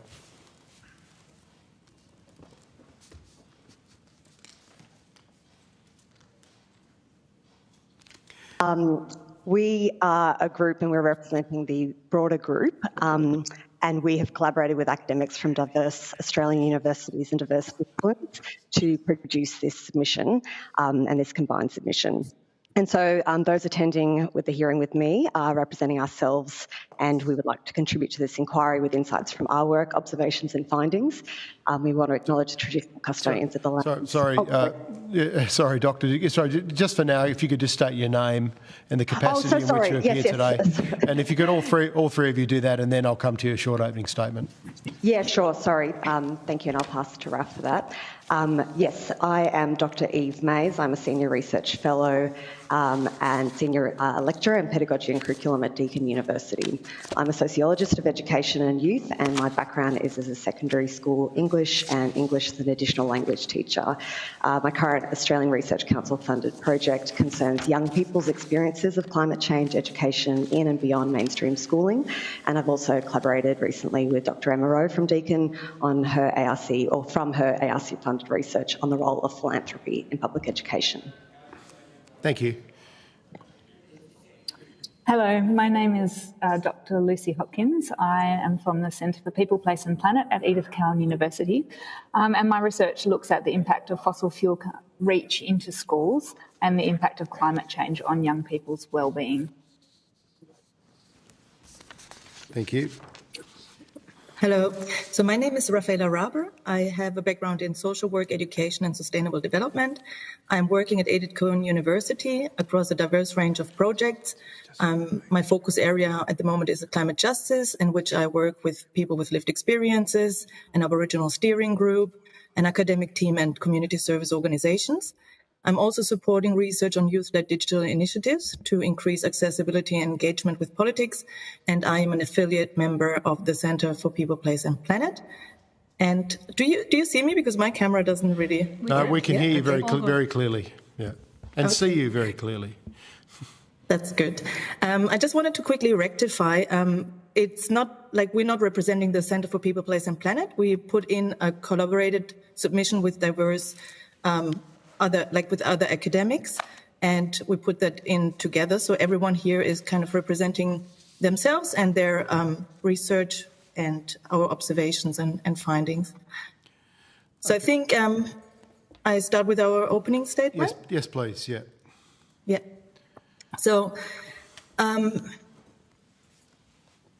we will be talking about the research and projects we have been involved with, and we think the value that we can add to this inquiry is discussing the perspectives of some young people and communities, and notably Dr. Lucy Hopkins and Dr. Eve Mays would like to talk about their research in petropedagogy. Our submission included a lot more, but we were really happy to see that most of that was already covered. So we included a diverse range of perspectives and case studies just to point out the complexity of the issue and putting it all, like contextualizing it as well. So the research in terms of petropedagogy demonstrates three key points. So that some young people are exposed to a distorted information ecosystem on climate change through undue fossil fuel influence within and outside of some schools via philanthropy and funded programs. This is a problem because it restricts these young people's access to accurate climate science, risks limiting their life and career choices, and inhibits opportunities for young people to collectively imagine alternative energy futures and to engage in systemic and structural change in society. We recommend working to prohibit fossil fuel philanthropy and influence in schools, reform climate and energy curricula to reflect up-to-date data science and critical media and information literacy, including pre-bunking and debunking methods, center justice-oriented pedagogies in climate education, foregrounding the idea that no one should be left behind, and prepare students as informed and empowered citizens, and in doing so, support student well-being in a changing climate. Great, thank you, and thank you for an excellent submission and for being available at short notice. We really appreciated it, and certainly the. I don't know if I'm pronouncing this correctly. Is it pedagogical? Okay, pedagogical. It's certainly something. Pedagogical, yeah. Pedagogical. Okay. It's certainly something that hasn't come up in other submissions, and I was very keen to talk to you about this. But just as an overview, though, you did say in your letter to the committee that was attached to the to your submission that you felt, in your words, this inquiry was of critical importance.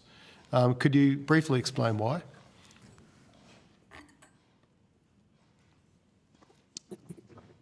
Who wants to go? I'm happy to speak to that. Yeah, I think it's critically important because of the role in which education plays in shaping young people's life choices and their opportunities to be socialised into civic participation in a democracy and to learn information literacy and digital literacy. And so we were concerned and for my own research, it was actually emergent. It wasn't the intent of the study, but emerged during it, that this, when there are some school communities that are where climate change education or energy education in general is potentially compromised, that might be inhibiting those young people's imaginaries of what their lives might be. Lucy, I don't know if you would like to add anything to that? Thanks, Eve. I would say that this inquiry is critical because it allows us to shine a light on where information is coming from into schooling systems. So the pedagogical work that we've been doing is really looking at the influence of fossil fuels on schooling systems and on schooling pedagogy and curricula. And it's really important that we do shine a light on where this information is coming from and what kinds of information students then have access to around climate change and climate change education. Raf, would you like to add anything? Okay. So like my contribution is more like from like a very contextualizing things, like in terms of like zooming in and zooming out into what that actually means for our communities, but also what does it mean on a broader context. Like disinformation can be instrumentalized by everyone. We've been talking about it, think tanks and those kind of things. But like if we leave loopholes open for disinformation, it can be instrumentalized by many different actors, and the narratives are pushed by those who have most money available to push them, and sometimes the voices of communities and the solution of communities are not well heard in that kind of information ecosystem. So balancing, that kind of opportunities for those voices being heard in communities, I guess it's like a crucial thing to do to establish, to continue having a strong democratic approach. Well, we certainly hope the inquiry will be able to give a very broad array of stakeholders a voice on this topic. Does it surprise you that we talk so little about disinformation and misinformation, in our parliaments, in our communities, in our mainstream media? Given it's been kind of named up as one of the the biggest blockers to climate action globally, and has been seen by the World Economic Forum and others as the biggest threat to humanity. Like you guys, you're immersed in this kind of this bubble, I suppose, where I won't use the word bubble, but this ecosystem. It's your life. You research this stuff, but why is it that we don't talk? We don't have this you haven't had this community conversation 20 years ago. I think that was probably a question for the senators in terms of the bigger parliamentary processes and what is it that might be obstructing those conversations. Yep. But do you think, for example, that, and you talk about it in your inquiry, you say deeper intergroup dynamics that extend beyond environmental issues are at stake here. I mean, we heard it from the previous witness. Has COVID played a big role in kind of, I suppose, fueling misinformation and disinformation to a point where we're seeing conspiracy theories on lots of things, but it's got to a point where it is hampering democratic processes and policy making, for example. Raf, would you like to speak to that?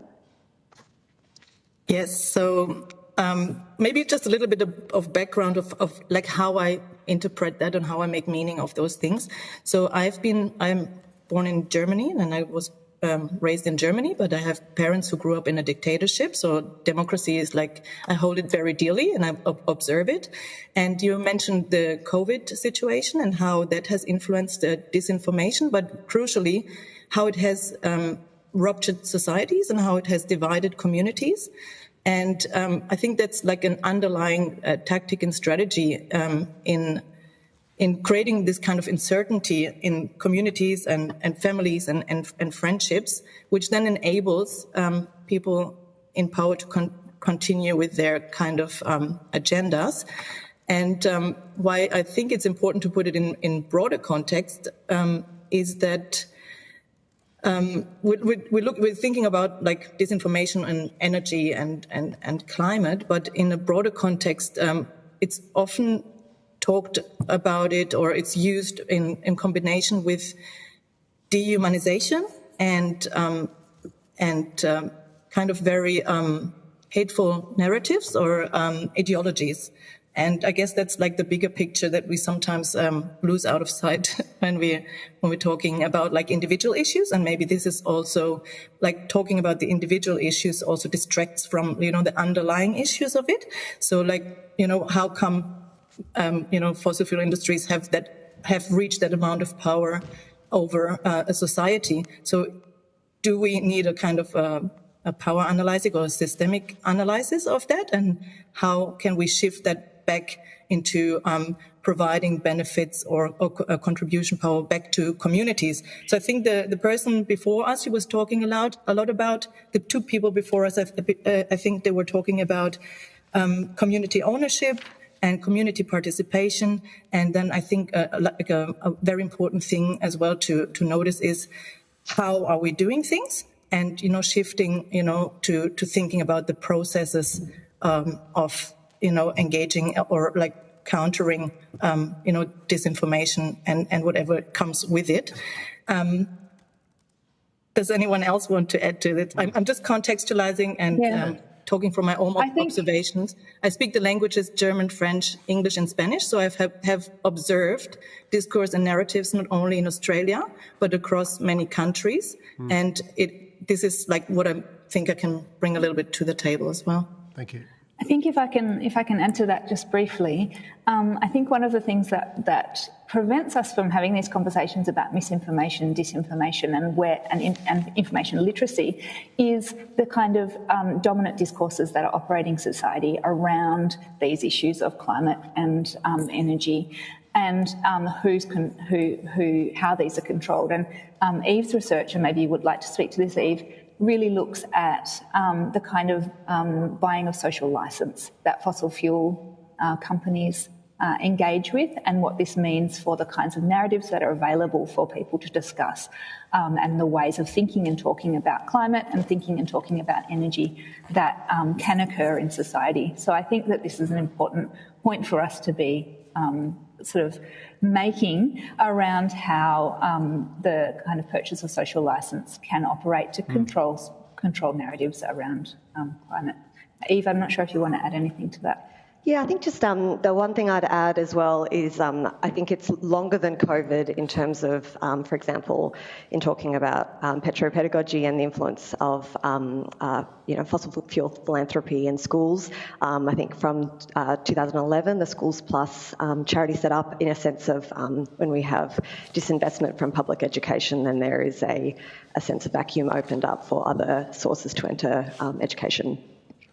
Yeah, great. Thank you. No, there's certainly, it appears that science is contested now, politically contested all around the world. We've seen, populist movements, and I think you, in your own submission, you talk about a powerful alliance against science campaigns threaten here's another word I'm going to struggle to pronounce, the epistemological foundations of democratic decision-making.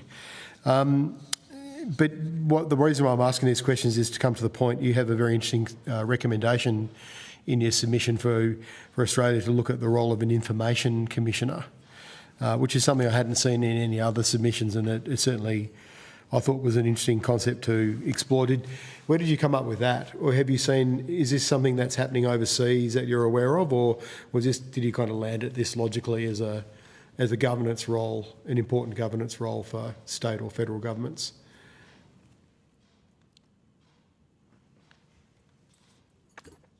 So I think this recommendation came out of one of the case studies, I guess, that we proposed there, and I think in general, the things, how can we make any instruments that we integrate in democracy be resilient against co-option or instrumentalization, is by creating community supervised committees that can support collective decision making and taking community interests into account.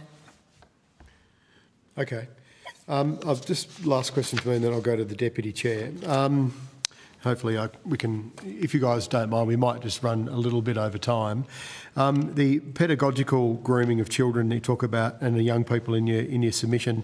So could you tell us a little bit more about Western Australia in particular? Obviously Woodside is in the, I hate to say this, but in the air they breathe, in the water they drink. Isn't sort of that's the way it looks to us over here, over east. What kind of money are we talking about, and how does their sponsorships, for example, of science programs or their involvement in science programs in schools influence the information integrity on climate change and energy? Thanks for this question. In terms of funding, I might have to take that part of the question on notice so that I can give you accurate information about the funding, but we do know that Woodside is funding school projects up in the Pilbara, as well as in other places. So we see, in terms of the curriculum materials, we see these organisations that are set up by kind of subsidiaries of mining companies that are designed to produce curriculum materials and actually state on their websites that they are acting to funnel young people into the mining industry as a kind of career path. The curriculum materials that are produced do a number of things, but we see them really promoting individualism or neoliberal ideas, where the individual is promoted as the cause and the solution to climate change, which puts undue responsibility on young people to take individual actions to fix climate change, when we know that systemic action is what's going to make a difference. We also see that these resources valorise industry interests. So they do this through this taking up of a neoliberal discourse and promoting individual interests, but also by suggesting that climate change situating climate change in terms of long geological time. So likening what's going on now in the climate to long climatic change, and talking about it in relation to ice ages, for instance. So it's really obscuring what's going on now and decentering the anthropogenic nature of the climate change that we're experiencing. And this is really problematic because it's giving young people access to only one narrative, which is based in old science, so not accurate scientific information. Lots of the resources are using scientific papers that are 20 years old and don't reflect contemporary understandings. So we see this as a really big problem for the way that young people have access to information that's accurate, and also that allows them to think about a different energy future for themselves. Thank you.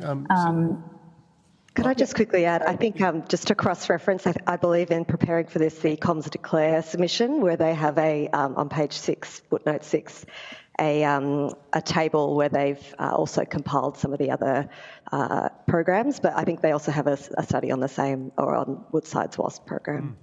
But in your submission, you're saying, yeah, it's deeply embedded, I think the words you use in the schools programs in Western Australia. I might go to Senator Pocock if you've got some questions on. Thanks, Chair. I just had thank you for your work. I just had a couple of questions following on from that around, I guess, the way that fossil fuel companies are trying to buy social licence, particularly through sports sponsorship and sponsoring, community events, exhibitions, all those sorts of things. Could you maybe talk about the prevalence of that and what you're seeing over the last decade or so? Thank you, Senator Pocock. I think that there are other submissions that probably speak better to the sports washing and the arts washing, but definitely I think that's in tandem with what we might call schools washing. I think the challenge with schools washing that may be different to other settings is that young people are a captured audience and are in the school, and so in a sense you could choose not to attend certain sports or participate in certain arts programs, but that's I think the challenge with schools. And given the challenge and what we're seeing, if we look back at what happened with tobacco, I assume there were similar pressures, and we're kind of seeing fossil fuel companies like Santos, Woodside, essentially copying the tobacco playbook when it comes to social licence and trying to normalise their products. What can we learn from the regulation of tobacco in terms of trying to break that social licence with young people?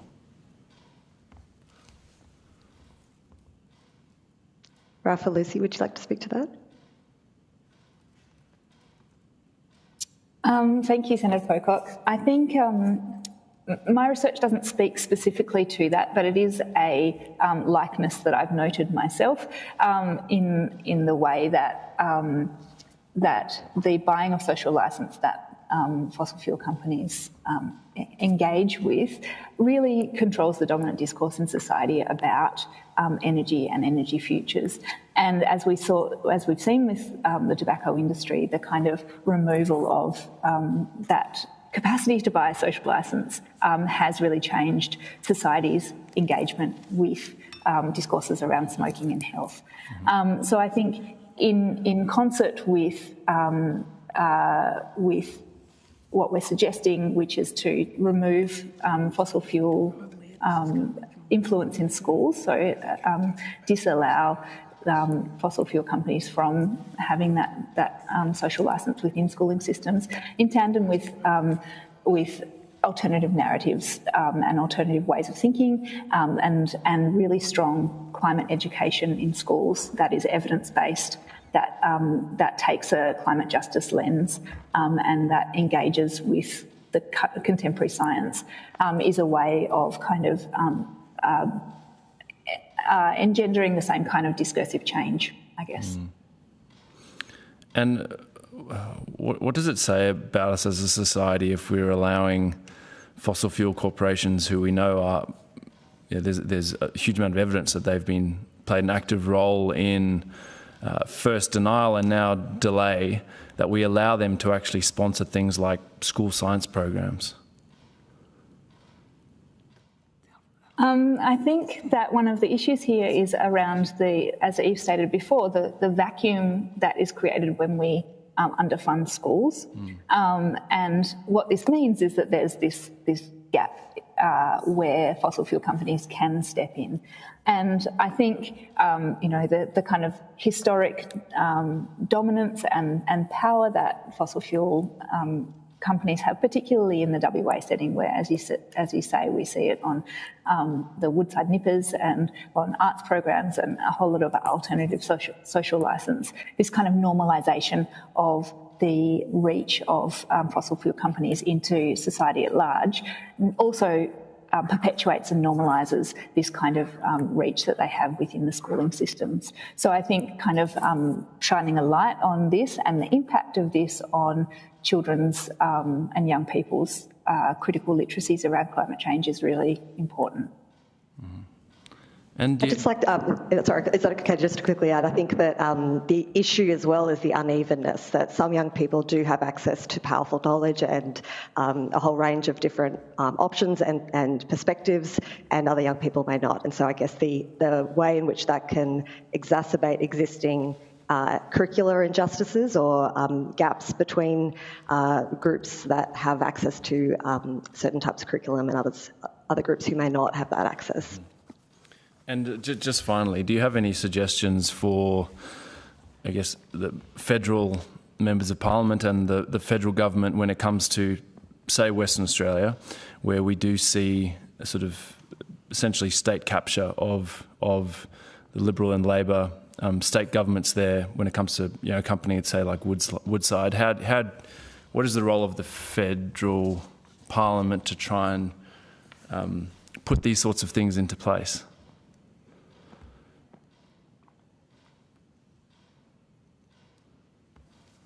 Did I hear your question? Yeah. Did you want me to? Lucy, do you want to go? Yeah? You go for it, Raf. So I think in our submission we recommend that to ban the influence of fossil fuel industry in schools, but on a broader context, it's kind of like the questions around how can the government fund schools and arts projects and community events and soccer events or whatever, so that those communities are not dependent on fossil fuel funding anymore. And what would you just finally? What would you say? Well, that's a very extreme view. Banning the sponsorship of an industry like that's nanny state. But I think some people were talking here about partisanship and things. So I think it's in terms of being neutral. Like communities should have the opportunity to be not influenced by diverse, economic perspectives or certain economic perspectives, and should have the ability to develop their own informed decisions on how they want to live their lives and how they want to vote and act in a democracy. Well, thank you very much. Thank you, Chair. Deputy Chair, do you have some questions? Just one.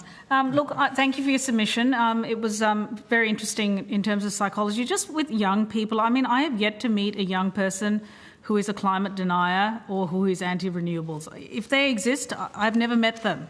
And I meet a lot of young people. So I have to just look with a little bit of scepticism as to how effective the presence of these companies are in schools. And just to put it out there, Western Australia is a resources state. There are careers in mining for our young people. And we also do need mining in order to extract the rare earths that are needed for our energy transition and the lithium for our batteries. So there are legitimate careers in mining and the resources sector for young people in Western Australia. But on this issue of young people and the counter-narratives, what kinds of counter-narratives are you seeing in young people? Thank you, Senator. I want to clarify and add that I think, yes, definitely that the mining industry obviously is diversified, and often some of these companies have diversified into beyond fossil fuels to also mine for critical minerals. I think often that's accompanied by the public relations campaigns that do promote those solutions and often that justify that technical claim for further expansion. And we saw that, I suppose, recently with the North West Shelf, we can think about how that operates in Western Australia. But I think notwithstanding that diversification, many of these companies are yet to meet the goals of the Paris Agreement. I think in terms of, this is beyond the scope of our submission, but I've had research conversations or interviews with teachers across Australia that's not published yet, but where it's, again, very clear that it's very different conditions for teachers in different contexts, depending on community sentiment, depending on the sorts of politics or the media landscape or consumption ecosystem, information ecosystem in those communities. So sometimes that can manifest in just resistance in a classroom, and it might just be a few students, or it might be questioning the science, but I think you're right, though, that the majority of young people have grown up in this age of being very aware. Most of the young people I've spoken to in our conversations over the last 4 years, they can't even remember when they learnt about climate change because they've just grown up knowing it. So I do think you're right in the sense of the resilience and the capacity for young people to also develop critical literacy skills to navigate these ecosystems. Would you mind sending us that research you just cited that you're working on, the data from teachers? I think that might be quite important because they're obviously key messengers and key figures in children's lives. Yes, that is still in the write-up phase, so I can send that. I don't know if it will be ready by October, but I can do the best I can. Well, we're happy with the draft. That's fine. Okay, thank you. We can keep it in. We can talk to you about if you don't want it to be published. Yeah. Published. It'll just be for the committee to read in confidence. Yeah. Thank you. Thank you. I think if I can just add to that, one of the things that we see in the curriculum materials that we look at is not that there's a position of active climate denialism being promoted, but that any links between fossil fuel companies and climate change or any kind of calls for systemic action are being obscured by these materials. And what that means is that young people are not having access to a diversity of information about climate change, and they're not being given kind of options for engagement in this problem because they don't have access through their schooling systems to rigorous climate science.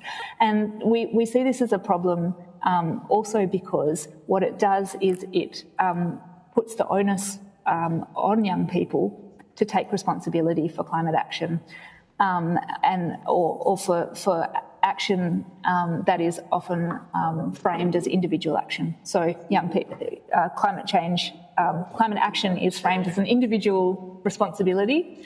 And we see in other research that I'm engaged in that this has a negative impact on young people's well-being. So when young people are responsibilised in this way, then their well-being suffers. And so we're concerned not necessarily that this is turning young people into climate deniers, but it's not giving them access to seeing avenues for systemic change and understanding that there are avenues for systemic change, which then impacts on their well-being. And they are taking undue responsibility for solving the climate crisis as individuals, because that individualised narrative is the one that's being pushed by these materials and resources. Can I add something to that? Sure. Yes, please. Yeah. So, like the narratives, as well as discrediting kind of activist kind of approaches for people who are actively involved in driving change, and my conversations with young people were that they're actually looking on like Facebook and looking at the comment sections, and we know that they're like full of trolls and bots, creating an illusion of a society or a consensus that doesn't exist. So young people have a strong sense of belonging. And if they see, like one young person said to me, if I see that there's a lot of negative comments around, joining some groups and being, proactively involved in driving the change, and then I wouldn't do it if it's a negative thing. And so other research shows that being actively involved is actually a tool to increase mental health. And it is also, like I think it was stated a few times, that, collective approaches, coming together, discussing and providing this like offline opportunities for people to speak with each other, debate things, and finding a collective analysis about the problem, and also collectively proposing solutions is like some of the instruments that might maybe be helpful with dealing with what we're facing today and in the future. Yeah, thank you. I suppose my concern with young people is whether it's the fossil fuel influence in their school, or if you're a young Western Australian kid, for example, and your football team, Fremantle Dockers, is sponsored by Woodside, and you see it on their jumpers every weekend. You see it on the Nippers vests down at the beach. You see it up at arts festivals and concerts. It's my concern is that they might accept climate change as real and believe in climate action, but whether they'll actually take action to do something about it, whether they'll kind of go the next step as to how serious it is. So my question is, and last one, because I know we've kept you over time, and apologies, we were late starting. But do you think ultimately, in relation to Senator Pocock's question, whether it's banning the influence of fossil fuels in schools, which is your suggestion, or same for sponsorship of football teams, surf lifesaving clubs, do you think ultimately it hasn't happened because people still don't understand just how serious the climate crisis is right now, and how rapidly things are unfolding, and the fact that current approaches to to climate policy around the world are failing?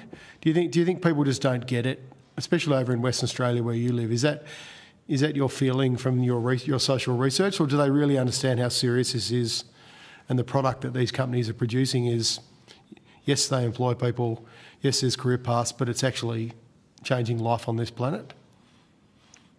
Thank you for that question, and thank you as well for drawing attention to that everydayness. I think that's the work that we're trying to do, is think about the everyday public petropedagogies, to use a big word, that's not just in schools but also in the public, and how young people come to learn.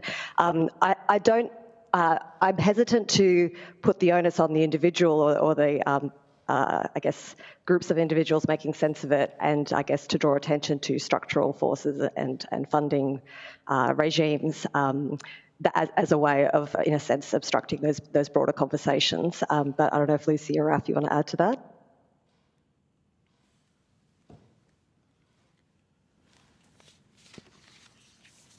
I guess I would just add by saying the kind of discursive landscape in Western Australia in particular is so heavily, the influence of fossil fuels is so heavily normalised that this kind of changes the conversation and the way conversations can happen amongst young people and within schooling systems, within society in general.